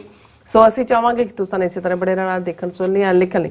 ਤੁਹਾਡਾ ਸਭ ਦਾ ਬਹੁਤ ਬਹੁਤ ਸ਼ੁਕਰੀਆ ਜੀ। ਡਾਕਟਰ ਸਾਹਿਬ, ਕੀ ਵਿਚਾਰਾਂ ਨੇ ਇਸ ਮੁੱਦੇ ਬਾਰੇ? ਦੇਖੋ, ਕੱਲ ਵੀ ਅਸੀਂ ਇਸ ਤੇ ਗੱਲ ਕੀਤੀ ਸੀ ਔਰ ਸਾਡਾ ਸਭ ਤੋਂ ਜਿਹੜਾ ਪਪੂਲਰ ਸੈਗਮੈਂਟ ਹੋਇਆ ਐਕਚੁਅਲੀ ਇਹੀ ਹੋਇਆ। ਉਹਦੇ 'ਚ ਅਸੀਂ ਆਪਣੀ ਰਾਏ ਦਿੱਤੀ ਸੀ ਕਿ ਇਹ ਖਬਰ ਸਭ ਤੋਂ ਪਹਿਲਾਂ ਤਾਂ ਰਾਜਦੇਵ ਸਿੰਘ ਬਰਨਾਲਾ ਨੇ ਬ੍ਰੇਕ ਕੀਤੀ ਕਿ ਜੀ ਮੈਂ ਮਿਲਿਆ ਔਰ ਅੰਮ੍ਰਿਤਪਾਲ ਸਿੰਘ ਜਿਹੜੇ ਨੇ ਉਹਨਾਂ ਨੂੰ ਮੈਂ ਬੇਨਤੀ ਕੀਤੀ ਕਿ ਜੀ ਸੰਗਤ ਚਾਹੁੰਦੀ ਹੈ ਤੁਸੀਂ ਆਜ਼ਾਦ ਲੜੋ ਔਰ ਉਹਨਾਂ ਨੇ ਸਹਿਮਤੀ ਦਿੱਤੀ ਹੈ। ਔਰ ਹਾਲਾਂ ਪਰਿਵਾਰ ਨੇ ਉਸ ਦੇ ਉੱਤੇ ਫੌਰਨ ਟਿੱਪਣੀ ਕੀਤੀ ਸੀ ਕਿ ਵੀ ਇਸ ਦੀ ਪੁਸ਼ਟੀ ਨਹੀਂ ਹੈ, ਲੇਕਿਨ ਇਸ ਗੱਲ ਨੇ ਸਾਰੇ ਹੀ ਹਲਕਿਆਂ ਦੇ ਵਿੱਚ, ਸਿਆਸੀ ਹਲਕਿਆਂ 'ਚ ਵੀ ਔਰ ਅਦਰਵਾਈਜ਼ ਵੀ ਵਾਰਿਸ ਪੰਜਾਬ ਦੇ ਜਥੇਬੰਦੀ ਦਾ ਇੱਕ ਆਪਣਾ ਫਖਰ ਭਰਿਆ ਇਤਿਹਾਸ ਹੈ। ਖਾਸ ਤੌਰ 'ਤੇ ਦੀਪ ਸਿੱਧੂ ਜਿਸ ਨੇ ਇਸ ਨੂੰ ਫਾਊਂਡ ਕੀਤਾ, ਔਰ ਭਾਈ ਅੰਮ੍ਰਿਤਪਾਲ ਸਿੰਘ ਜਿਹੜੇ ਲਗਭਗ 10 ਸਾਲ ਦੁਬਈ ਰਹਿਣ ਤੋਂ ਬਾਅਦ 18 ਸਾਲ ਦੀ ਉਮਰ ਚਲੇ ਗਏ। ਜਦੋਂ ਪੰਜਾਬ ਆਏ 8-10 ਮਹੀਨੇ ਦੇ ਵਿੱਚ ਉਹਨਾਂ ਨੇ ਕਾਫੀ ਸ਼ੋਹਰਤ ਹਾਸਲ ਕੀਤੀ, ਕਿਉਂਕਿ ਉਹਨਾਂ ਨੇ ਉਹਨਾਂ ਮੁੱਦਿਆਂ ਦੀ ਗੱਲ ਕੀਤੀ ਜਿਹੜੇ ਇਸ ਵੇਲੇ ਪੰਜਾਬ ਦੇ ਅਸਲੀ ਮੁੱਦੇ ਨੇ, ਜਿਨ੍ਹਾਂ ਦੇ ਵਿੱਚ ਜ਼ਾਹਰ ਹੈ ਕਿ ਨੌਜਵਾਨਾਂ ਨੂੰ ਨਸ਼ਿਆਂ ਤੋਂ ਛੁਡਾਉਣਾ, ਅੰਮ੍ਰਿਤ ਸੰਚਾਰ, ਪੰਜਾਬ ਦੇ ਵਿੱਚ ਇੱਕ ਫਖਰ, ਪਾਤਸ਼ਾਹੀ ਦਾਅਵੇ ਦੀ ਗੱਲ, ਔਰ ਉਸ ਲੈਗੇਸੀ ਨੂੰ ਕਿ ਭਾਈ ਸਾਡੇ ਸੋਰਸ ਕਿਵੇਂ ਲੁੱਟੇ ਜਾ ਰਹੇ ਨੇ, ਔਰ ਖਾਸ ਤੌਰ ਤੇ ਈਵਨ ਪ੍ਰਵਾਸ ਦਾ ਮਾਮਲਾ, ਇਸ ਮਾਮਲੇ 'ਚ ਵੀ ਭਾਈ ਅੰਮ੍ਰਿਤਪਾਲ ਸਿੰਘ ਨੇ ਰਿਵਰਸ ਮਾਈਗ੍ਰੇਸ਼ਨ ਦੀ ਲਾਈਨ ਦਿੱਤੀ, ਜਿਸ ਦਾ ਅਸਰ ਵੀ ਹੋਇਆ। ਅਸੀਂ ਜਿਵੇਂ ਦੀਪ ਸਿੱਧੂ ਦੇ ਐਫਰਟਸ ਨੂੰ ਪਹਿਲੇ ਦਿਨ ਤੋਂ ਫੁੱਲ ਸਪੋਰਟ ਬੈਕਿੰਗ ਦਿੱਤੀ, ਅਸੀਂ ਭਾਈ ਅੰਮ੍ਰਿਤਪਾਲ ਸਿੰਘ ਹੋਰਾਂ ਦੇ ਮੂਵ ਨੂੰ ਵੀ ਹਰ ਜਿਹੜਾ ਸਟੈਪ ਦੇ ਉੱਤੇ ਫੁੱਲੀ ਬੈਕ ਕੀਤਾ। ਹਾਲਾਂ ਅਸੀਂ ਦੇਖਦੇ ਹਾਂ ਕਿ ਦੀਪ ਸਿੱਧੂ ਦੀ ਵਿਰੋਧਤਾ 'ਚ ਵੀ ਆਪਣੀਆਂ ਧਿਰਾਂ ਦੇ ਜਿਹੜੇ ਨੇ ਉਹ ਖਲੋਤੇ, ਭਾਈ ਅੰਮ੍ਰਿਤਪਾਲ ਸਿੰਘ ਦੇ ਮੁੱਦੇ ਤੇ ਤਾਂ ਬਹੁਤ ਜ਼ਿਆਦਾ ਇੱਕ ਸਟੇਜ ਤੇ ਜਿਹੜਾ ਹੈ ਉਹ ਕਾਫੀ ਖਿਲਾਫਤ ਦੀ ਲਾਈਨ ਰਹੀ, ਔਰ ਲਗਭਗ 1 ਸਾਲ ਉਹਨਾਂ ਨੂੰ NSA ਦੇ ਥੱਲੇ ਹੋਣ ਤੋਂ ਬਾਅਦ ਦੁਬਾਰਾ NSA ਸਲੈਪ ਕਰ ਦਿੱਤਾ ਗਿਆ, ਜਿਹੜਾ ਸਰਾਸਰ ਧੱਕਾ ਹੈ। ਇਸ ਪੀਰੀਅਡ 'ਚ ਉਹਨਾਂ ਦੀ ਰਿਲੀਜ਼, ਰਿਹਾਈ ਨੂੰ ਲੈ ਕੇ ਵੀ ਕੋਈ ਮੂਵਮੈਂਟ ਇਸ ਕਿਸਮ ਦੀ ਪੰਜਾਬ 'ਚ ਕਿਸੇ ਧਿਰ ਨੇ ਖੜੀ ਨਹੀਂ ਕੀਤੀ ਜੀ। ਉਹਨਾਂ ਦੇ ਪੇਰੈਂਟਸ ਬਾਹਰ ਨਿਕਲੇ, ਔਰ ਬਾਕੀ ਵੀ, ਕਿਉਂਕਿ ਭਾਈ ਅੰਮ੍ਰਿਤਪਾਲ ਸਿੰਘ ਦੇ ਨਾਲ 9 ਹੋਰ ਸਿੰਘ ਵੀ ਜਿਹੜੇ ਨੇ ਉਹ ਡਿਬਰੂਗੜ੍ਹ 'ਚ ਨੇ 2900 ਕਿਲੋਮੀਟਰ ਦੂਰ। ਔਰ ਇਸ ਸਾਰੇ ਪੀਰੀਅਡ 'ਚ ਇਵੇਂ ਸੀ ਕਿ ਜਿਵੇਂ ਕੁਛ ਨਹੀਂ ਵਾਪਰਿਆ ਹੋਇਆ, ਲੇਕਿਨ ਅਚਾਨਕ ਪਿਛਲੇ 2 ਦਿਨਾਂ ਦੇ ਵਿੱਚ ਹੁਣ ਅਸੀਂ ਦੇਖਦੇ ਹਾਂ ਕਿ PTI ਉਹਨਾਂ ਦੀ ਨਿਊਜ਼ ਏਜੰਸੀ ਔਰ ਦੂਸਰਿਆਂ ਤੋਂ ਲੈ ਕੇ ਸਾਰੇ ਯੂਟਿਊਬਰਸ ਔਰ ਸਾਰੇ ਪ੍ਰਿੰਟ ਮੀਡੀਆ 'ਚ ਭਾਈ ਅੰਮ੍ਰਿਤਪਾਲ ਸਿੰਘ ਦੀ ਫੋਟੋ ਸਾਲ ਬਾਅਦ ਰੈਲੇਵੈਂਟ ਹੋ ਗਈ। ਉਹਨਾਂ ਨੂੰ ਲਿਆ ਕੇ ਚਰਚਾ ਹੋ ਰਹੀ ਹੈ ਕਿ ਜੀ ਉਹ ਚੋਣ ਲੜਨਗੇ ਔਰ ਇਹ ਹੋਏਗਾ ਖਡੂਰ ਸਾਹਿਬ ਸੀਟ ਤੋਂ। ਔਰ ਜਿਵੇਂ ਅਸੀਂ ਕੱਲ ਕਿਹਾ ਸੀ ਕਿ ਭਾਈ ਉਹਨਾਂ ਦੀ ਫੈਮਿਲੀ ਨੇ ਕਿਹਾ ਕਿ ਜੋ ਗੱਲ ਰਾਜਦੇਵ ਸਿੰਘ ਬਰਨਾਲਾ ਨੇ ਕਹੀ ਅਸੀਂ ਉਹਦੀ ਪੁਸ਼ਟੀ ਨਹੀਂ ਕਰਦੇ, ਪਰ ਉਹਨਾਂ ਦੇ ਪਿਤਾ ਜੀ ਤਰਸੇਮ ਸਿੰਘ, ਉਹਨਾਂ ਦੇ ਚਾਚਾ ਸੁਖਚੈਨ ਸਿੰਘ ਔਰ ਉਹਨਾਂ ਦੀ ਸਿੰਘਣੀ ਸਾਹਿਬਾ ਬੀਬੀ ਕਿਰਨਦੀਪ ਕੌਰ ਉਹ ਉਹਨਾਂ ਨੂੰ ਮਿਲਣ ਜਾ ਰਹੇ ਨੇ, ਔਰ ਮਿਲ ਕੇ ਹੀ ਇਸ ਬਾਰੇ ਉਹ ਸਪਸ਼ਟੀਕਰਨ ਦੇਣਗੇ। ਔਰ ਅੱਜ ਜਿਹੜੀ ਅਗੇਨ ਇੰਨੀ ਅਹਿਮੀਅਤ ਵਾਲੀ ਖਬਰ ਬਣ ਗਈ ਹੈ ਕਿ ਈਵਨ ਸਾਰੇ ਮੀਡੀਆ ਨੇ ਇਸ ਨੂੰ, ਈਵਨ ਟ੍ਰਿਬਿਊਨ ਨੇ ਹੈਡਲਾਈਨ ਦਿੱਤਾ ਹੈ ਕਿ ਉਹਨਾਂ ਦੇ ਪੇਰੈਂਟਸ ਨੇ ਆ ਕੇ ਕਿਹਾ could not talk due to strictness of jail authorities.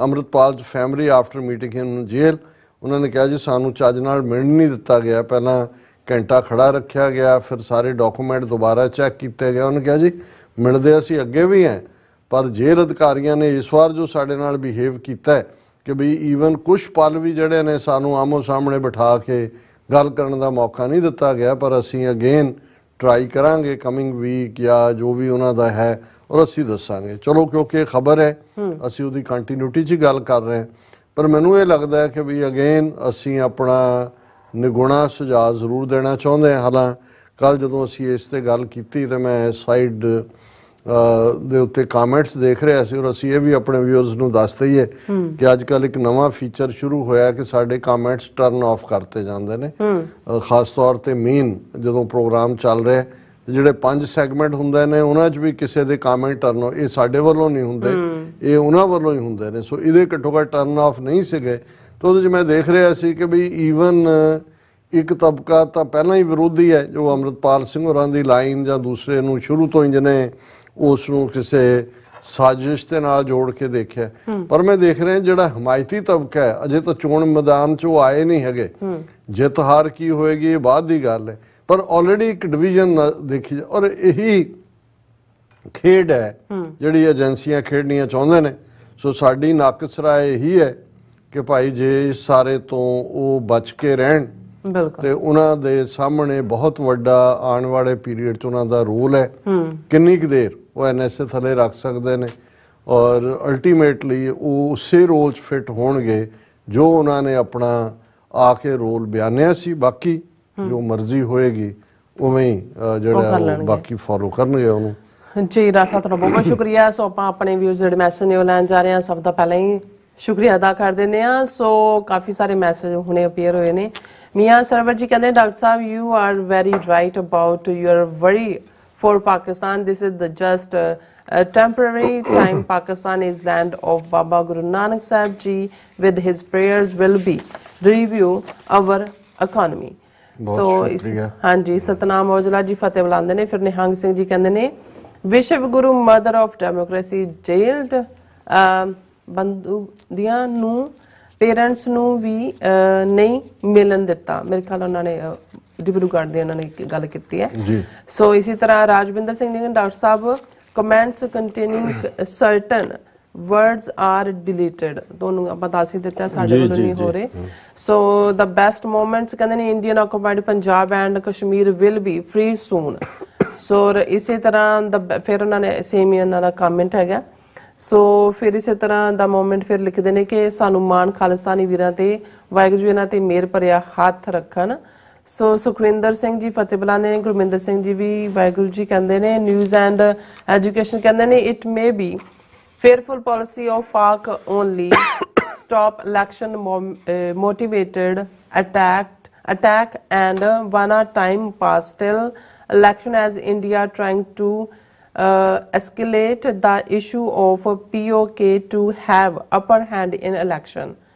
ਸੋ ਇਸੇ ਤਰ੍ਹਾਂ ਫਿਰ ਮੈਸੇਜ ਆਏਗਾ ਸਾਡੇ ਕੋਲ ਲਖਵਿੰਦਰ ਸਿੰਘ ਜੀ ਕਹਿੰਦੇ ਨੇ ਕਿਸੇ ਵੀ ਮੁਲਕ ਨੂੰ ਇੰਡੀਆ ਨੂੰ ਕਿਸੇ ਕਿਸਮ ਦੀ ਖੁੱਲ ਜਾਂ ਹਮਾਇਤ ਨਹੀਂ ਦੇਣੀ ਚਾਹੀਦੀ।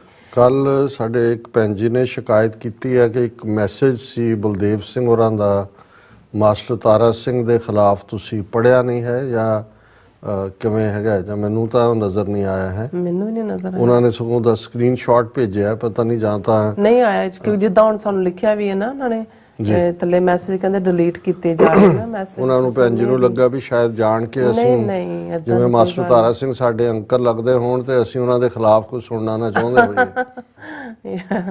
ਸੋ ਠੀਕ ਹੈ ਜੀ ਓਕੇ। जिहाद हुसैन कहते डॉक्टर साहब नीलम कौर जी पाकिस्तान में हमारी अवामी हुकूमत नाजीम है। हमने PTI को वोट दिया था। खालिस्तान कश्मीर पाकिस्तान जिंदाबाद सियालकोट तो लिखते ने। सो इसी तरह जसबीर सिंह जीत सूरतिया करमजीत सिद्धू फिर इसी तरह जसकीरत सिंह जी कहते ने कि डॉक्टर साहब जी तुसी मोदी दा नाम ਬਹੁਤ ਵਧੀਆ ਦੱਸਿਆ ਛਲੇਡਾ ਹੈ ਹੀ ਛਲੇਡਾ ਹੈ। ਵਾਹਿਗੁਰੂ ਤੁਹਾਡੀ ਚੜ੍ਹਦੀ ਕਲਾ ਰੱਖਣ। ਫਿਰ ਇਸੇ ਤਰ੍ਹਾਂ ਗੁਰਜੀਤ ਸਿੰਘ ਜੀ ਫਿਰ ਡਾਕਟਰ ਪਰਮਜੀਤ ਸਿੰਘ ਸਮਰਾ ਜੀ ਕਹਿੰਦੇ 13 ਅਪ੍ਰੈਲ 1978 ਦੇ ਸਿੱਖ ਸ਼ਹੀਦਾਂ ਦਾ ਮੁੱਖ ਦੋਸ਼ੀ ਨਰਕਧਾਰੀ ਗੁਰਬਚਨਾ 24 ਅਪ੍ਰੈਲ 1980 ਨੂੰ ਭਾਈ ਰਣਜੀਤ ਸਿੰਘ ਜੋ ਬਾਅਦ ਵਿੱਚ ਸ਼੍ਰੀ ਅਕਾਲ ਤਖਤ ਸਾਹਿਬ ਦੇ ਜਥੇਦਾਰ ਬਣਾਏ ਗਏ ਸਨ ਨੇ ਸੋਧ ਦਿੱਤਾ ਸੀ। ਹਾਂ ਨਹੀਂ ਕੱਲ ਅਸੀਂ ਡੀਟੇਲ 'ਚ ਗੱਲ ਕੀਤੀ ਸੀ ਕਿ ਮੈਂ ਕਰੈਕਸ਼ਨ ਵੀ ਕਰਨਾ ਚਾਹੁੰਦਾ ਹੈ। ਮੈਂ ਉਹਦੇ 'ਚ ਕਿਹਾ ਸੀ ਕਿ ਵੀ ਜਿੱਥੇ ਗੁਰਬਚਨਾ ਮਾਰਿਆ ਗਿਆ ਉੱਥੇ ਰਾਜ ਮਾਤਾ ਵੀ ਮਾਰੀ ਗਈ ਪਰ ਉਹ ਰਾਜ ਮਾਤਾ ਨਹੀਂ ਸੀ ਮਾਰੀ ਗਈ। ਜਿਹੜਾ ਉਹਦਾ ਕਮਾਂਡਰ ਇਨ ਚੀਫ ਬਣਾਇਆ ਹੋਇਆ ਸੀ ਉਹਨੇ ਨਿਰੰਕਾਰੀਆਂ ਨੇ ਆਪਣੀ ਫੌਜ ਖੜੀ ਕੀਤੀ ਹੋਈ ਸੀ ਉਹ ਪ੍ਰਤਾਪ ਸਿੰਘ ਔਰ ਉਹ ਪ੍ਰਤਾਪ ਸਿੰਘ ਹੀ ਸੀ ਅੰਮ੍ਰਿਤਸਰ 'ਚ ਜਿਹਨੇ ਗੋਲੀ ਦਾ ਪਹਿਲਾ ਆਰਡਰ ਕੀਤਾ ਕਿਉਂਕਿ ਉਹਨਾਂ ਦੇ ਆਪਣੇ ਲੋਕ ਹਥਿਆਰ ਲੈ ਕੇ ਆਏ ਹੋਏ ਸੀ ਪੁਲਿਸ ਨੇ ਵੀ ਗੋਲੀ ਚਲਾਈ। ਸੋ ਪ੍ਰਤਾਪ ਸਿੰਘ ਮਾਰਿਆ ਗਿਆ ਸੀ ਔਰ ਗੁਰਬਚਨਾ ਮਾਰਿਆ ਗਿਆ ਸੀ। ਕੱਲ ਅਸੀਂ ਡੀਟੇਲ ਤੇ ਗੱਲਬਾਤ ਕੀਤੀ ਸੀ। ਸੋ ਫਤਿਹ ਵੀ ਸਾਨੂੰ ਬੁਲਾਉਂਦੇ ਨੇ ਔਰ ਜਤਿੰਦਰ ਸਿੰਘ ਜੀ ਗੁਰਪ੍ਰਹਾਰ ਕਹਿੰਦੇ ਨੇ ਕਿ ਡਾਕਟਰ ਸਾਹਿਬ ਜੀ ਸੁਰਿੰਦਰ ਸਿੰਘ ਥੰਦੀ ਜੀ ਹੀ is okay my any information about I don't knows that. ਅੱਛਾ ਨਹੀਂ ਮੈਨੂੰ ਨੌਲੇਜ ਨਹੀਂ ਹੈ। ਹਾਂਜੀ ਧਰਮ ਸਿੰਘ ਜੀ ਫਿਰ ਜਸਵੀਰ ਬਰਾੜ ਜੀ ਕੁਲਦੀਪ ਕੌਰ ਜੀ ਔਰ ਇਸੇ ਤਰ੍ਹਾਂ ਸੁਖਦੇਵ ਸਿੰਘ ਜੀ ਫਿਰ ਜਸਵੀਰ ਬਰਾੜ ਜੀ ਫਿਰ ਇਸੇ ਤਰ੍ਹਾਂ ਗੁਰਪ੍ਰੀਤ ਬਰਾੜ ਜੀ ਔਰ ਜਸਕੀਰਤ ਸਿੰਘ ਜੀ ਦਵਿੰਦਰ ਸੰਧੂ ਜੀ ਹਰਮਨ ਪੰਨੂ ਜੀ ਅਮਰਜੀਤ ਸੈਣੀ ਕਰਨ Singh ji I like the Khalistan flag on your table. You guys doing a tremendous job. Waheguru bless you both. ਬਹੁਤ ਸ਼ੁਕਰੀਆ। ਔਰ ਹਰਦੀਪ ਸਿੰਘ ਜੀ ਵੀ ਫਿਰ ਇਹ ਕਹਿੰਦੇ ਮੈਂ ਜਾਰਡਨ ਤੋਂ ਦੇਖ ਰਿਹਾ ਐਵਰੀਡੇ ਤੇ ਸਾਨੂੰ ਵਾਚ ਕਰਦੇ ਥੈਂਕ ਯੂ ਸੋ ਮਚ। ਤੁਸੀਂ ਜਾਰਡਨ ਕਹਿੰਦੇ ਹੋ ਸਾਰਾ ਮਿਡਲ ਈਸਟ ਸਾਡੀਆਂ ਅੱਖਾਂ ਸਾਹਮਣੇ ਆ ਜਾਂਦਾ ਹੈ। ਸਾਨੂੰ ਖੁਸ਼ੀ ਹੈ ਕਿ ਜਿੱਥੇ ਜਿੱਥੇ ਵੀ ਸਾਡੀ ਆਵਾਜ਼ ਪਹੁੰਚ ਸਕੇ ਔਰ ਅਸੀਂ ਇਹ ਗੁਜ਼ਾਰਿਸ਼ ਵੀ ਕਰਾਂਗੇ ਕਿ ਅੱਗੋਂ ਵੱਧ ਤੋਂ ਵੱਧ ਸ਼ੇਅਰ ਕਰੋ ਕਮੈਂਟ ਕਰੋ ਔਰ ਕਿਉਂਕਿ ਫੇਸਬੁੱਕ ਤੇ ਜ਼ਿਆਦਾ ਸਪੇਸ ਹੁੰਦਾ ਸੀ ਕੁਝ ਸਾਨੂੰ ਲਿਖਤਾਂ ਮਿਲਦੀਆਂ ਸੀ ਤੁਸੀਂ sos@tv84.tv ਦੇ ਉੱਤੇ ਸਾਨੂੰ ਆਪਣੀ ਲਿਖਤ ਵੀ ਭੇਜੋ। ਅਸੀਂ ਇਹਨੂੰ ਇੱਕ ਮਿਊਚੁਅਲ ਡਾਇਲੌਗ ਵਾਲਾ ਪਲੇਟਫਾਰਮ ਵੀ ਬਣਾਉਣਾ ਚਾਹੁੰਦੇ ਹਾਂ ਜਿਹੜਾ ਇਹ ਸੀ ਹੁਣ ਹੌਲੀ ਹੌਲੀ ਇੱਕ ਯੂਨੀਫਾਰਮ ਜਿਹਾ ਫਾਰਮੈਟ ਬਣਦਾ ਜਾ ਰਿਹਾ ਹੈ।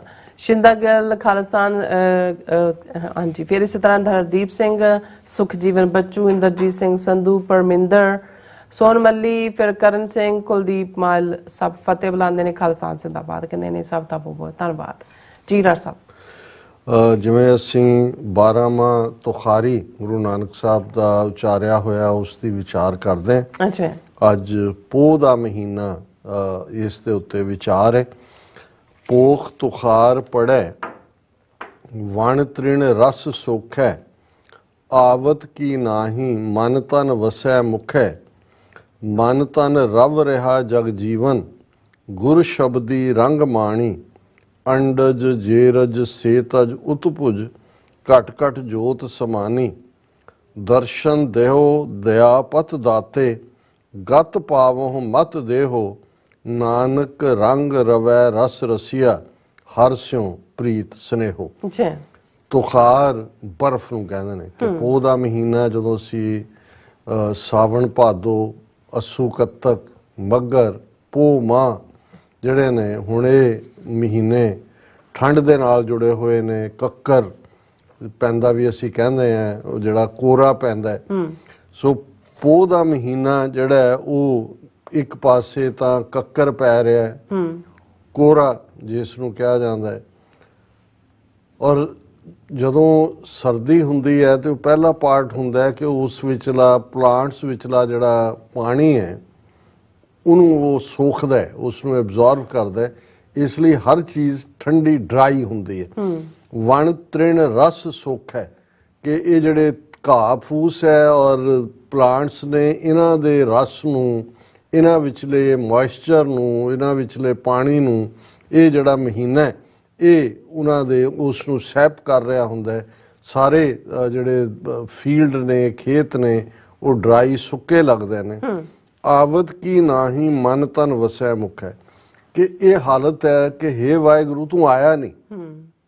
ਹੁਣ ਕਹਿਣ ਦਾ ਮਤਲਬ ਇਹ ਹੈ ਵੀ ਜਿਵੇਂ ਪੋਹ ਦੇ ਮਹੀਨੇ 'ਚ ਬਾਹਰ ਸਭ ਕੁਝ ਸੁੱਕਾ ਨਜ਼ਰ ਆਉਂਦਾ ਹੈ, ਡਰਾਈ ਹੈ, ਇਵੇਂ ਜੇ ਦਿਲ ਦੇ ਸੇਜ ਦੇ ਉੱਤੇ ਪਿਆਰਾ ਆ ਕੇ ਨਾ ਵਸੇ ਤੇ ਇਵੇਂ ਹੀ ਹੈ ਮਾਨੋ ਪੋਹ ਦੇ ਉਸ ਕੱਕਰ ਨੇ ਹਰ ਚੀਜ਼ ਜਿਹੜੀ ਹੈ ਉਹ ਡਰਾਈ ਕੀਤੀ ਹੋਈ ਹੈ। ਵੀ ਮੇਰਾ ਅੰਦਰ ਠੰਡਾ ਨਹੀਂ ਹੈ, ਉਹ ਅੰਦਰ ਵਾਹਿਗੁਰੂ ਦੇ ਪਿਆਰ ਦੀ ਠੰਡ ਨਹੀਂ ਹੈ, ਅੰਦਰ ਤਾਂ ਸੋਕਾ ਪਿਆ ਹੋਇਆ ਹੈ, ਅੰਦਰ ਤਾਂ ਉਹ ਡਰਾਈਨੈਸ ਹੈ, ਉਹ ਪੀੜ ਹੈ।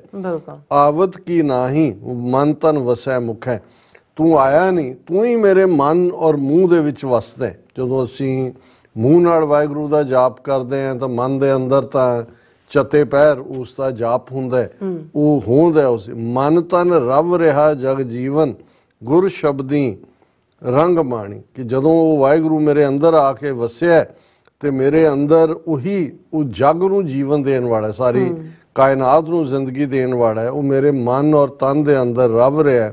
ਔਰ ਮੈਂ ਗੁਰੂ ਦੇ ਸ਼ਬਦ ਦੇ ਰੰਗ ਵਿੱਚ ਰੰਗੀ ਹੋਈ ਰੂਹ ਰੰਗ ਮਾਣ ਰਹੀ ਹਾਂ, ਆਨੰਦ ਮਾਣ ਰਹੀ ਹਾਂ। ਅੰਡਜ ਜੇਰਜ ਸੇਤਜ ਉਤਬੁਜ, ਘਟ ਘਟ ਜੋਤ ਸਮਾਨੀ। ਹੁਣ ਇਹ ਫਾਰਮਸ ਆਫ ਲਾਈਫ, ਆਂਡੇ ਤੋਂ ਪੈਦਾ ਹੋਣ ਵਾਲੇ, ਜੇਰ ਪਲਾਸੈਂਟਾ ਨੂੰ ਕਹਿੰਦੇ ਨੇ, ਮੈਮੇਲੀਆ ਕਲਾਸ, ਉਹਦੇ ਤੋਂ ਪੈਣ ਵਾਲੇ, ਪਸੀਨੇ ਤੋਂ ਪੈਦਾ ਹੋਣ ਵਾਲੇ, ਉਤਪਜ ਜ਼ਮੀਨ ਚੋਂ ਨਿਕਲਣ ਵਾਲੀਆਂ ਸਾਰੀਆਂ ਸਬਜ਼ੀਆਂ, ਜਿਵੇਂ ਅਸੀਂ ਚੌਪਈ ਸਾਹਿਬ ਚ ਵੀ ਅੰਡਜ ਜੇਰਜ ਸੇਤਜ ਉਤਪੁਜ, ਇਹੀ ਚਾਰ ਫਾਰਮਸ ਆਫ ਲਾਈਫ, ਪਲਾਂਟਸ ਵੀ ਔਰ ਦੂਸਰੀ ਵੀ ਕਈਆਂ ਹੋਈਆਂ ਨੇ। ਅੰਡਜ ਜੇਰਜ ਸੇਤਜ ਉਤਪੁਜ, ਘਟ ਘਟ ਜੋਤ ਸਮਾਣੀ ਕਿ ਉਹ ਅੰਡਿਆਂ ਚੋਂ ਪੈਦਾ ਹੋਣ ਵਾਲੇ ਜੀਵ ਹੋਣ, ਜੇਰ ਵਾਲੇ ਹੋਣ, ਪਸੀਨੇ ਵਾਲੇ ਹੋਣ ਜਾਂ ਪਲਾਂਟਸ ਹੋਣ, ਜੇਤੇ ਦਾਣੇ ਅੰਨ ਕੇ ਜੀਆਂ ਬਾਝ ਨਾ ਕੋਏ, ਇਹ ਉਸ ਦੇ ਵਿੱਚ ਉਸ ਵਾਹਿਗੁਰੂ ਦੀ ਜੋਤ ਵਸੀ ਹੋਈ ਹੈ, ਉਹਦੀ ਜੋਤ ਸਮਾਈ ਹੋਈ ਹੈ। ਦਰਸ਼ਨ ਦੇਹੋ ਦਇਆ ਪਤ ਦਾਤੇ, ਗਤ ਪਾਵੋ ਮਤ ਦੇਹੋ ਕਿ ਹੇ ਵਾਹਿਗੁਰੂ ਦਰਸ਼ਨ ਦਿਓ, ਤੁਸੀਂ ਦਇਆ ਦੇ ਖਜ਼ਾਨੇ ਹੋ ਔਰ ਤੁਹਾਡੇ ਦੀਦਾਰ ਦੇ ਨਾਲ ਮੇਰੇ ਅੰਦਰ ਮੈਂ ਨਿਹਾਲ ਹੋਵਾਂ, ਇਹੀ ਮੈਨੂੰ ਮਤ ਦਿਓ। ਨਾਨਕ ਰੰਗ ਰਵੈ ਰਸ ਰਸੀਆ, ਹਰ ਸਿਉ ਪ੍ਰੀਤ ਸਨੇਹੋ ਕਿ ਹੇ ਵਾਹਿਗੁਰੂ ਇਹ ਰਹਿਮਤ ਕਰੋ ਕਿ ਤੁਸੀਂ ਮੇਰੇ ਅੰਦਰ ਆ ਕੇ ਵਸੋ, ਮੈਂ ਉਹ ਤੁਹਾਡੇ ਪਿਆਰ ਦੇ ਰੰਗ ਵਿੱਚ ਰਵਿਆ ਹੋਇਆ, ਰਸੀਆ ਬਣਿਆ ਰਹਾਂ ਔਰ ਹਮੇਸ਼ਾ ਮੇਰੀ ਪ੍ਰੀਤ ਤੁਹਾਡੇ ਨਾਲ ਨਿਭਾਏ ਬਣ ਆਏ। ਇਹ ਅੱਜ ਦਾ ਵਿਚਾਰ ਹੈ। ਜੀ ਡਾਕਟਰ ਸਾਹਿਬ, ਤੁਹਾਡਾ ਬਹੁਤ ਬਹੁਤ ਸ਼ੁਕਰੀਆ। ਤੁਸੀਂ ਅੱਜ ਦੇ ਵਿਚਾਰ ਸਾਡੇ ਦਰਸ਼ਕਾਂ ਨਾਲ ਸਾਂਝੇ ਕੀਤੇ ਨੇ। ਸੋ ਇਸ ਨਾਲ ਆਪਣੇ ਵਿਊਅਰਸ ਕੋਲੋਂ ਲੈਣੇ ਆ ਇਜਾਜ਼ਤ। ਵਿਊਅਰਸ, ਸਾਡੇ ਪ੍ਰੋਗਰਾਮ ਦਾ ਸਮਾਂ ਇੱਥੇ ਮੁੱਕਦਾ ਹੈ। ਤੁਸੀਂ ਆਪਣੀ ਰਾਏ ਤੇ ਸੁਝਾਅ ਸਾਨੂੰ ਭੇਜਣਾ ਭੁੱਲਣਾ। ਸਾਡੇ ਇਸ ਪਤੇ ਤੇ sos@tvreform.tv ਤੇ ਅਸੀਂ ਆਪਣਾ ਪ੍ਰੋਗਰਾਮ ਲੈ ਕੇ ਫਿਰ ਦੁਬਾਰਾ ਤੁਹਾਡੇ ਸਾਹਮਣੇ ਹੋਵਾਂਗੇ। ਤਦ ਤੱਕ ਲਈ ਮੈਨੂੰ ਤੇ ਆਪਣਾ ਸੁਣਾਗਿਆ ਦੋ ਦੇਖਦੇ ਰਹੋ TV 84 ਪਲਾ ਦਿਓ। ਫਤਿਹ। ਵਾਹਿਗੁਰੂ ਜੀ ਕਾ ਖਾਲਸਾ, ਵਾਹਿਗੁਰੂ ਜੀ ਕੀ ਫਤਿਹ। ਰੱਬ ਰਾਖਾ।